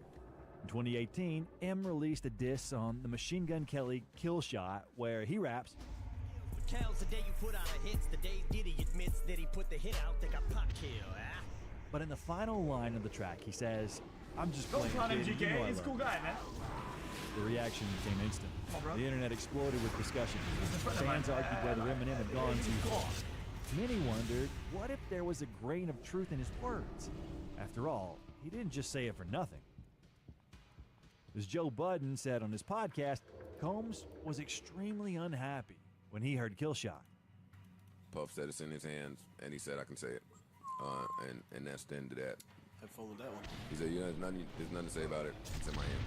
If in the Guys, after I played Big Bang with him, chat, guys, I thought it was cool. Yeah, little side story. Guys, after we did the stream with Aiden and MGK, out of nowhere, he was the only one that ever did that. Call my phone, and he just thanked me for being cool, being nice, and trying to keep the PR good for his album release or whatever. And I thought it was really cool. He was a nice guy. How could I hate? He could ignore M's jabs and not react. This time, he couldn't stay calm. For Diddy, Tupac is a painful topic. He tries in every way to deny any involvement and dodges questions whenever he can. It was nice, man. It was him. Let's talk some hip-hop shit, man. I want to talk to Puff right now. Yes. It was a documentary that claimed, which we know wasn't true. Yeah, Chase, we don't talk about things that are nonsense. We don't even entertain nonsense. So we're not even going to go there with all due respect, but I appreciate you as a journalist asking. Thank you. Later, when Eminem discussed the MGK beef in an interview, Right. he hinted that he and Diddy have nothing in common, not even each other's number. I ain't never made a call to Diddy, really? I got Diddy's number, just hit him up, yo, Diddy, what up? Never happened. It would seem that after 2018, Eminem and Diddy would stay far away from each other. Just a couple of years later, their names appeared together again. In 2020, Eminem released Music to be Murdered By, and in the hit track Godzilla, he briefly mentions Diddy. Call me Diddy, 'cause I make bands a night called getting cheese a cakewalk. But the peace didn't last long. June 2020 was marked by a small scandal. An unreleased Eminem verse leaked online. Recorded the year before for the remix of Conway the Machine's Back. In this original version of the verse, Marshall outright dissed Diddy's media company, Revolt TV, telling them off in a very direct way. Shout the puffy cones, but fuck Revolt. Less than a day later, Marshall Revolt. apologized. He quickly posted a statement on Twitter explaining that the harsh verse was recorded in the heat of the moment, that he never intended to release it, and that he respects Revolt. But the most dramatic chapter of the story unfolded only recently. The fall of 2023 brought Diddy a series of serious troubles. Several women filed accusations of sexual assault and abuse against him. The biggest news was the lawsuit from Cassie, Diddy's longtime former girlfriend, who described in detail years of mistreatment, beating, and forced. And then, Keefe D was arrested for going on YouTube channels and openly talking about his friendship with Diddy and how Puff supposedly asked him to help kill Puff, a murder he claimed to have been involved in. Dude just ducked his head. So his bullet went in his head. Okay. This is a reasonable question. I'm not assuming anything. This is a question. How does it happen legally in this process that somebody says, oh, this, let me do this, right? And then they do it. Of course they get charged for whatever they did, right? And then nothing happens to the person that he mentioned was asked to do something. Doesn't that admission of guilt kind of imply maybe not evidence of that? So it's just a solo report? Okay, yeah, that makes sense actually. Dude just ducked his head. So his bullet went in his head.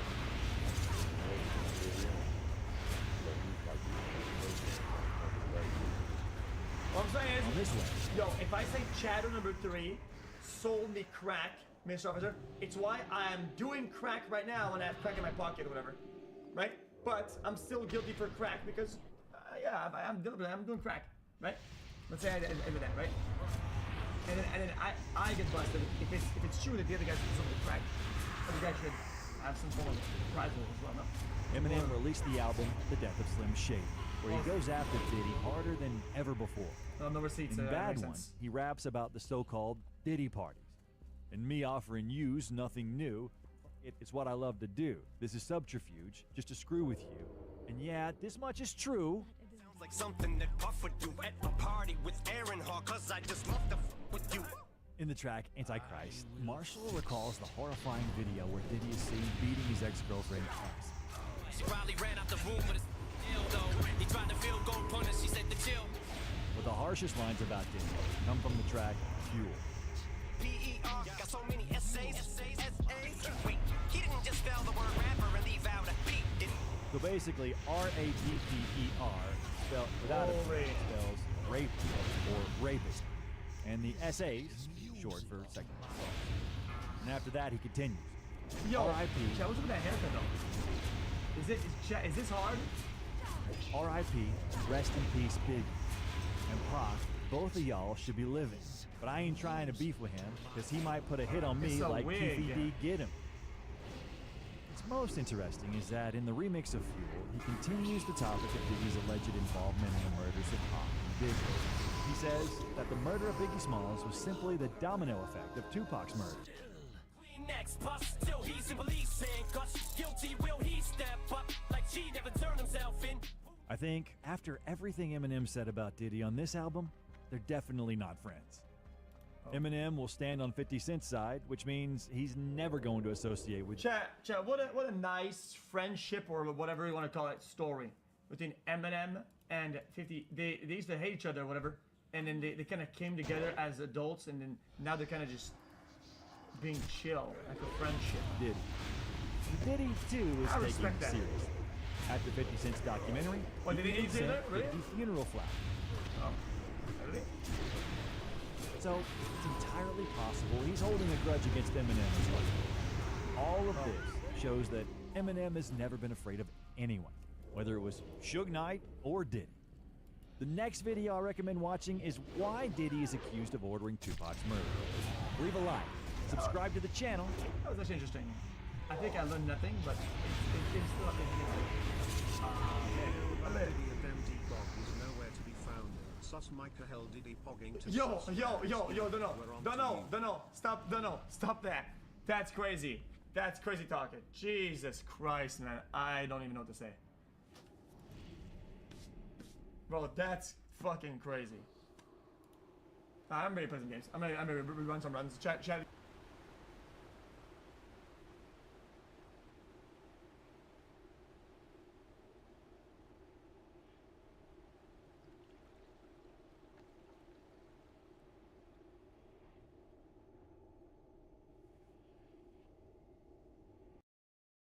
Oh, hello. I need my hot chocolate. It's coming. Hold on. We've got Legal Eagle Slop. Hold on. Boiling in its own water. America, like a frog boiling in its own water, America is slipping towards authoritarianism, and it may already be too late. If you've ever wondered, how could X country just let that happen? Well, congratulations. You're living in the answer. This isn't a could happen, it's happening. And contrary to popular belief, authoritarianism doesn't always arrive via dramatic military coup. Democracies can, and often do, slide into authoritarianism slowly, quietly, and procedurally. There are three obvious pillars of a slide towards authoritarianism: consolidation of force and suppression of dissent, undermining the rule of law and electoral guardrails, and patronages, purges, and the destruction of independent institutions. And in just the last few months, what have we seen? Tens of thousands of career civil servants purged from the government. Masked, unaccountable federal police deployed, answering only to Trump. An immigration crackdown escalating into effectively internment camps, torture sites, and secret renditions to war zones, ensnaring citizens and non-citizens alike. Thanks, Justice Kavanaugh. Political prosecutions of rivals, dissidents, and members of the opposition party. The destruction of the rule of law through mass pardons of his team and the shutting down of investigations into his allies. For example, the January 6th insurrectionists, corrupt Republican politicians, donors, and business associates. The invasion of blue cities and states by the National Guard and Marine. I was talking to your mom, sorry. Imagine if at the end of this, he said, we need to lock him up. We need to lock him up. Just kidding. He would never do that. But under the excuse of a manufactured peacetime emergency. Systematic demonization and othering of targeted groups. Immigrants and trans people blamed for every single societal problem. Ignoring court orders. Ignoring Congress by spending money that was never appropriated and refusing to spend money that was. Publicly flirting with an unconstitutional third term as president, like a coquettish little tyrant in waiting. What a scamp. Attacking, suing, and banning media outlets that dare to criticize him. And enriching himself to the tune of billions of dollars through his crypto empire, self-dealing with his own businesses, and selling access to the White House. This is the authoritarian trifecta: consolidating state power, undermining the rule of law, and unrestrained corruption. And we're not even a year into a 4-year term. If you saw this happening anywhere else in the world, you would call it the opening phase of a failed state. Political scientist Juan Linz identified 4 defining features of authoritarianism: limited political pluralism, constraints on legislatures, parties, and interest groups, legitimacy built on emotion, the leader as a necessary evil fighting societal decay, minimal political mobilization paired with the suppression of anti-regime activity, and vague, ever-expanding executive powers, undefined and shifting at will. And that describes America in 2025 with uncomfortable precision. Now, we recently released a video compiling all the crimes and corruption that Trump has committed so far, because, frankly, there's been so much that even we, professional lawyers, we're starting to lose track. And I'm sure we still miss some. We made that video because normal people, even extremely intelligent ones, have a hard time grasping the full scope unless they are... what's with the Cloudflare out on... I don't know, good question. Wait, what the fuck?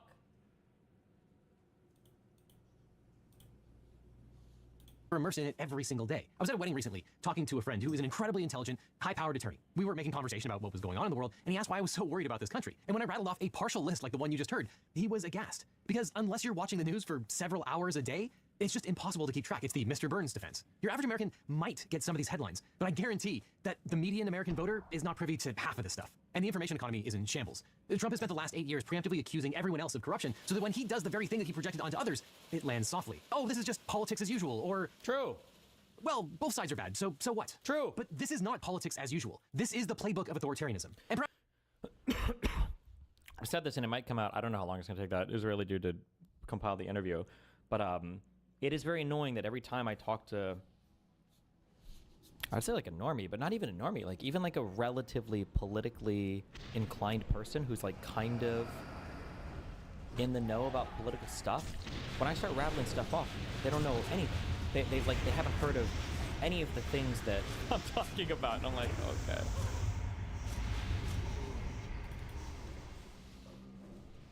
Oh my God, not even close, guys. Perhaps the most galling part is how little pushback there's been, even among people who are paying attention. You might remember 2015. Remember the right-wing conspiracy theory that President Obama was going to invade red states, Jade Helm 15? Well, that fever dream has essentially come... Also, I'm assuming this is fake news.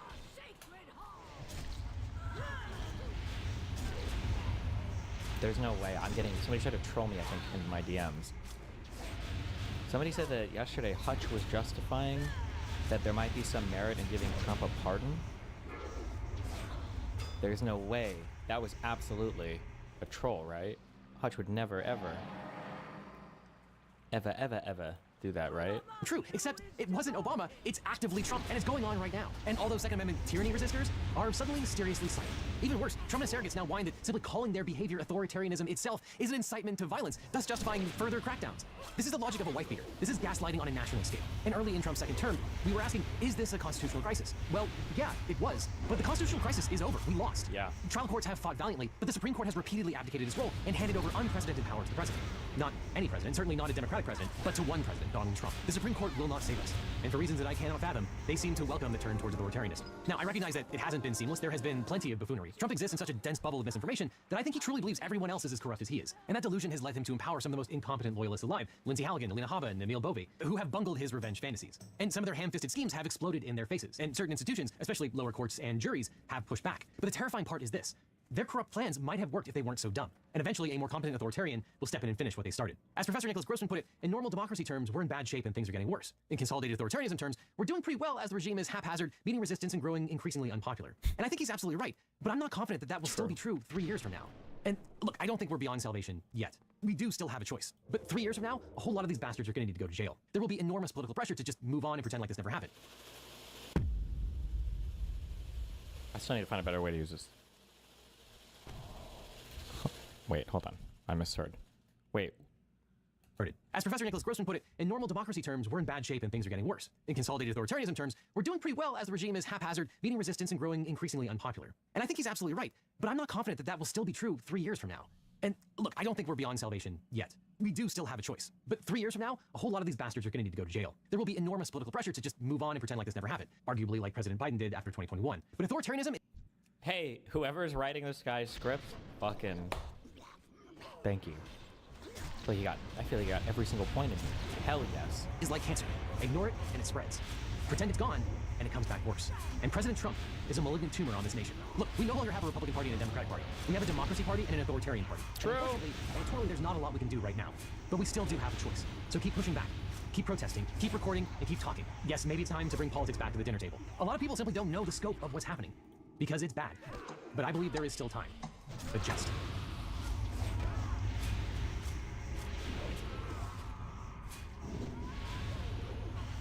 We'll try to find you the clip from Hutch's stream. He was reacting to a debate with Wick anyway. He doesn't think we should charge Trump or anyone in the admin. No shot. That is a troll. I don't believe that he really could take such a position. All right. I'm losing perspective on my case. I need some real, true legal analysis. This is supposed to be 3 days ago. I haven't watched this yet. My best friend. Legal mindset. Wait. Is that the sound effect? Wait, and then his channel is...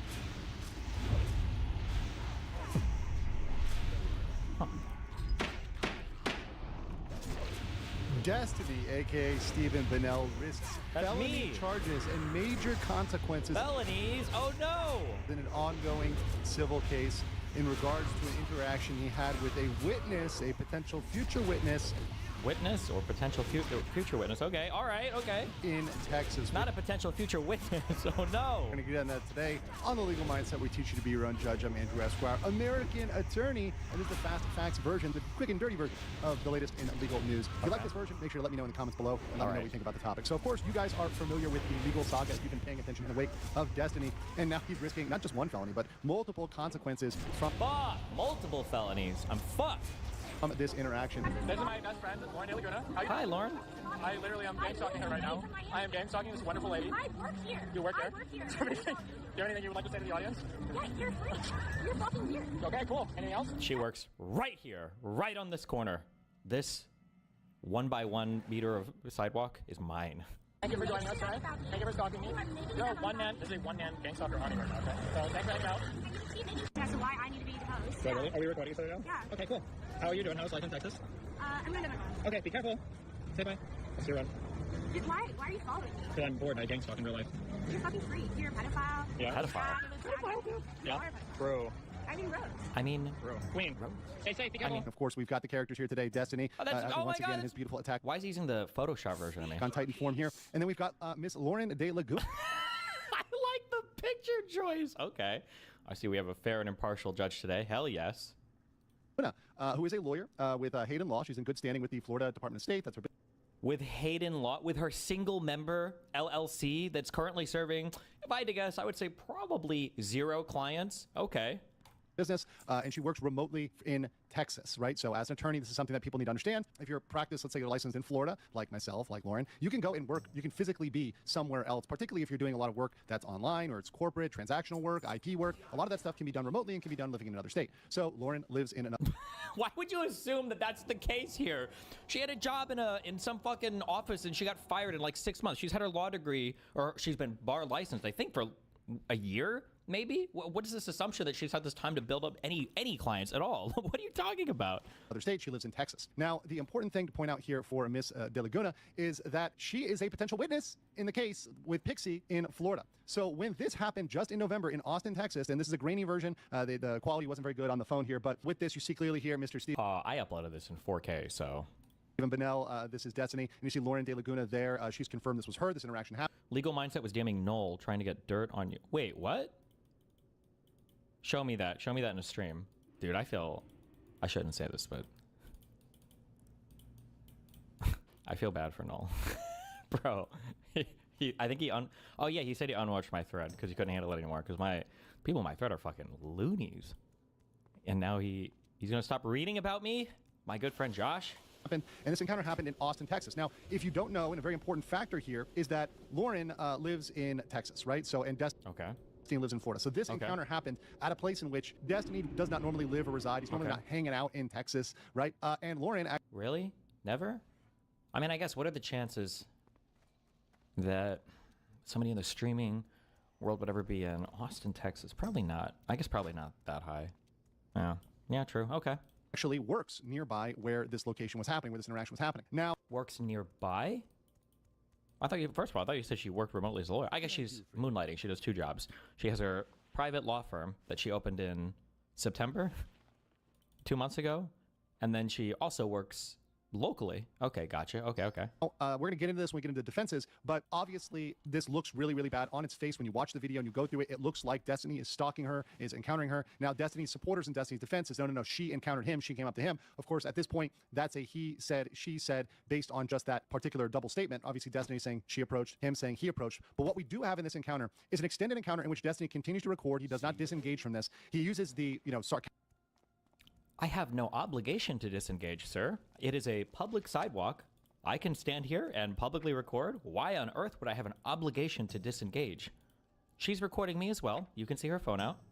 Sarcastically, he says, I'm gang stalking you, you know, in a tone that he's going to say is sarcastic or being sarcastic. But at the root of this, Destiny has a massive online community. And at a certain point, when you engage with someone and you have a massive community and you're saying, hey, look, this is a witness that is against me. I'm now telling you and showing you visibly where they are. I'm giving you video evidence of where they are. You can look around. All the people on the internet, the Tylenol Americans, can go look at the background and figure out, okay, this is the general area. And that opens up Lauren, who doesn't have a large community and she doesn't have people that are fervently after them, to, you know, stalk her, to harass her, etc. So it's a huge potential issue.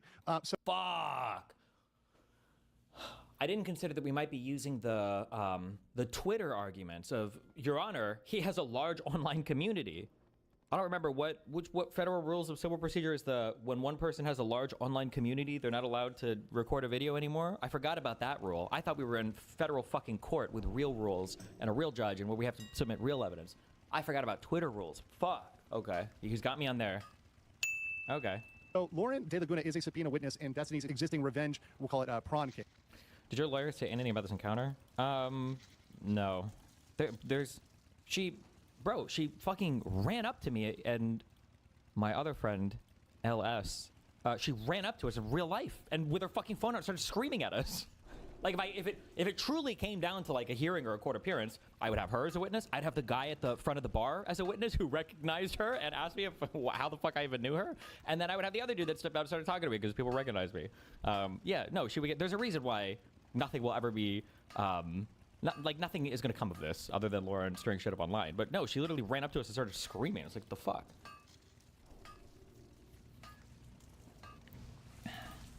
Why didn't Lauren record this Ellis person? I'm sure she did. My guess is she was probably trying to get either of us to say something crazy or stupid, but I don't know. Right, I like prawns, but not revenge prawn. So this is the case with Pixie, obviously, and Destiny is very aware of the fact that Lauren De Laguna is a witness. He is not unaware of that. So that awareness goes deep into, okay, is this potentially criminal? Because we're going to need to form intent. And part of that intent there is, hey, do you know this person's a witness? Destiny is in full knowledge of who Lauren is. He's very, very familiar with them. They have an interpersonal relationship, right? And once again, this isn't about their past history, their romantic history. This is about the law. And the law says, hey, once somebody is... As far as the court is concerned, Lauren is just a random person, right? Lauren De Laguna? Yes. She's just been somebody who's subpoenaed for information, which will come out, but it's not really related to this court case. But it kind of is, but not really. But that'll be later on. A witness, you cannot treat them like you would treat anybody else. You can't just treat them like a random McDonald's worker. So, again, for real big boy court cases, if you want to act like a real human being, okay? You cannot file a case in federal court and then use some weird federal shield to run around and play social media games and harass people. That's just not how these things are supposed to work. It's not how people ordinarily use them. And nobody's going to take this seriously in terms of, what, am I going to get sanctioned? Forget sanctions. This guy's saying I'm going to get a felony charge? Like, I'm sorry, but you can't be involved in a court case and then weaponize that to run up and start recording me and screaming at me and screaming at people I'm with. At 3:30:30. Wait, hold on.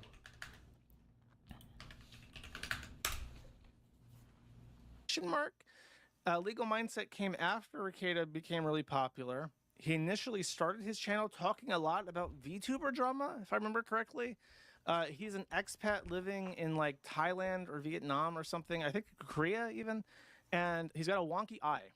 He actually sent me a message, and I didn't know who it was, so I was confused, but he sent me a message asking about Destiny, which was strange to me. I didn't respond because I didn't know who he was on my signal. But by the way, the Destiny lawsuit is going horrifically for Pixie. And if she loses, that's expected at this point because her lawyers are apparently incompetent. Okay. I didn't know he sent that message.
long ago.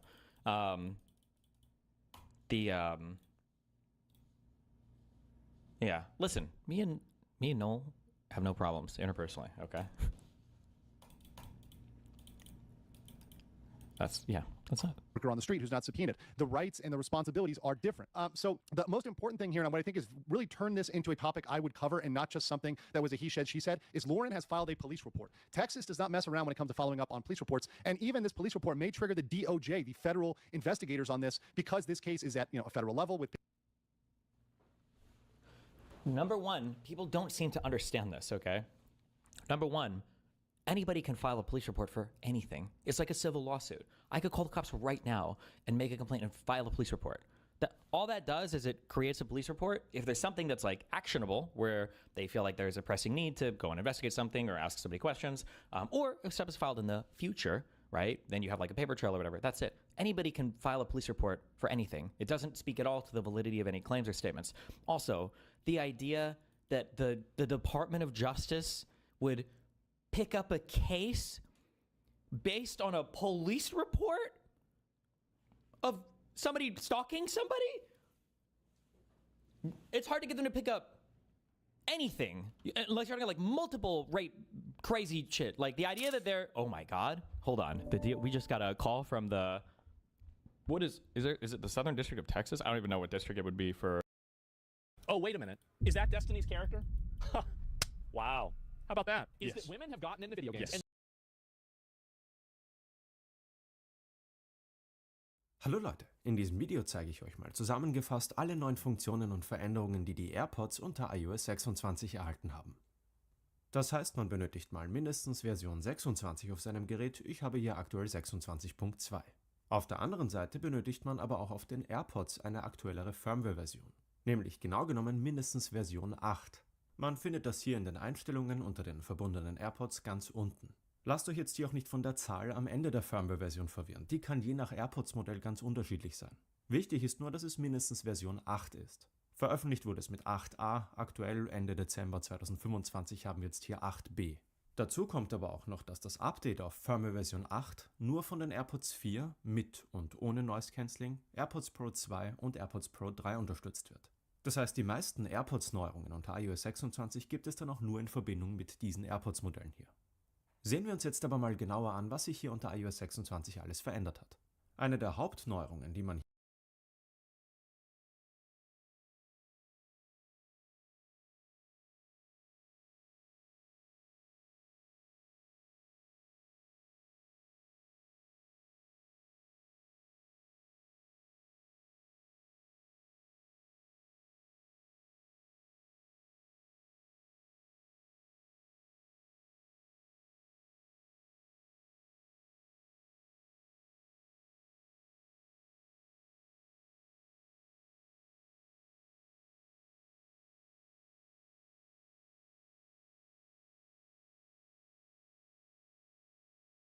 hier weiter unten findet, ist sicher die AirPods Live-Übersetzung.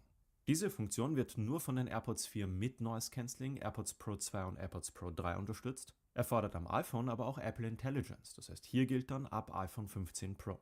Und in der EU steht die Funktion auf dem iPhone erst ab 26.2 zur Verfügung.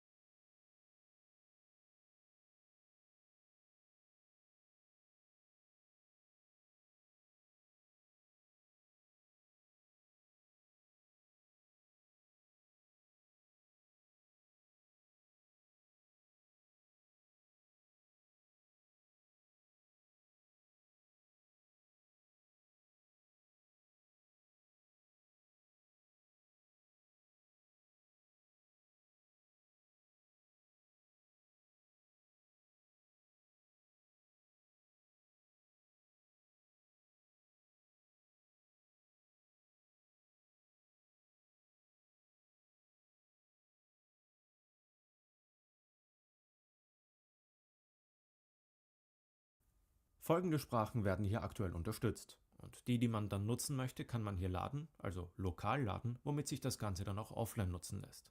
In der Übersetzen-App von Apple findet man dann jetzt auch rechts unten neu den Punkt Live. Und es gibt jetzt zwei Möglichkeiten, wie man die Funktion starten kann. Entweder direkt hier, man wählt die Sprache der anderen Person und seine eigene Sprache aus und tippt dann auf Übersetzung starten. Oder man hält an den AirPods in den Ohren die beiden Stiele gedrückt, also so wie wenn man zwischen Noise Cancelling und Transparenz umschalten will, aber eben auf beiden Seiten gleichzeitig. Auch dann wird Live-Übersetzung direkt gestartet, wie ihr seht. Anschließend läuft das dann mit einer anderen Person, die keine AirPods nutzt, so ab. Sage ich jetzt was auf Deutsch, wird es sowohl in meiner als auch in der anderen Sprache übersetzt hier auf dem Display angezeigt und das kann die andere Person dann eben sehen. Antwortet die andere Person jetzt auf Spanisch, wird das genauso, nur natürlich umgekehrt angezeigt. Vor allem höre ich die Übersetzung aber auch, zwar leicht versetzt, aber quasi live dann in meinen Ohren über die typische Siri-Stimme, die das dann eben auf Deutsch ausspricht. Dann antworte ich wieder auf Deutsch, man sieht die Übersetzung hier, die Person antwortet mir auf Spanisch und ich höre die deutsche Stimme dazu in meinen Ohren. Laut Apple soll es aber auch möglich sein, dass wenn beide Personen AirPods mit Live-Übersetzung nutzen, dann eben auch beide jeweils in ihren Ohren die Übersetzung in ihrer eigenen Sprache zu hören bekommen. Man dann also auch so eine Unterhaltung führen könnte. Kommen wir zur nächsten Neuerung. Weiter unten wird jetzt hier eine neue Funktion angezeigt, nämlich Medien beim Einschlafen anhalten. Die AirPods können damit jetzt erkennen, ob man mit ihnen eingeschlafen ist und können dann entsprechend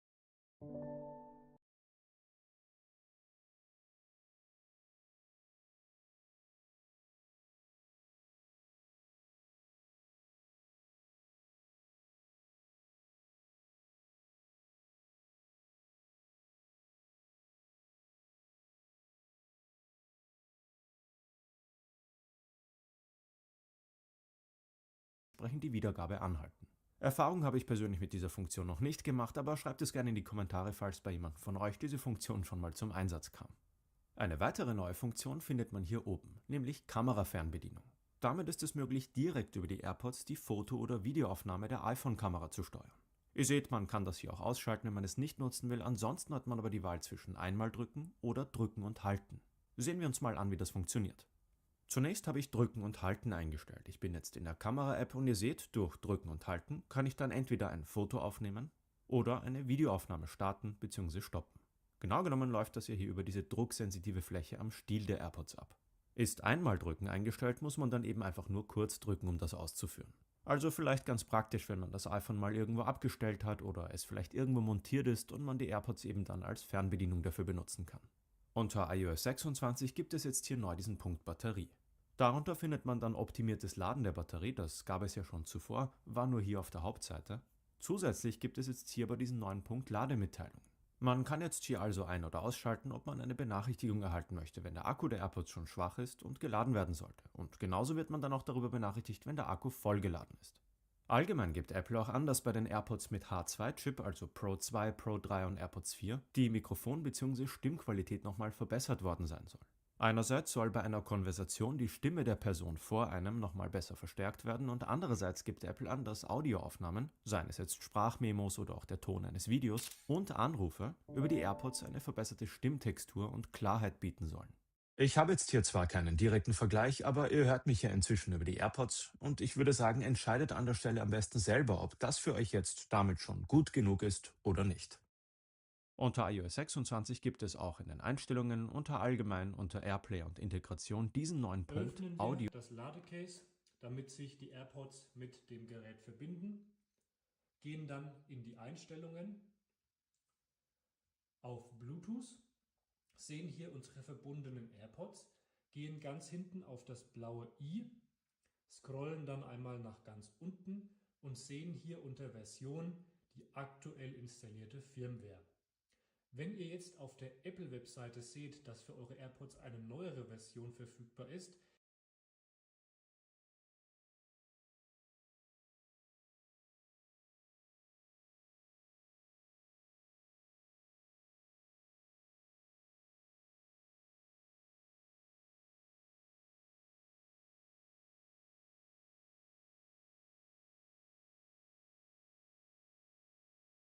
diese aber noch nicht auf euren AirPods installiert ist, dann könnt ihr das Update auch einfach selbst anstoßen, indem ihr erstens schaut, dass auf eurem Gerät, in dem Fall das iPad, die aktuellste Softwareversion installiert ist.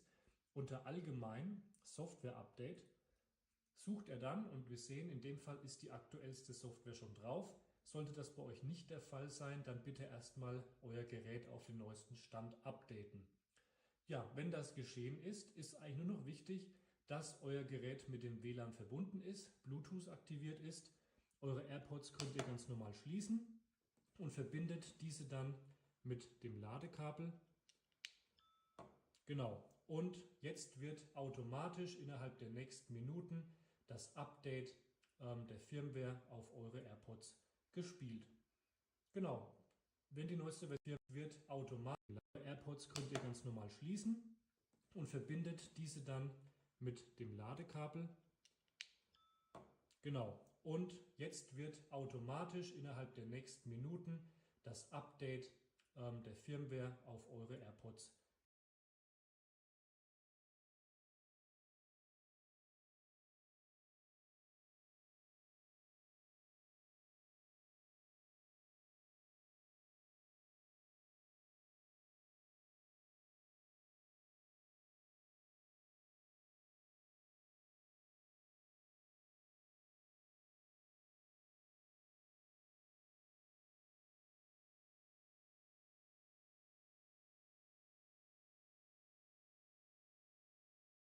weiterhin über Kopfhörer wiedergeben. Nutzt man also gerade die AirPods oder andere kabellose Kopfhörer, Wenn die neueste Version drauf ist, könnt ihr es, wie ich es gezeigt hatte, unter den Bluetooth-Optionen wieder nachkontrollieren, welche Version installiert ist, ob es die neueste ist, ob es alles funktioniert hat.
und wird dann mit dem iPhone ein anderes Gerät wie ein Lautsprecher oder ein Auto verbunden, kann ich dann damit festlegen, ob Audio weiterhin über die AirPods oder die Kopfhörer wiedergegeben werden soll oder ob es dann an die Lautsprecher oder an das Auto übergeben werden soll. Und das ist dann auch schon zusammengefasst alles, was für die AirPods unter iOS 26 neu hinzugekommen ist. Schreibt am Ende auch gerne in die Kommentare, was ihr dazu sagt oder wie eure Erfahrung mit diesen neuen Funktionen aussieht. Und wenn ihr mich noch nicht abonniert habt, aber an weiteren Videos mit dranbleiben wollt, dann abonniert gerne meinen Kanal. Das neue Design der AirPods Pro 3 ist echt ein Gamechanger. Ich muss sagen, auf den ersten Blick sehen sie jetzt vielleicht nicht sonderlich neu aus. Sie sehen sehr aus wie das Vorgängermodell. Aber wenn man sie trägt, dann merkt man schon einige Unterschiede. Zum einen ist das Noise Cancelling deutlich verbessert und die Soundqualität, die ist natürlich immer noch super gut. In diesem Video schauen wir uns die AirPods Pro 3 mal genauer an. Bevor es losgeht, abonniere aber gerne erstmal unseren Kanal.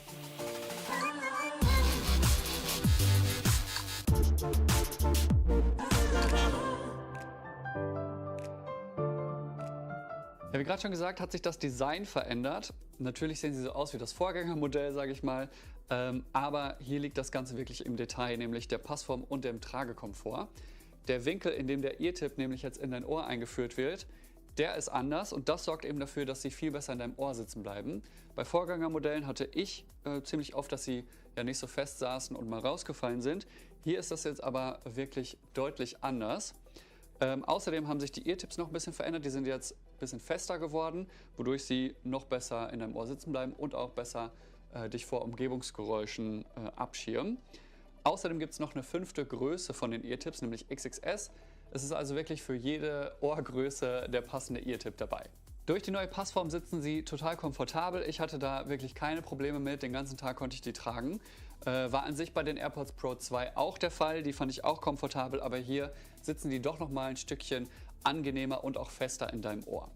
Ja, wenn wir die beiden Modelle dann mal nebeneinander halten, dann sieht man vielleicht auf den ersten Blick nicht so viel, aber wenn man genauer hinschaut, sieht man doch ein paar kleine Unterschiede. Ja, sowohl die AirPods als auch das Case selber haben jetzt eine IP57-Zertifizierung. Das heißt, ein bisschen Staub, Wasser und Schweiß können denen eigentlich nichts ausmachen, sind also perfekt, wenn du draußen eine Runde joggen gehst und es mal regnet. Außerdem ist das Case ein kleines bisschen dicker, aber man kann es wirklich verwahrlosen, weil es ist immer noch ein super schlankes Case, finde ich. Und die Lampe hier vorne, die ist jetzt so unter diesem weißen Plastik. Das heißt, wenn die ausgeht, dann sieht man die eigentlich nicht mehr. Ist so ein kleines Detail. Und sie haben jetzt einen neuen Chip, weshalb du sie noch genauer suchen kannst, falls du sie mal wieder irgendwo liegen lässt. Kommen wir dann zur Soundqualität und die wurde ebenfalls verbessert. Wie kann es auch anders sein? Verglichen mit den AirPods Pro der zweiten Generation merkt man dann einen deutlichen Unterschied, vor allem in den tiefen Tönen und den Bässen. Das kommt durch einen verbesserten Luftstrom. Also hier wurde wieder das Design angepasst. Man sieht da auch die größeren Ventilationsöffnungen. Apple hat sich ja schon bei der Keynote aus dem Fenster gelehnt und meinte, dass es das beste Active Noise Cancelling ist von allen In-Ear-Kopfhörern und dass das Noise Cancelling sogar zweimal besser ist als das des Vorgängermodells. Und ich muss sagen, jetzt wo ich die Pro 2 und die Pro 3 miteinander vergleichen konnte, merkt man da einen richtigen Unterschied. Vor allem so im Zug, beim Podcast hören oder auch im Flugzeug merkt man, dass man wirklich komplett sich auf seine Musik oder seinen Podcast konzentrieren kann, da man fast gar keine Umgebungsgeräusche mehr hört. Und was ich total interessant finde, ist, dass das Ganze eben nicht durch einen neuen Chip kommt, sondern einzig und allein durch Designanpassungen. Die Akkulaufzeit hat sich auch verbessert, die beträgt jetzt 8 Stunden mit Noise Cancelling. Beim Vorgängermodell waren das 6 Stunden und im Transparenzmodus hast du ganze 10 Stunden Musikgenuss. Aufladen kannst du die AirPods Pro 3 mit einem USB-C-Kabel, aber auch mit MagSafe oder deinem Apple Watch Lader. Auch dieses Jahr gibt es wieder ein paar extra Funktionen. Zum Beispiel kannst du jetzt mit den AirPods Pro 3 deinen Puls messen über die In-Ears. Ich weiß jetzt nicht, ob man das wirklich braucht. Aber gut, wenn du zum Beispiel keine Apple Watch hast, aber trotzdem noch deine Gesundheit so ein bisschen im Blick behalten willst, ist das vielleicht eine gute Funktion. Hast du aber sowohl die AirPods Pro 3 als auch eine Apple Watch, dann nutzt dein iPhone immer die Messdaten, die am genauesten sind und das kann man auch nicht selber einstellen. Dann hat Apple auch noch Live Translations hinzugefügt. Das ist jetzt nicht unbedingt neu bei den AirPods Pro 3, sondern neu bei allen neuen Modellen, die rausgekommen sind. Mittlerweile kannst du es allerdings noch nicht nutzen. Apple gibt aber an, dass das in Zukunft in Europa auch verfügbar sein wird. Für deinen nächsten Urlaub könnte das also eine praktische Funktion sein. Gut, das war's auch schon wieder zu den AirPods Pro der dritten Generation. Richtig gute Kopfhörer, gefallen mir sehr gut, vor allem die neue Passform. Hast du zu Hause AirPods Pro der zweiten Generation, dann würde ich sagen, lohnt sich das Update vielleicht noch nicht, außer wenn du Wert legst auf echt Top Noise Cancelling. Hast du allerdings noch keine AirPods, aber schon Apple-Produkte, also bist du schon im Apple-Ecosystem, dann sind das auf jeden Fall richtig gute Kopfhörer für dich. Ja, falls du noch Fragen hast, schreib sie wie immer gerne hier unten in die Kommentare. Danke dir fürs Zuschauen und bis zum nächsten Video. Ciao!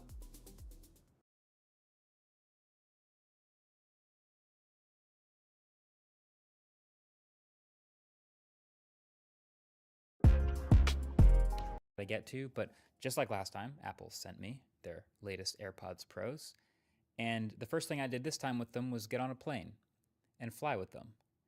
And now I gotta show you these new headphones. These are AirPods Pro 3.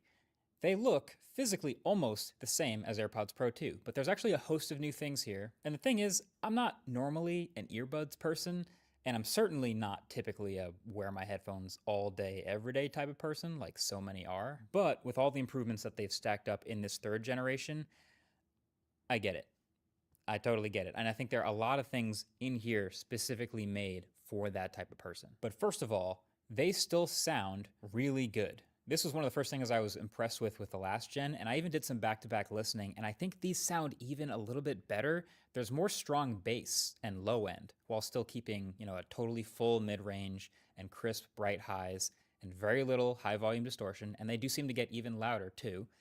And there's a couple reasons behind this sound improvement. If you look very carefully, you'll notice the vents are actually slightly bigger, and the interior is redesigned to allow for more airflow, so I'm betting that's where a bit of that better bass response comes from.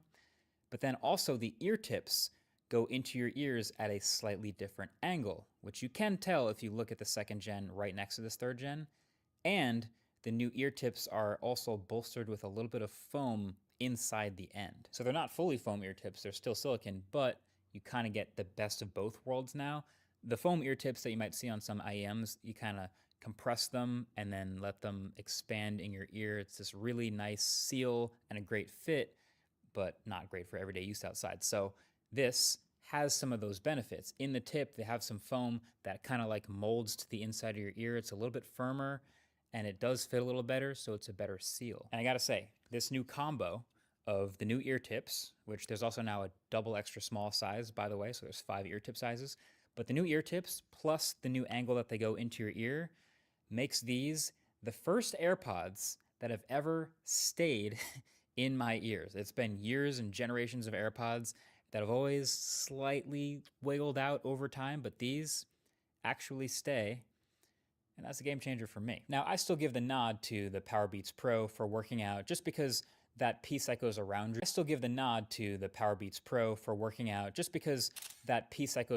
ear for the extra bit of security when you're running or jumping or moving around a lot, that can't be beat. But for the everyday walking around headphones, these are incredible. They've also added IP57 dust and water resistance for the first time. So they were IPX4 before, which meant they could take a splash or a sprinkle or go out in the rain, but now they are protected against a little bit of dust, and they can fully survive being submerged underwater. So that's better for heavy rain, better for spills especially, and even better for a ton of sweat.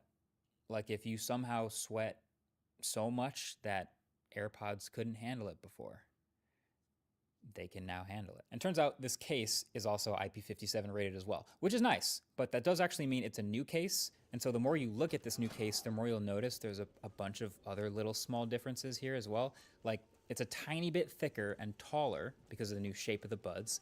And then also the cutout for the pairing/battery indicator light is now gone, but the light's still there. It's just behind the plastic now and quite a bit brighter. Clean. And also, just like AirPods 4, the pairing button is gone from the back. So pro tip, if you do need to manually pair these to a non-Apple device for some reason, like a computer or an Android phone, you have to open the case and double tap the front to put them in pairing mode. Then there's also a next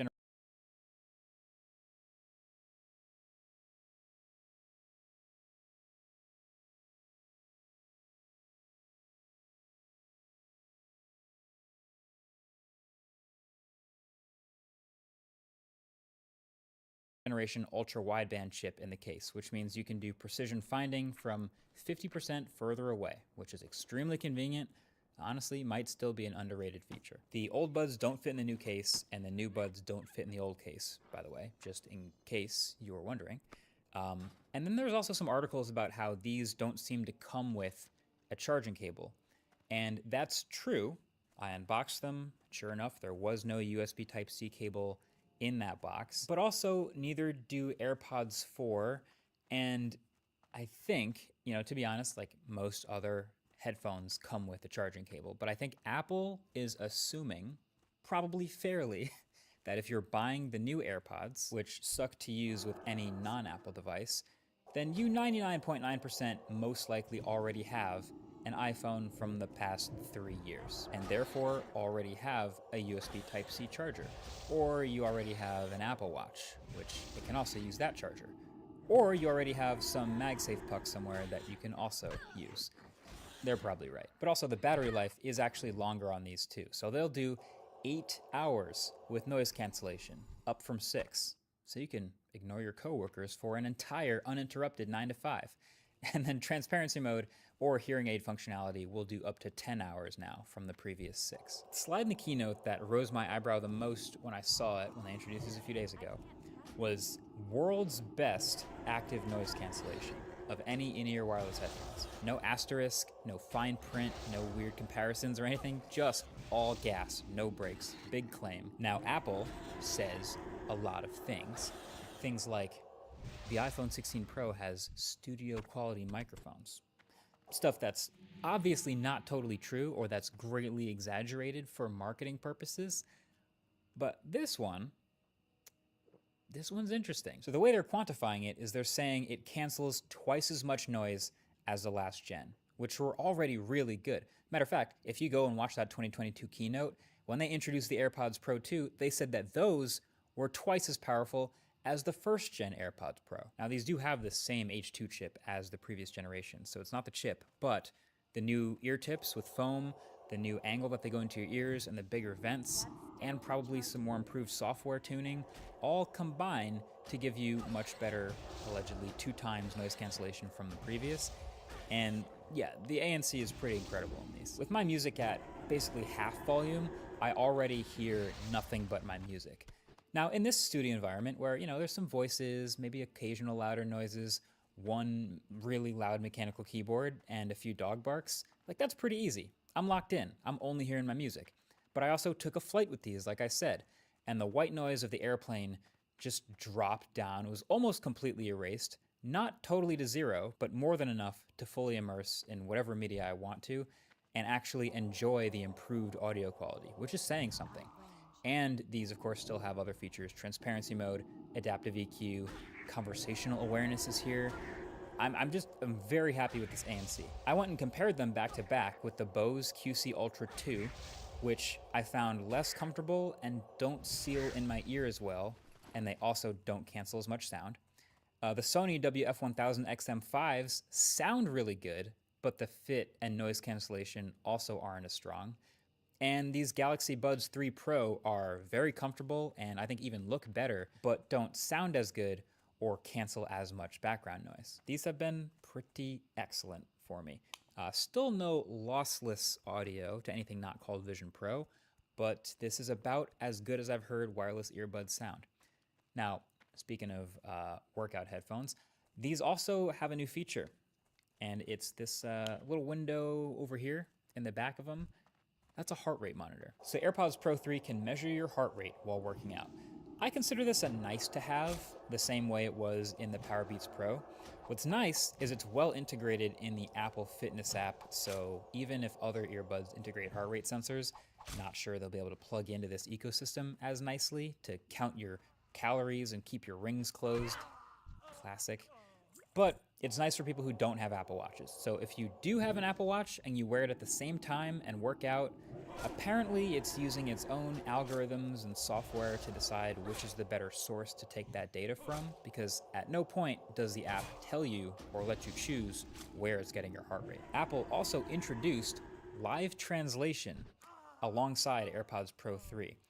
It's not exclusive to these like they might want you to think, so I won't spend too much time on it in this review, but it is powered by Apple Intelligence, and it does require you download each individual language offline before using it, so everything works offline without an internet connection, so that's cool. And I'm starting to think this is the perfect year to do a big comparison just on all these live translate features, because it seems like 2025 is the year of live translation. And there's a bunch of different versions of it, and I kind of want to see which one's best. Like, is it a phone app, or is it phone plus headphones? Or will it be smart glasses with AI?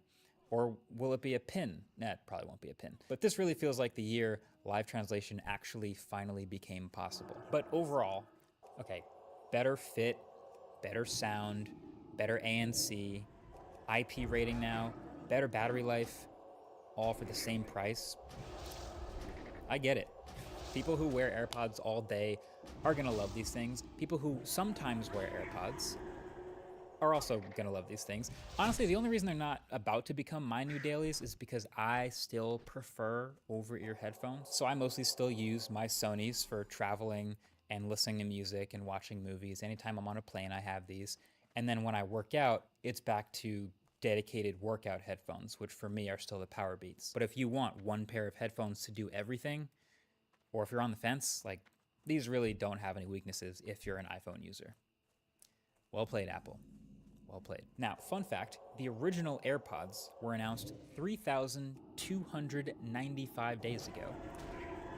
And they still look like this. Like, the tech has gotten way, way better, but all these generations later, they still go with this small, white, glossy dental floss case.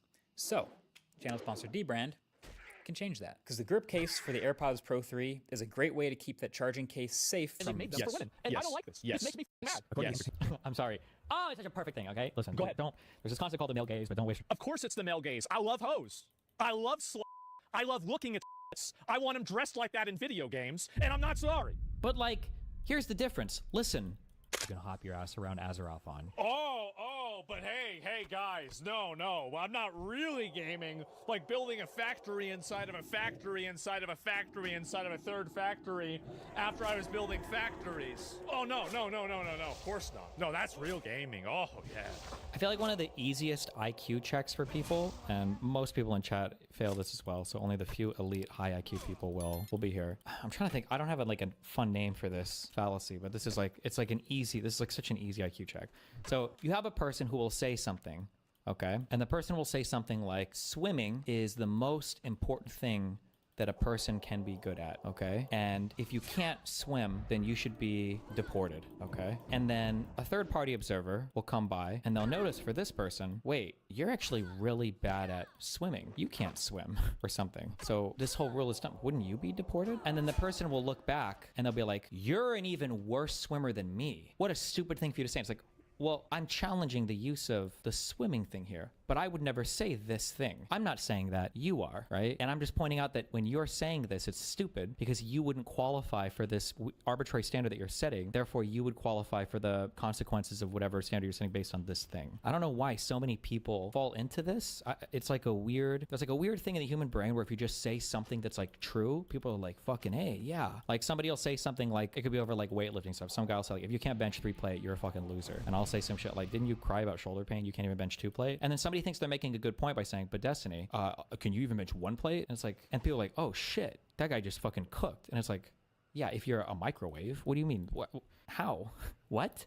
Like, it's just like, if somebody says something that's like a true thing or whatever, then it's just like a fucking it's like a retarded bait, and people are like, oh, fucking true. I feel like I say a lot that I don't give a lot of takes on modern gaming because I don't play very much modern gaming. I play autism simulator games. I say that to everybody. Even people ask me personally, what kind of games you play? It's like, oh, do you have autism? Because, well, let me tell you, I play the most autistic games in the universe. But I don't usually make much, I don't make many statements on like the state of modern gaming. I'll complain about like I don't like open world shit generally or whatever, but like otherwise, because I'm just not involved heavily in playing modern games. But Asmongold was making not only statements that he made about modern gaming, but then when I look back at his like gaming career, like I know that he farms mounts in WoW, and I know that he got so ass pain traumatized by dying 6 times in Dark Souls 3 that he basically quit his main account forever, and now he streams on Zachar. That's all I know about Asmongold's history for gaming. So for him to come out and talk about like, this is what games should be, like, okay, Zachar, like calm down there, chief. I don't understand how people think they're cooking. It's like, but don't you not play that many like modern games? Like, no, I don't. That's why I usually don't make super strong statements about like the modern state of gaming. I don't, because I know I don't. But you don't either, so I don't know why you have such a massively invested opinion on it. But I know why. The answer is because you're invested in the culture wars, and this is just like another level that the culture wars battleground can be thrust upon or whatever. Break. Holy shit. No, that's not how it works. This has happened to every single video game. Is that women have gotten into video games and they've made them for women. And I don't like this. This makes me fucking mad. This is I'm sorry. Oh, it's such a perfect thing. Okay, listen. Go ahead. Don't. There's this concept called the male gaze, but don't waste. Of course, it's the male gaze. I love hoes. I love sluts. I love looking at sluts. I want them dressed like that in video games, and I'm not sorry. But like, here's the difference. Listen, fine. I don't think there's anything wrong with that. The Taro dude, I don't know what the fuck his name is, who made Nier Automata, when people were like, why is it that the girls all look like hot as fuck and they're in, you know, you can see up their skirts and shit when they're loud as, I'm pretty sure Yoko Taro, I'm pretty sure his answer is just like, I think they're fucking hot as fuck, and that's it. And you know what? I respect that answer more than Hideo Kojima's, like, I need to model your feet so that I can have you optimally fucking naked for my video game because it's really important that your Wapakachugi viruses in your body can see the sunlight and that's why you have to be naked all the time. Like, just say you like fucking sexy bitches, bro. Everybody likes big honkers.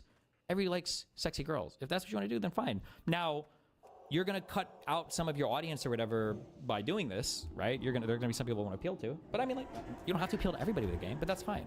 But also, if people want to make games that appeal to broader sets of people as well, then that's fine too. Every single character in every single game, okay, doesn't have to appeal to your male cock. Doesn't have to appeal to your dick. You can have other things that just don't that much. That's okay. That's totally fine. And you do too. Yes. Duh. We all saw those documents. You like them more than I do. Wait, what documents? None of my shit are... Has any of my shit leaked about video game characters? I don't usually jerk off to video game characters. There are hot video game characters out there, though. Is he mixing me up with Vosh? You're trying to farm him right now saying this. I don't even know the references, but whatever it is, I am doing it because I do like whatever he's implying. I know what you're doing. Okay, base. It's not going to happen. Fine with it, because when you see it, it's everywhere, okay? He tries to reference a lawsuit. What does a lawsuit have to do with fucking video game characters? Concept that everything in the world... What's wrong? Yeah, I want the chicks to be hot. Yeah, for sure. Yeah, because I'm a guy. I want hot chicks. She's a white guy. Everything is made for you. And yeah, of course I want it to be made for me. Why wouldn't I want something to be made for me? Fuck, yeah, I'm a white guy. I want things made for me. Sure. Yeah, and that's cool. But there's also other people that want things made for them. Is that like such a hard bridge to cross? like you want things made for you, that's cool. But other people also probably want things made for them. Isn't that okay? Is that the worst thing in the world? Yeah, definitely. No doubt. Who do you think plays video games? What was the most popular character made in Baldur's Gate 3? Oh, that's right. Yeah, but like, do you think more or less women play video games now than they did 20 years ago? No? Fuck, yeah, I'm a white guy. I want things made for me. Sure. Yeah, definitely. No doubt. Who do you think plays video games? What was the most popular character made in Baldur's Gate 3? Oh, that's right. Human, male, European, warrior class, longsword weapon. Now it's time to game. Okay? Oh, wait a minute. Is that Destiny's character? Wow. How about that? Me, when I load up a new RPG with 52 different races, 107 different classes, and 480 different special features and abilities on every single thing, and I roll variant human, D&D, white human fighter. That's me every fucking time. You better believe it is, baby. Excuse me, you said this was the protagonist in this game? Yeah, what's wrong with him? He has an axe instead of a sword. Excuse me. What? You said this is the protagonist? Why does he have a fucking bow and arrow? That's called a side character, okay? Yeah, I like those characters. But I also can play female characters or black characters or trans female black fucking wheelchair. Who the fuck cares? It just depends on the game, no? This is like... to be for you. If a woman looks a certain way, you criticize her because she's not a piece into your cock. If a woman is doing... Absolutely. Why? Exactly. But can't we make different things for different people? Is that really that hard? Is that impossible? Doing a certain thing, it's not okay because it's not appealing to you. Like for a white man, especially, this is like enough of a criticism. That's it. Absolutely it is. I want things that appeal to me. But they still exist. Didn't you just reference, what was it, God of War 3? How old is that game? Oh, about Baldur's Gate 3. That came out. That was like, was that last year? These games are still being made. They're still there. They're all here. We still have lots of games for us. We're okay. We're doing okay out there. I want things to appeal to me. What's wrong with that? Right? Women, like the fact that women in video games now, they're making video games for women. Yeah, no. And they're going out of business because they don't buy them. That's the whole point. They got to make video games for me again because I buy them. That's the whole point. That's my whole point. Exactly.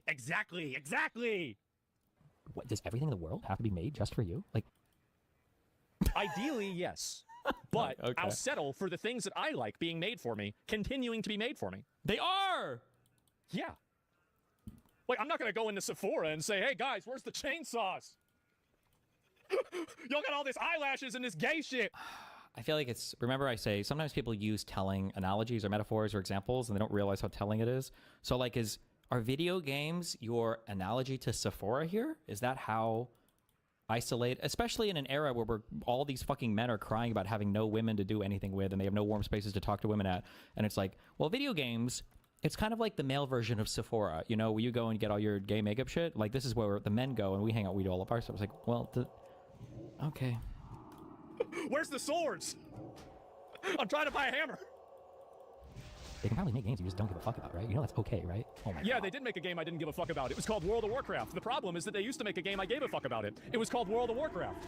You want to make your own shitty little bullshit game, that's fine. But don't go and, again, you want to get woke on me, that's fine. Let's get woke. Don't go and appropriate my culture. Don't appropriate video game culture. What the fuck? Does video games have to only be white guys now? Or what does that even mean, bro? And add your own shit into it. Make your own culture, make your own games. Who's ever done that in the history of ever? Go make your own entire culture. Everything is derivative, bro. Everything's built off other shit. Who cares? If people want to fucking build shit into your culture and join it and all that, who the fuck cares? Let them do it. Who cares? Why do you need like a safe space for video games? Why does it matter this much? Now, if they legitimately stopped making fucking franchises that appealed, I guess, to white people at all, or if I'd say if they destroyed a franchise, I guess, but like franchises get destroyed all the time without there even having to be any diversity shit in it. So I don't know. I'm so sick of this shit, I can't believe it. I saw that Quinn was talking shit about this too. Whoa! Where is it? Fucking son of a bitch. Stupid ass. Where's it? Uh-oh. Stupid bitch. Here it is. No, we're gonna get through it. No, it's fine. I want it. It's not a big deal. I want to hear it. Animal Crossing. Oh wow, he dressed well. Damn. Damn. Let's hear what he has to say. Oh yeah, guys. Let's hear what he has to say. The Sims. The Sims. Et cetera. Yeah. These types of games, they're like woman games. Yeah, they are. You know what I'm saying? Yeah. You want to watch PoEs? I don't want to watch guys. Something like that. That's an unhinged take from Asmongold. I'm gonna be honest. That's a truly quite an unhinged take from Asmongold. He hasn't listened to a lot of my takes. If he thinks that one's unhinged. I don't even. And it's crazy coming from a guy who's like plays the most fanboy games possible. Like literally play. That's because I'm man enough to do that. Okay. I can play Wuthering Waves. I could even play Infinity Nikki. Y'all remember the clip? Who remembers the clip? I said I could suck a dick if it wouldn't be gay. That's how straight I am. It's like what are top 10 games that turn people gay into femboys? Turning people into femboys is not a recognized feature. What's the list? Nah, this is honestly. Are you still mad about this shit? What is he mad It about? was 4 or 5 years ago, man. Really? He's still mad about Final Fantasy 14. This shit happened in 2021. What happened? He's still mad about this. Oh my god. Legit. I'm not even kidding, by the way. This is Go down. fucking accurate. Go down. See, he's still mad about it 4 years. He hadn't even forgot about this. It's like, no. By the way, guys, y'all don't understand. Okay, here, I'll let him. Oh, telling you. No, okay. And that is like his favorite game. Like it's like Asmongold's favorite game was. I didn't know that. Some shit like straight, bro. Don't even get me started on that other game, Monster Hunter, bro. Don't even get me started on that fucking game. What the fuck? What? There was a WoW exodus and okay. everyone moved over to Final Fantasy 14. Maybe I remember this a little bit. Was this like one of the brief... I feel like this was one of the brief moments in time. I don't think people use this term anymore, but there used to be this expression used every time some new fucking slop dog shit MMO came out, and the term was WoW killer. This is going to be the WoW killer. Wow. And I think that Final Fantasy 14, has always been seen as like a good game. And I don't know if they just gotten a good patch and people were getting kind of sick of fucking WoW or whatever. And I think there was like a decent flight or exodus over to Final Fantasy 14. You know how like Jaime Lannister could never quit Cersei, and even at the very end he came back to her because he's like, fuck it, we're incest people, let's fucking die together. Like WoW is just kind of like that for some people, Hey, all right. I don't. That's so crazy. I can't even respond to it. Okay.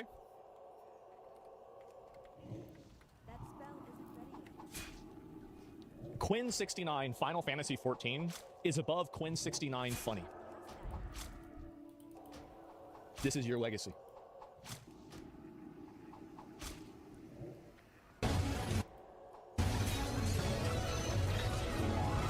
It's pretty cheap. It's pretty Fred. Where were the heels? Where were the heels?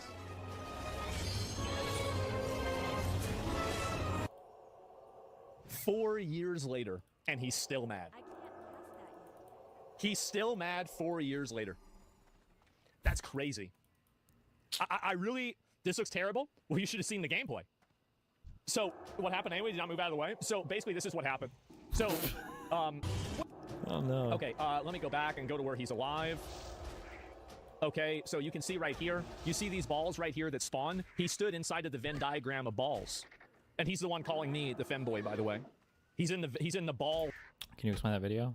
No. I just actually laughed along to pretend that I was watching it, like how I used to complain my dementia-ridden grandma did when she was watching sitcoms because I saw chat laughing, but I actually don't know what I laughed at. You caught me. Hold on. Let me watch again. Based on how he's talking, it sounds like they were in some fucking raid together and Asmund fucked up the raid and apparently Quinn holds this against him and that's where Asmund thinks all the hatred comes from. I don't know. Is that what it is? Let me see. Hold on. This is your legacy. Hold on.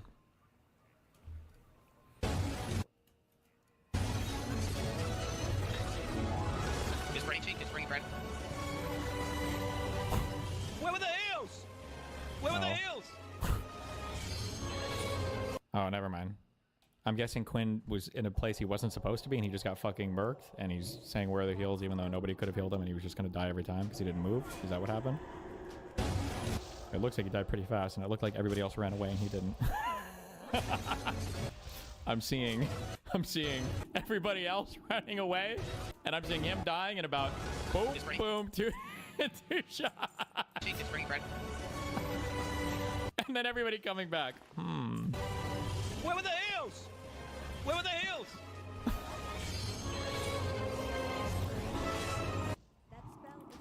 4 years later, and he's still mad. He's still mad 4 years later. That's crazy. I really... This looks terrible. Well, you should have seen the gameplay. That's when it starts the rant at 5 hours. Bro, I'm not gonna watch him rant for 30 fucking minutes. About video games? Crazy to say. This is the opinion of the majority of Americans. And I think that this is the reason why people like Hassan are upset. It's because what you think is extremism is actually not only is it not extreme, but this is the viewpoint that I think the majority of people have. I think the majority of Americans are fucking tired. We are sick and fucking tired of a weaponized Department of Justice that is used to insulate bad actors, fraud, treason, and other types of seditious, unlawful behavior that is totally fucking unacceptable. I agree that people are mad about that, but it's because of the false reality that people like you are complicit in throwing it up against them, right? I'm guessing he's watching that or just watched that video, but it was the Department of Justice, the Biden DOJ, the Merrick Garland Biden DOJ nonetheless, that was the one that prosecuted the feeding our future or feeding our families or whatever the fuck that, all those Somali people that were involved in the fraud were prosecuted by Biden. No? This is insane. How about And Garland? Hassan had no problem with me saying this exact same thing whenever I was talking about the people that covered up the Epstein files. You remember that? Because I said the same fucking thing. I said that the people that are covering up the Epstein files, you need to find out, no, not the person that told them, the person that did it. I don't care. Oh, they're a pencil pusher. Oh, it's not fair. Good. Maybe that'll set a fucking example for what it's like whenever you go and you allow this rot to continue. That's it. And average Americans are tired of having their country rotted out, looted, pillaged by a bunch of random fucking third worlders and then asked to apologize for it because of something that happened before we were born. This is outrageous. I'm tired of it. Most people are tired of it. And I'm also tired of pretending that I'm not tired of it. It's outrageous. Yes, absolutely. And there's another thing too, is that the... True. I'm tired of pretending that we don't hate all the fucking immigrants in this country. Like, wow. When were you pretending that wasn't the case? Now, maybe for Asman he wasn't, I guess, but for conservatives at large, like, when was that period where you weren't pretending to be mad as fuck and that all of our problems were caused by immigrants? I must have missed that time period, I guess. Insulated, generally white liberals that live in gated communities vote to bring in all of these people that cause violence, that commit crime, that do fraud, and that have all of these problems because they never have to see it. Their only interactions with illegal aliens are when they come in to clean their fucking house. And so, yeah, they think that they're great. But whenever you're the person whose job is being displaced because of this illegal alien, when you're the person who now has to pay a higher premium for your health care, you have to pay a higher premium for your insurance, for your home insurance or your car insurance, because these fucking parasites have come in from other countries. They're stealing our money, they're committing crimes, they're stealing identities, and they're you're complaining about a thing, but you're so off on things. If anything, like, even illegal immigrants probably overall reduce the cost of healthcare because they're paying into systems and shit that they're still at a young point in their age, so they're not taking a lot of withdrawals from. Your two biggest leeches on tax shit are going to be under 18 people who are probably not generally illegally immigrating because it's going to be working age people that are, and then it's people that are retirement age and older. These are they're not working anymore, they're just getting entitlements, especially huge drains on our healthcare system because we spend so much money right now on end-of-life care. They're not, it's just natural illegal immigrant category people. And I'm not even defending illegal immigration. Like, there are problems with that. I don't think we should have any illegal immigration. We should figure out how to patch that shit. But like, you're just like screaming problems and then just like assigning all of these to a random group of people. Like, what are you talking about? Everybody's fucking rates, going to the emergency room, they can't even speak fucking English. And all of these people... Like, do you really think the emergency... Well, I know why. It's an age thing, and you fucking retards probably agree. God, I hate age. People always do this. Hey, the emergency room visits, it's so expensive. It's so expensive to go to the emergency room, and that's where all the money goes, you fucking retard. Because you broke your arm once, and you called fucking 911, and you went and you got a $3,000, $5,000 bill, $10,000 bill to do some fucking bullshit. No, the expensive shit is all of the fucking end-of-life care that old people get. That's where your 17th bypass surgery for fucking grandpa, okay? Or the 400 millionth prescription drug that he's gotten because he's got hypogonadism and hypothyroidism and hypocardiacism and hypobrain shrinkingism and every fucking ism under the sun, but we gotta keep grandpa alive for 6 more fucking years so that he can survive for 2 more comprehensive fucking surgeries because Medicare and his Medicare Part B plan and all these other bullshits are paying for it. This, and then the hospice care, and then the long-term care. This is your huge drain. You can look at the per capita expenditures on healthcare. It's like 50% additional. It's like 24% of our old people consume like 38% of our healthcare spending. Like, these are your big healthcare consumers. It's not fucking illegal immigrants. Who the fuck is coming to the United States of America to go to a fucking emergency room? Come on, get real, bro. This is just not happening. This is just like, it's not the problem. Your magnitude is way the fuck off here. Your magnitude is way the fuck off here for how mad you should be at these people about this particular issue. You call this out, somehow now you're the problem. No, I don't fucking think so. I think I'm tired of this. I think most people are tired of this. And I'm tired of these fucking losers, these pathetic, disgusting liberals voting for this and then sentencing other people to die. If you want to pass the sentence, do it to yourself. That's what I think. True, King. It's disgusting. True. I'm not sorry. I'm right. I'm sick of pretending that I'm not. When was that? I hate like the false. I need to do this better. I can't. I need to stop hating it. I need to embrace it. Don't kill the cringe. Kill the part of you that cringes. I'm tired of pretending like white people aren't the problem. I'm tired of pretending the conservatives aren't racist. We are the majority. They inverted your clip, cutting out you mentioning accelerationism, so it sounds... The real people that never get spoken about are old people because they vote a ton. It's old people, that's the ones who never get criticized. And it's homeowners who are fully incentivized to keep housing prices high and to keep housing stock low and to do retarded shit like getting rid of property taxes on their bullshit. And like these are the people, but nobody talks about those people because they're your strongest voting bloc. And you don't talk about them either. Also probably because most of them are probably white, which is another reason you won't talk about it. But like these populations are untouchable. I don't even know the solution via democracy to address these problems because they're your strongest voting bloc. I don't know what the fuck you do. Like you're talking about Somalians and not the whole of Minnesota that voted for these policies? Is it being cut? What would you have the police do instead if you were them? What would be your course of action? Genuinely curious. I would create a situation where this is the problem. They can only exist inside of a web of lies. They can only exist inside of manipulation, tricks, emotional manipulation, and emotional blackmail. They have to cut clips, repost things in different ways, lie, everything like that. Isn't that guy being sued by Ethan? Not yet. The police would be afraid to defend these places because they would be worried about being persecuted. Absolutely. I think the same thing about the Epstein files. I think any of the people that were complicit in the cover-up for the Epstein files should be absolutely prosecuted and put up for being a accessory to child trafficking. Even if you were one of the people that was like, oh, I was just doing what I was told. Okay, well then, go stand over there. Now you're being told you have to go over here. You're going in the box now. Police to leave and completely disband the police force. Yes, this would allow the companies and the people in the area to be effectively completely lawless and turn it into anarchy. That would make, because that's what they voted for. That's what they voted for. Get completely chaotic, and these people would then become terrorized by the people that are in this community that they are somehow trying to enable, right? And so the goal is for that to happen. Wait, this is bait. I should watch my own clips and just agree with everything. That's my favorite time on stream. Sometimes you got to listen to the only real, you know? Fuck, I need my N-word button, please. As unpleasant and awful for them as possible. Yes. So that way they realize the mistake that they've made.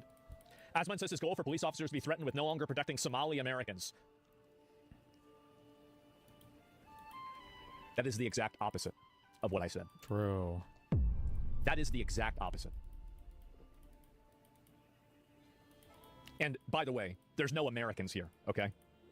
Whenever they're speaking a foreign language, they're advocating for sending money to their own country. They want to change the culture in America to be more like Somalia. They're not Somali Americans, they're Somalis. Aren't there like, there's like 80,000 of these people, bro? This is like such a small, like this, and I guess maybe they are concentrated in certain areas. Somebody said they were all west of the whatever bullshit. I mean, so maybe in like an area, but like, even for the whole state of Minnesota, but let alone the whole country of the United States, like, we're about to go to war with Venezuela, and I don't even know why. Don't we have other things that are kind of... Doesn't matter if they're living here in America. Sad. Truly sad. I got banned for a fucking misunderstanding. This motherfucker's doing inside. You did not get banned for a misunderstanding. This would allow the companies and the people in the area to be effectively completely lawless and turn it into anarchy. It's so crazy, like... Oh, fuck, dude. Asmongold is so much better at this than Hassan is, and it hurts. So is Fuentes. Fuck, Hassan just sucks at this shit. You can see it as his popularity wanes too, because Asmongold is just so mask off. He's so honest about what he believes, and Hassan is like living in this crazy dual existence where, and you can even tell because of how fucking mind-fucked his chat gets, right? Like, I'm curious, does Asmongold ever have to do this thing where when he's watching certain videos, he has to turn his chat to emote-only mode? Like Hassan has to do every single fucking time there's a Jew on screen, or every time there's an announcement involving, you know, some demographic that his audience is now completely bigoted against because they're not fucking communist or socialist enough. It's so annoying how much, Jesus, so cringe. Yes. That would make it completely chaotic, and these people would then become terrorized by the people that are in this community that they are somehow trying to be... Also, how many reacts deep are we in right now? Asmongold... Okay, so Asmongold's not reacting to his clip. Asmongold is watching Hassan reacting to his clip while he's reacting to this video. I will say, people got so mad at this skit. This is when I realized gamers were fucking fragile. Do you remember this one so long ago? But he actually completely predicted the direction of the industry. And people, where is it? Gamers got so mad. Was it Jimmy Kimmel? It was Jimmy Kimmel. Oh my God, 10 years ago. Was it really that long ago? Is there a way to see? This was like one of the most like disliked videos on all of fucking YouTube. It was like 500,000 thumbs down. Gamers got so mad at this, but it's kind of where we are today. YouTube launched a new video network yesterday where you can watch other people play video games. For real, the whole network. It's called the We Should All Be Very Ashamed of Ourselves for Failing as Parents channel. Actually, it's called YouTube Gaming, and I don't get that. To me, you know, watching another person play video games is like going to a restaurant and having someone eat your food for you. Just if you like them, play them. But I guess I'm getting old. When I was a kid, you only watched other kids play video games when you ran out of quarters, and then you'd stand there. But apparently, there's big money in this. One of the top video game players is a guy named PewDiePie. He reportedly makes $4 million a year doing this, which is funny because that is precisely how much you would have to pay me to sit through one of those videos of somebody. If you're a video game player who likes to watch other video game players play video, well, the problem is, where does it end? YouTube is launching an exciting new service, YouTube Gaming. With YouTube Gaming, you can watch other people play the hottest new games. Awesome. Nice shot. But what if you want to watch the people watching the people playing the video games? Well, get ready for YouTube's Watch. I think something cool just happened. But wait, there's more. If you want to watch people play video games, check out YouTube Third Watch. I have no idea what's going on. And we're not done yet. With YouTube Almighty, you can watch all those people being watched by God himself. What the HE double hockey sticks is this? I've created a race of idiots. The YouTube... People got so mad at this. Why watch a talk show when you can talk to other people? This is why traditional media is dying. Not even funny. The disrespect was strong in this one.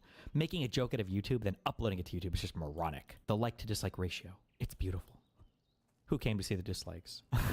What a jerk move. Hope you're really enjoying the 155,242 dislikes. So much ignorance passed off as a joke. Dude, people got so mad at this. Trying to enable. That's right. And so anyway, the goal is for that to back happen to this. and to make it as unpleasant and awful for them as possible, so that way they realize the mistake that they've made. So when they do actually follow through on this demand, because it's very likely that it's going to happen if it hasn't happened already, because the video just came out right when based are pumping the fuck out of this. It's Absolutely. all over Fox News and shit, and people start issuing bomb threats and stuff like that. Who said bomb threats? And then the community will beg for people to stop, right? Like you'll have members of law enforcement in Minneapolis being like, please stop sending fucking false bomb threats to random childcare facilities in Minneapolis. What are you gonna do, guys? What are you gonna do? Honestly, like at that point, is crashing out on Atriok, who agreed that frauds no. Was engaging in maximum amounts of copium is because I think Atriok is a smart person, okay? I think he's a smart person. I could not believe that he would watch that whole thing and go, this is real journalism. That has the hallmark of a Tyler Oliveira-style commentary. Yes, and Tyler's videos are great. They're amazing. Is Tyler the guy who constantly makes videos where he's like, going to insert Western European country here to see all the horrible insert African or Southeast Asian immigrant community here? Is that like, is he the guy who does every single video is basically that? Okay, yeah. It blows my fucking mind. It's like, I feel like he's got like a spinboard. It's like, okay, France. And then he brings out his word. Singaporean. I didn't even know that was a race. Okay, time to find a place where Singaporean, is that a word? People exist in France, and then we're going to make a video about how dog shit these people are. Let's go! What was that video? Inside India's poop throwing festival. That's a country abbreviated video, right? IN poop emoji. Sorry. I exposed the most evil cult in America. Oh, nice. It's not race baiting, right? That's me infiltrating Scientology's Church of Spiritual Technology. Scientology. Fortified with spiked fences, infrared Stop camera. lagging, Chrome! Inside Minneapolis's Somali invasion. I hunted pickpockets in Venice, attacked. Inside India's poop throwing festival. Fighting scammers in Paris. Fart spray gun plus 2 bodyguards. I exposed scammers in Barcelona. I investigated the poorest town in America. Is this all AI imagery? Does it look like she's drinking the dirty water? I investigated Murder City, death, drugs, and serial killers. England is on the brink of civil war. I exposed scammers in Rome. I confronted scammers in Paris. Albuquerque, the drug-infested war zone. Demon slang. That looks like it could be white people. I deported illegal immigrants with ICE. Most corrupt church in America. Okay. Yeah, this guy. I think this guy does a lot of race baiting, but not to make any factual claims of other videos. But I genuinely think. Yeah. I genuinely think. Yeah. That there is a different frequency that some people tune into. Yeah, it's called the truth. I think there's a different frequency. It's called the truth. That people tune into where they are not sufficiently scrutinizing random guys who just claim to be apolitical. Okay? He's so mad that people won't criticize other people for stepping outside of the box that he wants everybody to be in. And keep in mind, this is exactly the kind of stuff. Remember how Hassan said he doesn't woke scold people? This is exactly what I was talking about. Is that he tries to enforce these rules onto other people by indirectly attacking him with his audience. The only difference between me and Hassan is that I don't insult your intelligence, and I'll just say that's what I'm doing. Kind of true, unfortunately. Like, in their minds, without, like, all of this, like, immediate evidence over and over again, without them just straight He's losing the narrative and malding? He is. That's clearly what's happening. Is that people like this, like, this is destroying the entire narrative that people like him try to push out. And this is why he's melting down over reasonable, rational creators coming and calling this out. And he's angry about it, and he's trying to encourage his audience to harass them, to criticize them, or to tell them that they're wrong, because he doesn't want to lose control over that narrative. That's the exact reason why he collaborates with people, too. It's because he wants to do that in order so he can co-opt their audience to push, again, his narrative. It's all about that. It's not about the truth. It's not about honesty. It's not about what's best. It's about the narrative. Hassan is so bad at combating this? Well, because Hassan basically is coming off as basically like a stereotypical politician, and Asmongold is coming off as basically Donald Trump. That's kind of what you're seeing here, because the impression is Hassan is a guy who's treating you in a condescending way, and he's speaking down to you, and he's not being fully honest, and he won't admit any problems with his side. And then Asmongold comes out, and maybe Asmongold is a little rough around the edges. Maybe he is a little bit racist. Maybe he is, but at least he's being honest about it. At least he's telling you the goddamn truth. At least he's being honest about who he is. It reminds me of that Chappelle skit of like, Donald Trump is an honest liar, you know? And it's funny to see Hassan kind of fall into that trap. But Hassan is like, he's twisted himself so hard. Like Asmongold doesn't even understand when Hassan says he doesn't woke scold you. Hassan means that, because when Hassan is in tanky mode, he doesn't woke scold. He actually hates identity politics because it's just a liberal thing. But when Hassan's audience is dwindling, or when he needs to assume the popular position on a given topic that is identity politics oriented, he will switch back into that heavy progressive frame of mind. When you look at all of the articles that he does for all these slop publications, for all the women that want to fuck him, or the publication guy that's paying people off to write these slop articles about him, in most of those articles, he comes off as like a progressive liberal, and he'll talk about like identity politics and shit. But then when he's on a stream, or when he's like in a more radical mood, he's talking like a tanky. And remember, when you get into the whole Marxist framing, idpol is the weapon of the liberals to satiate the masses so that they never rise up and realize that it's the bourgeois and the capital owners that are the true oppressors of everybody. We've watched clips of Hassan basically saying this verbatim, you know? So it's not even like that much of a secret. This is the American century of stupids. And stupids are all around in many different shapes and sizes and colors and backgrounds. So they sure are. You're probably going to have a decent time, but I will actually think less of you. Okay? I will. It is very difficult for me to look at someone the same after watching them watch that video, and then their takeaway is like, this was brilliant. This was brilliant propaganda. This was actually the greatest video of all time, and you're just simply bent out of shape because you're owned, because you want you want mass fraud to be conducted. Anyway, never mind. Don't watch this video. Most of it is great, but the beginning is, as I suspect he did not watch the Dick Shitley video. No, I will be watching Atriox's video, where he basically says, I guess, that the stupid video that we just watched and carefully went through piece by piece to identify if there was any new claims being made or if there was any evidence, actually had any real... Like, I want to see what he thought of the video. I suspect he didn't actually watch the video, because I don't think Atriox is a stupid, okay? I don't think he is that... I don't think he's a stupid, so I will be shocked if he actually gives any praise to Nick Shirley.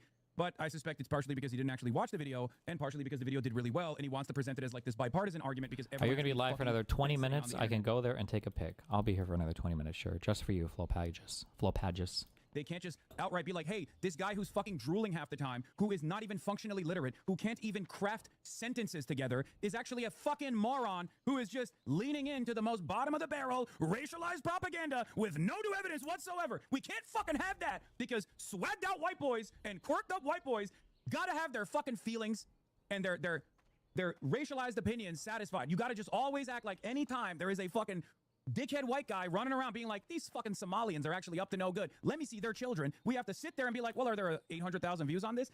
Well, maybe he made some good points. Let's take a look. Massive fraud scandal unfolding in Minnesota right now, primarily among the Somali community of Minnesota, dealing with millions, if not billions of dollars of taxpayer money funneled into things like luxury vacations, luxury cars, and massive stacks. Okay, all of this is irrelevant to the Nick Shirley video, for the record. Okay? This is real. This is a real thing that happened. And you know how they cracked this case open? Not by getting a fucking random YouTuber to go around and yell at random Somali people. But by getting the Biden DOJ to do a real investigation and figure out. Multi-year investigation. Yeah. A multi-year investigation that started under the Merrick Garland Department of Justice, okay? So just understand, he's correct on this. This fraud is real. With cash and overseas. Okay. That's good. Hassan doesn't fall into the woke trap of, like, defending it. Now, I want to give credit here. The person who really blew the story up on social media and YouTube is this young guy, Nick Shirley. Here's him right now at one example we'll talk about, which is a so-called learning center in Minnesota that was billing the government to do learning for kids. Here in Minnesota, massive fraud is taking place within the government and the Somali population. Here, this building alone, Quality Learning Center, is a daycare, yet... This is a separate story. Okay, so, here's the thing. If you actually watch this video, just this video alone, I would assume that this kid has a learning disability and he's going to the Luring Center. Okay? No disrespect. Get mad at me if you want. You'd be like, oh, you're being ableist. But, like, he just genuinely can't speak, okay? So if I saw this video in broad daylight without any other fucking context, I'd be like, oh, that's cool. This is his first video that he's ever done. He's trying to do a YouTube channel and he's going to the Learning Center. Okay? I'd be like, that's tight. Congratulations.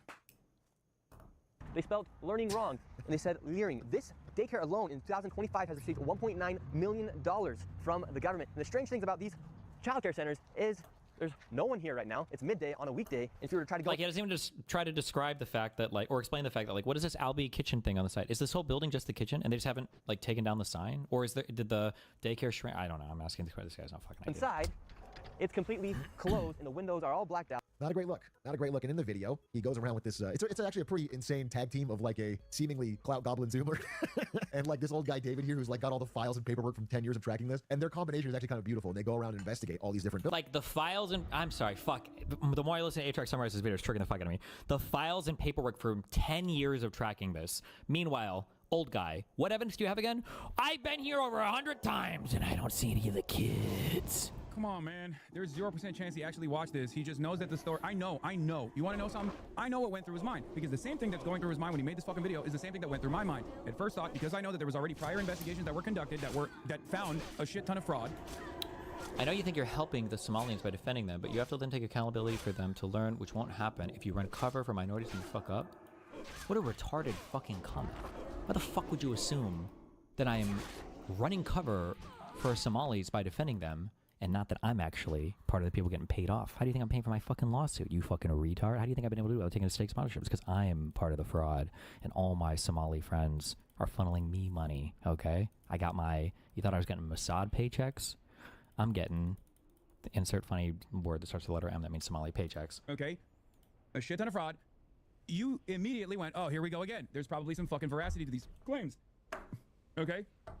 But just like, you know, do your due diligence. You didn't have to fucking say, this is a beautiful investigation. There was no investigation. He just fucking ran around talking about how much money these facilities were getting while simultaneously yelling, where are the kids? Where are the kids? Like he's doing a fucking Eric Andre's kid. Yeah, he just wanted to be, look. I know Atriarch is not like a racist person at all. He's not. Yeah, Hassan has to caveat so much because he doesn't want to isolate himself from anyone else at Twitch. It's so funny. So he can't call Atrax stupid. He can't criticize him too much. He's got to say, well, he must not have watched the video. Maybe he saw it blowing up. He needed to do a little bit more work. I wish if I got this level of charity from this fucking loser, oh my God. He just wanted to probably be first to market, and he didn't do his due diligence in the situation because it ties back to what he saw, as he also brought up. No, he's not more right-wing than I think. Stop. It's not. Shut up. I'm telling you exactly what it is. He's a socialist like us, guys. Play, and he didn't have time to go through the fucking 40-minute video, probably. I'm giving him... Your benefit of the doubt card has been revoked? Okay. True. Things they're supposedly, you know, offering learning to kids or food or daycare or autism preparedness. And he's right-wing in the sense that he's giga-lived up, dude, but he's not a right-wing in the sense that he's conservative traditionally. Exactly. He's fucking giga-lived. There's no way that he thinks it's appropriate. And I'm sure he'll bring up similar points that I did later in the video. And the only reason why he's like pumping this fucking freak's video is because he didn't watch it. And he's tying it back to the actual conspiracy, the actual credible accusations that turned into convictions with the welfare fraud that took place. That's the only reason. He should have done his due diligence and not promoted the video that got a fucking billion views being like, where are the children? Where are the children? Why are Somalis exceptionally violent? But there's no my brain broken because it's surprising me that Hassan even knew Merrick Garland investigated this, or am I just out of the loop and it was a bigger story than I thought? Oh no, it looks like Hassan was doing research about this thing beforehand, and he probably saw other people's TikToks or whatever covering it, or chat brought it up. I don't know. Like he's going through all these pages, so I'm assuming that people in chat are linking him stuff where he's got more background information about it. Oh yeah, the guy. That's a serious question. What can you from saying the N-word, clavicular, and pointed to spam that shit, and they seem to be the biggest dudes out there right I might even play into the women hating memes too much. You have to be careful when you have a community that predominantly has a certain type of people, and if you start making edgy humor, that group of people, it's, how do I explain this? When you have a majority group of people, even making ironic, edgy jokes against a minority that is not represented well in that group of people is just usually a really not great thing to do. You say they start believing it unironically, but even if they don't believe it unironically, it's just a very weird, not good vibe. It's not a good vibe. It reinforces the group dynamic a ton. It's super alienating people on the outside, and it's just not, yeah, it's not. I'm not under any delusion that my community will become like 50-50 black and white, not until Soros funds all the baby replacement of the world, but it's, yeah, it's just not.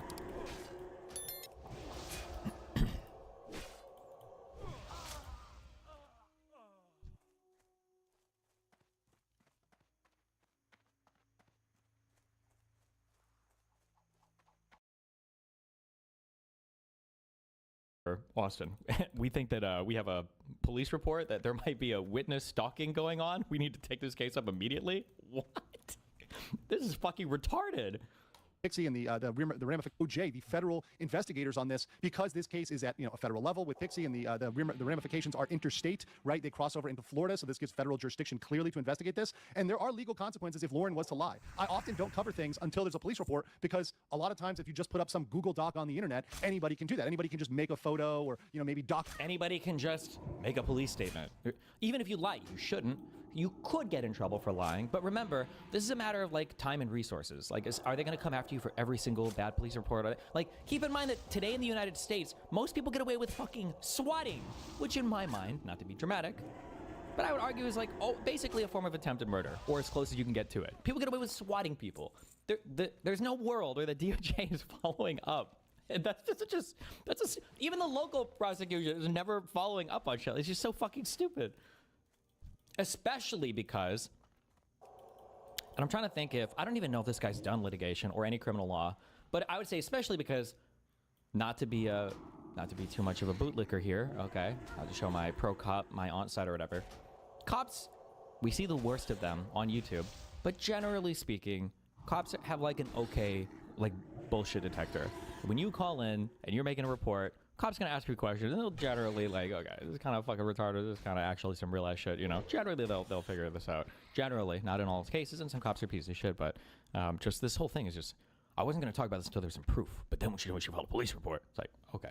If you just put up some Google Doc on the internet, anybody can do that. Anybody can just make a photo, or maybe doctor evidence, or do whatever else without filing that police report. But once you file that police report, there is something that can be held against you. And for all of those who may not know, I know a lot of you remember him, let's just remind you of Juicy Smooth, Jussie Smollett over here, who suffered consequences for a false police report claiming he was beat up by MAGA. Funny enough, there was actually an incident recently about a woman who faked a attack. So he didn't just make a false police report. Didn't he call, one, he called 911, I believe, and two, he literally fabricated an entire hate crime out of whole cloth. And then three, was getting a ton of media attention about it as well. All of these factors played heavily against him in court. The idea that it was just a bad police report, it was way more than that. Just now, in Trump's second term, cutting herself, having a fetish artist, I believe, cut her up with razors and pretend she was attacked. These sorts of things, when you file a police report, when you fake it like Smollett faked it, you can face real consequences, and you should. We should not have people and incentivize them to be filing fake police reports. Like, honest to God, here's like the easiest way that you could just cook the fuck out of me. Like, I'm so buried right now because I know for a fact the only reason I pulled my phone out is because Lauren De Laguna was recording immediately. That's why LS, the other person, that's why she ran, because she's like, I don't know why the fuck this crazy person ran up and started recording us. Lauren De Laguna could just release the footage. Just show her phone with me stalking her, with me running up to her, with me and the other person, approaching. Just do that, and then I'm cooked. Because she was recording the entire fucking time. She has way more footage of this than I do. And that's it. And then I'm cooked completely. Dump it. Why not? I know she was recording for multiple minutes because she ran down and tried to talk to the other person that was with me, and then I eventually ran down to see what the fuck was going on, and yeah, just release it. Why not? She's got all the footage on her phone.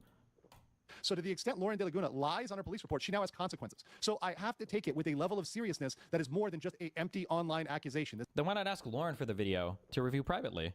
This isn't just somebody angry tweet. Do you think this guy's actually schizo or just an unhinged hater? Well, it's really hard with this guy because I think he is kind of an unhinged hater, but he's also posted stuff that has like reeked of manic, like some kind of mania.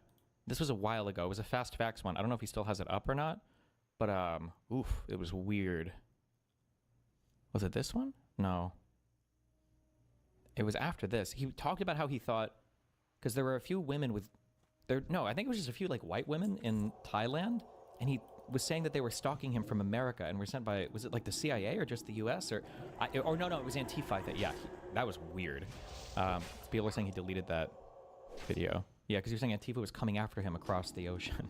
I have to take it with a level of seriousness that is more than just an empty online accusation. This isn't just somebody angry tweeting. This is somebody that's actually gone through and followed up on what they said. So let's talk about the legal consequences for Destiny here if he was found to be engaging in this, because once again, as a party in a lawsuit, you have different responsibilities to the witnesses. You are not just like a random person on the street. So the first thing, and we'll talk about the federal crimes, the state crimes, and the civil kind of consequences for his ongoing case. And there's a lot here, guys. So if you see 18 U.S.C. section 1512, we've got all of these crimes under various subsections. The first is intimidation and corrupt persuasion. So knowingly, and once again, he knew she's a witness, right? Intimidating, threatening, or persuading a witness or attempting to influence testimony. So here's the thing. Was the behavior he was engaging in by Destiny going up, approaching her, or whether he was approached, whatever, but by filming that, by engaging in this, by talking about gang stalking, by publishing this to his very activist community, a community that we have all the evidence for, the online community, is a clear testament to the fact that they will go out and do things on Destiny's behalf. Go out and do things? They'll do things online, they'll harass you online, and some people are... Will go out and do things or harass you online? Those are two very different implications. Harass you online is like, I get some mean DMs. Go out and do things is like they're going to find you in real life and kill you. Or worse. Unhinged enough in Destiny's community to actually go out there in person. In fact, we have some evidence that people were planning to harass Lauren in person. What's the evidence of this? Not just Destiny, but part of the community, part of the DGG, Destiny's community. So that actually... Are we going to see that evidence or what? Hello? Is a material factor here. And then you've got, what's the punishment for that? Well, the punishment for intimidation under the federal statute is a unlimited fine, so the judge can fine them as much as they want, and then up to 20 years in prison. So not 20 years in prison. I'd probably only get half that though, right? 10 years maybe? It's a serious felony level offense. Then you've got corrupt tampering with evidence, so altering, destroying, or concealing evidence or preventing its production. So to the extent that this might be trying to cause Lauren to destroy, conceal, or cover something up that might be trying to influence her, could be under that, once again, a fine and up to 20 years and Was I saying that? Was I doing that? Was I talking about that? harassment. So even if there was no intent, this is the one I want to really throw out here, because you don't need intent on this. Now, this would be a misdemeanor, it wouldn't be a felony, but even if there's no intent, he could get harassment. He could be caught with harassing a witness, even without intent, for a fine and up to 1 year in prison. So he's risking real prison harassment. He could be without intent to what? Maybe without intent to intimidate or corrupt, but it still has to be willful harassment. I'm sorry, how is me standing somewhere with a person who's literally a one-man gang stalker army recording us? How is that willful harassment? What? Hello? Be caught with harassing a witness, even without intent, for a fine and up to 1 year in prison. So he's risking real prison time, real time behind bars here at a federal level, because once again, this case going on in Florida, this action happened in Texas, you've got interstate there, you've got federal statutes coming in, all of this is going to apply. Then you've got the state crimes in Texas, once again, not a lenient criminal state, Texas, not one you want to go and commit a bunch of crimes in. You've got tampering with a witness, which is section 3605 of the Texas Code. Is Lauren a witness? She's a deponent, which might be a type of witness. I'm not actually 100% sure on that, but she's not like, she's not going to testify at the trial or anything that gets that far, and I doubt any of what she submits is going to be that relevant, but coercing or intimidating, mainly because she's not fucking submitting anything, because Pixie and her whole side haven't given me any discovery at all ever, which really makes me wonder, which is kind of weird that I feel like I haven't gotten anything. Kind of feels like See you later. Have a good one. There might be a lot of stuff that they're hiding. A witness or prospective witness with the intent to influence. So once again, you do have to have some intent to influence them, but looking at what is the possible outcome of coming up, of filming her, showing where she works, yeah, that could be a thing. Now, there's various classifications here. It could be anywhere between 2 years to 10 years in prison as a felony and up to a $10,000 fine, $10,000 fine. Then you've got harassment. So bro, how many people are going to kill themselves once this case is done with? Like, are there really people that are convincing themselves that I'm going to like federal felony level prison shit, like that I'm going to get like 10 plus years, that I'm going to jail at all? That this is even like part of the conversation? Like, I'm seriously, how many people have like indexed on this? Like, oh God, thank God. Once this is over, he's looking at 20 to life. Communicating in a manner intended to harass, annoy, or alarm. So publishing a video has been intended as communicating. So publishing a video in a manner intended to harass, annoy, or alarm, that can be a misdemeanor or a felony. It depends on how they escalate it. And there's 2 years maximum on that if it goes up to the felony level. So once again, state level, not looking good either. Now there's more time, up to 20 years on the federal level, but the state is not looking bad either. There's also consequences in his ongoing civil trial. So in the trial with Pixie, the judge himself can come down and do these things. First of all, sanctions and penalties. I'll get into that on the next page because they're kind of detailed. The next one is introduction as evidence of a pattern of intent. So what this could could look at is the judge could say in the Pixie case, this shows that Destiny has a pattern of bad behavior, of intentional behavior here to influence people in a negative way and introduce that to a jury. And that could be fully permissible. The judge would do that, would introduce that to a jury. One of the parties would have to file a motion for this to bring this to the attention of the judge. The judge is not watching YouTube. I don't think the judge is allowed to file motions in a case generally. Now, maybe he just means that the judge would like approve it or issue an order or something related to it. But as a pattern of behavior, saying this is something that he does this as a pattern, right? Once again, I've talked about this. Destiny exhibits many narcissistic traits, and saying, hey, this is part of this pattern of kind of narcissistic abuse. Yeah, that's what I'm going to get the NPD analysis. I'm going to get the psychoanalysis from the judge. The judge is sitting there. So I just finished reading the Mr. Girl report. He kind of exacts on people, and he'll go in and he'll delete messages. He'll do whatever to make himself look better, or delete evidence of his, kind of narcissistic traits, and saying, hey, this is part of this pattern of kind of narcissistic abuse that he kind of exacts on people. And he'll go in and he'll delete messages. He'll do whatever to make himself look better, or delete evidence of his, kind of love bombing and gaslighting, and then come in and look like he. What? Oh. I understand. Wait, does anybody else understand? I just understood. Sorry. Oh, I know. Well, I don't know, but I know from other things. Lauren is talking to him a lot. That's what's happening. He's just repeating everything that, Lauren told him. Lauren has approached at least 10 different people behind the scenes, trying to influence or dictate to them things to say about me, by the way. In case you were wondering where that Amy Dangerfield video on YouTube came from, we'll get into this after my thing is done. Hopefully at the end of this year if we're lucky, but that's where this is coming from, because in Lauren's mind, she has to sell to the public that we dated for 9 months, and the reason why the DMs look so bad on one side is because I love bombed her and gaslit her, but then I deleted some of my DMs before posting all of our DMs or whatever. Yeah, that's what he's repeating right now from Lauren De Laguna. He'll do whatever to make himself look better, or delete evidence of his, kind of love bombing and gaslighting, and then come in and look like he's innocent, look like he's done nothing wrong.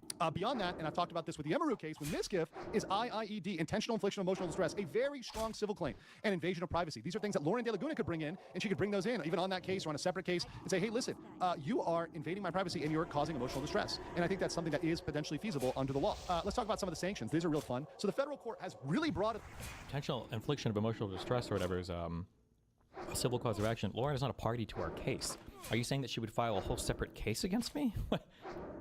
Authority, super broad authority under Federal Rule of Civil Procedure 11 for frivolous conduct, Federal Rule of Civil Procedure 37 for discovery abuses, and its inherent powers, the inherent powers of the court, the power to sanction parties for misconduct. So they can issue monetary penalties, which could be payable to the court or to Ms. De Laguna. Also, they can say adverse inferences. So saying, once again, they can assume Destiny's bad intent through his pattern of behavior, etc. They can give the jury an adverse instruction because of this bad behavior by Destiny. They can also strike his defenses. Now, this is very extreme, but Destiny has some counterclaims. And they can say, you know what, Destiny, you have behaved so badly. I don't know all the civil procedure rules, obviously. Of what I know, though, adverse inference and striking defenses, I thought this had to do with, well, no, actually, no, never mind. It could apply here. So, like, for instance, let's say that there's a whole bunch of text messages between me and another person, and let's say that all of my side is deleted. And the other person says, well, I was going to save these, but he deleted everything after he was on notice for a lawsuit. He told me in these messages that he was going to find me and kill my whole family and kill my dogs, everything else. And let's say that we go back and forth on this and I can't reproduce the original text messages. The judge might, as part of a sanction against me, when the court case goes forward, the judge might say, well, we're going to let the jury read into that as they might. That's, if the plaintiff can present, a compelling case, the jury's allowed to read your lack of evidence there as unfavorable to you. Not that, like, it can't be submitted, but they can read that as though you were hiding something. So if you're doing bad stuff with evidence, then that's the adverse inference from the lack of evidence there. Or striking defenses, but that's with evidence tampering or obscuring or whatever. But I guess you could argue that witness tampering is part of that. So, like, if let's say somebody was going to be the lead witness, and then let's say that I found that person, and I don't even know what that would look like, actually. I'm not sure. But they decide not to testify. Maybe a jury could look into that unfavorably. Maybe that would be like an adverse. Maybe. Yeah. You are so bad that we're just going to remove those. Now, that's extreme. I don't think they're going to go there yet, but it's possible, ladies and gentlemen. You also have contempt of court. We've talked a lot about that. That's a broad power they can exercise. Elevated punitive damages. So let's say Pixie was to win, they could issue harsher punitives because punitive damages are meant to stop harm to others. And the judge could look at that and say, hey, look, listen, if this isn't stopped with Pixie, other people are going to be suffering this thing under Destiny as well. He's going to go out and repeat this pattern of behavior. He's going to go out and, you know, do this again to other women, to other people. Once again, women and men, I don't think Destiny makes much of a difference there with either one of them. So, you know, other men and women are going to be hurt by this when he engages in, you know, romantic and or deviant, you know, relationships with them. True. Also, there could be a permanent no contact order issued for Ms. De Laguna that she could obtain from the court. Please, I have no problem with that. I would co-sign it. I don't know if you can do that. If she wants to do like no contact or some kind of restraining order, I'd be fucking A-okay. Actually, I'd have to look at it to see if it looks bad on me if I have a restraining order issued against me. But I don't want this crazy fucking lunatic stalking me, talking about me, talking to all of my friends about me, talking to all these other content creators about me. She does this like, I don't know how she has so much time. This is the only reason I'm so confident that she isn't carrying any clients in Florida, because there's no way she would have the time to do it. She spends so much time talking to people. It's insane. There could also be a mandate to delete all related content. So it's saying, hey, Destiny, you've got to... Maybe I'm being retarded, but have you ever considered suing people like Legal Mindset, or is there no case there? This feels like defamation, especially because he's a lawyer. Well, I mean, like, he could reasonably just be an idiot and think these things. I would have to prove, like, a malicious intent, actual malice or whatever. I'd have to prove that he was knowingly lying about these things at the time. And I don't know what the bar for that is quite high. And it's a lot of money in cases, and listen, I'm done. After this, my legal adventures are over, okay? De Laguna that she could obtain from the court. Well, one more. Master, I have to go all out one more time after this one. There could also be a mandate to delete all related content. So it's saying, hey, Destiny, you've got to delete that video. You've got to go in there and delete that because that is harassment, and that is leading your community even to harass. I believe the damage is already done nowadays because things just go up so quickly. But I think it would be a step to show the court does not approve of what he does and make him actually come back and behave. Because listen, if there's anything with Destiny, he's not going to listen to people on the internet. He's not going to... The funny thing is that what the court doesn't like is when you play stupid fucking games and waste the court's fucking time. It's so annoying that, like, it's just a game to these people, I guess. It's annoying to me on a personal level, obviously, reputationally, psychologically, monetarily, but it's also an annoyance to the federal court system. You're clogging up the docket, you're wasting time of a federal judge that could be looking at a real case otherwise, and you're playing games with all these protected statuses, you know, trying to use the court to shield you from public, accountability when you're engaged in weird harassment campaigns. And the funny thing is, if he would have just read anything that the judge has written about my case, he would see that more or less the judge is saying that, right? You know, there were a billion different people saying, oh, Destiny's talking about his case, he's screwing himself over, blah, blah, blah. But it was Pixie's public statements about how she wanted to hold me accountable and she wanted to financially punish me that hurt her when she got ruled against for her preliminary injunction. This idea that I'm doing something wrong or bad when, like, these other people are acting like lunatics is just unhinged. It's crazy. Listen to people that are trying to advise them, even give them good advice. The only thing Destiny's going to listen to is the cold, hard consequences of the law. So let's talk about his defenses. The she approached me defense. He claims, of course, self-protection. The recording was in self-protection. Well, yeah, but that's not a legal defense. That's just why I started recording. The presumptions are against Destiny here, though, because let's even take that at face value and say that she did approach him. First of all, you're not a Texas resident. What were you doing there in the first place? Maybe, let's put it out this way. He was walking around in that area and she approached him, but did he happen to just stumble upon the place where she works? It's 6th Street. And what was I doing there? God damn it. What was it? I don't even know what the oh, was it this? If only there was a huge fucking political event that was going on. If only there was a massive political event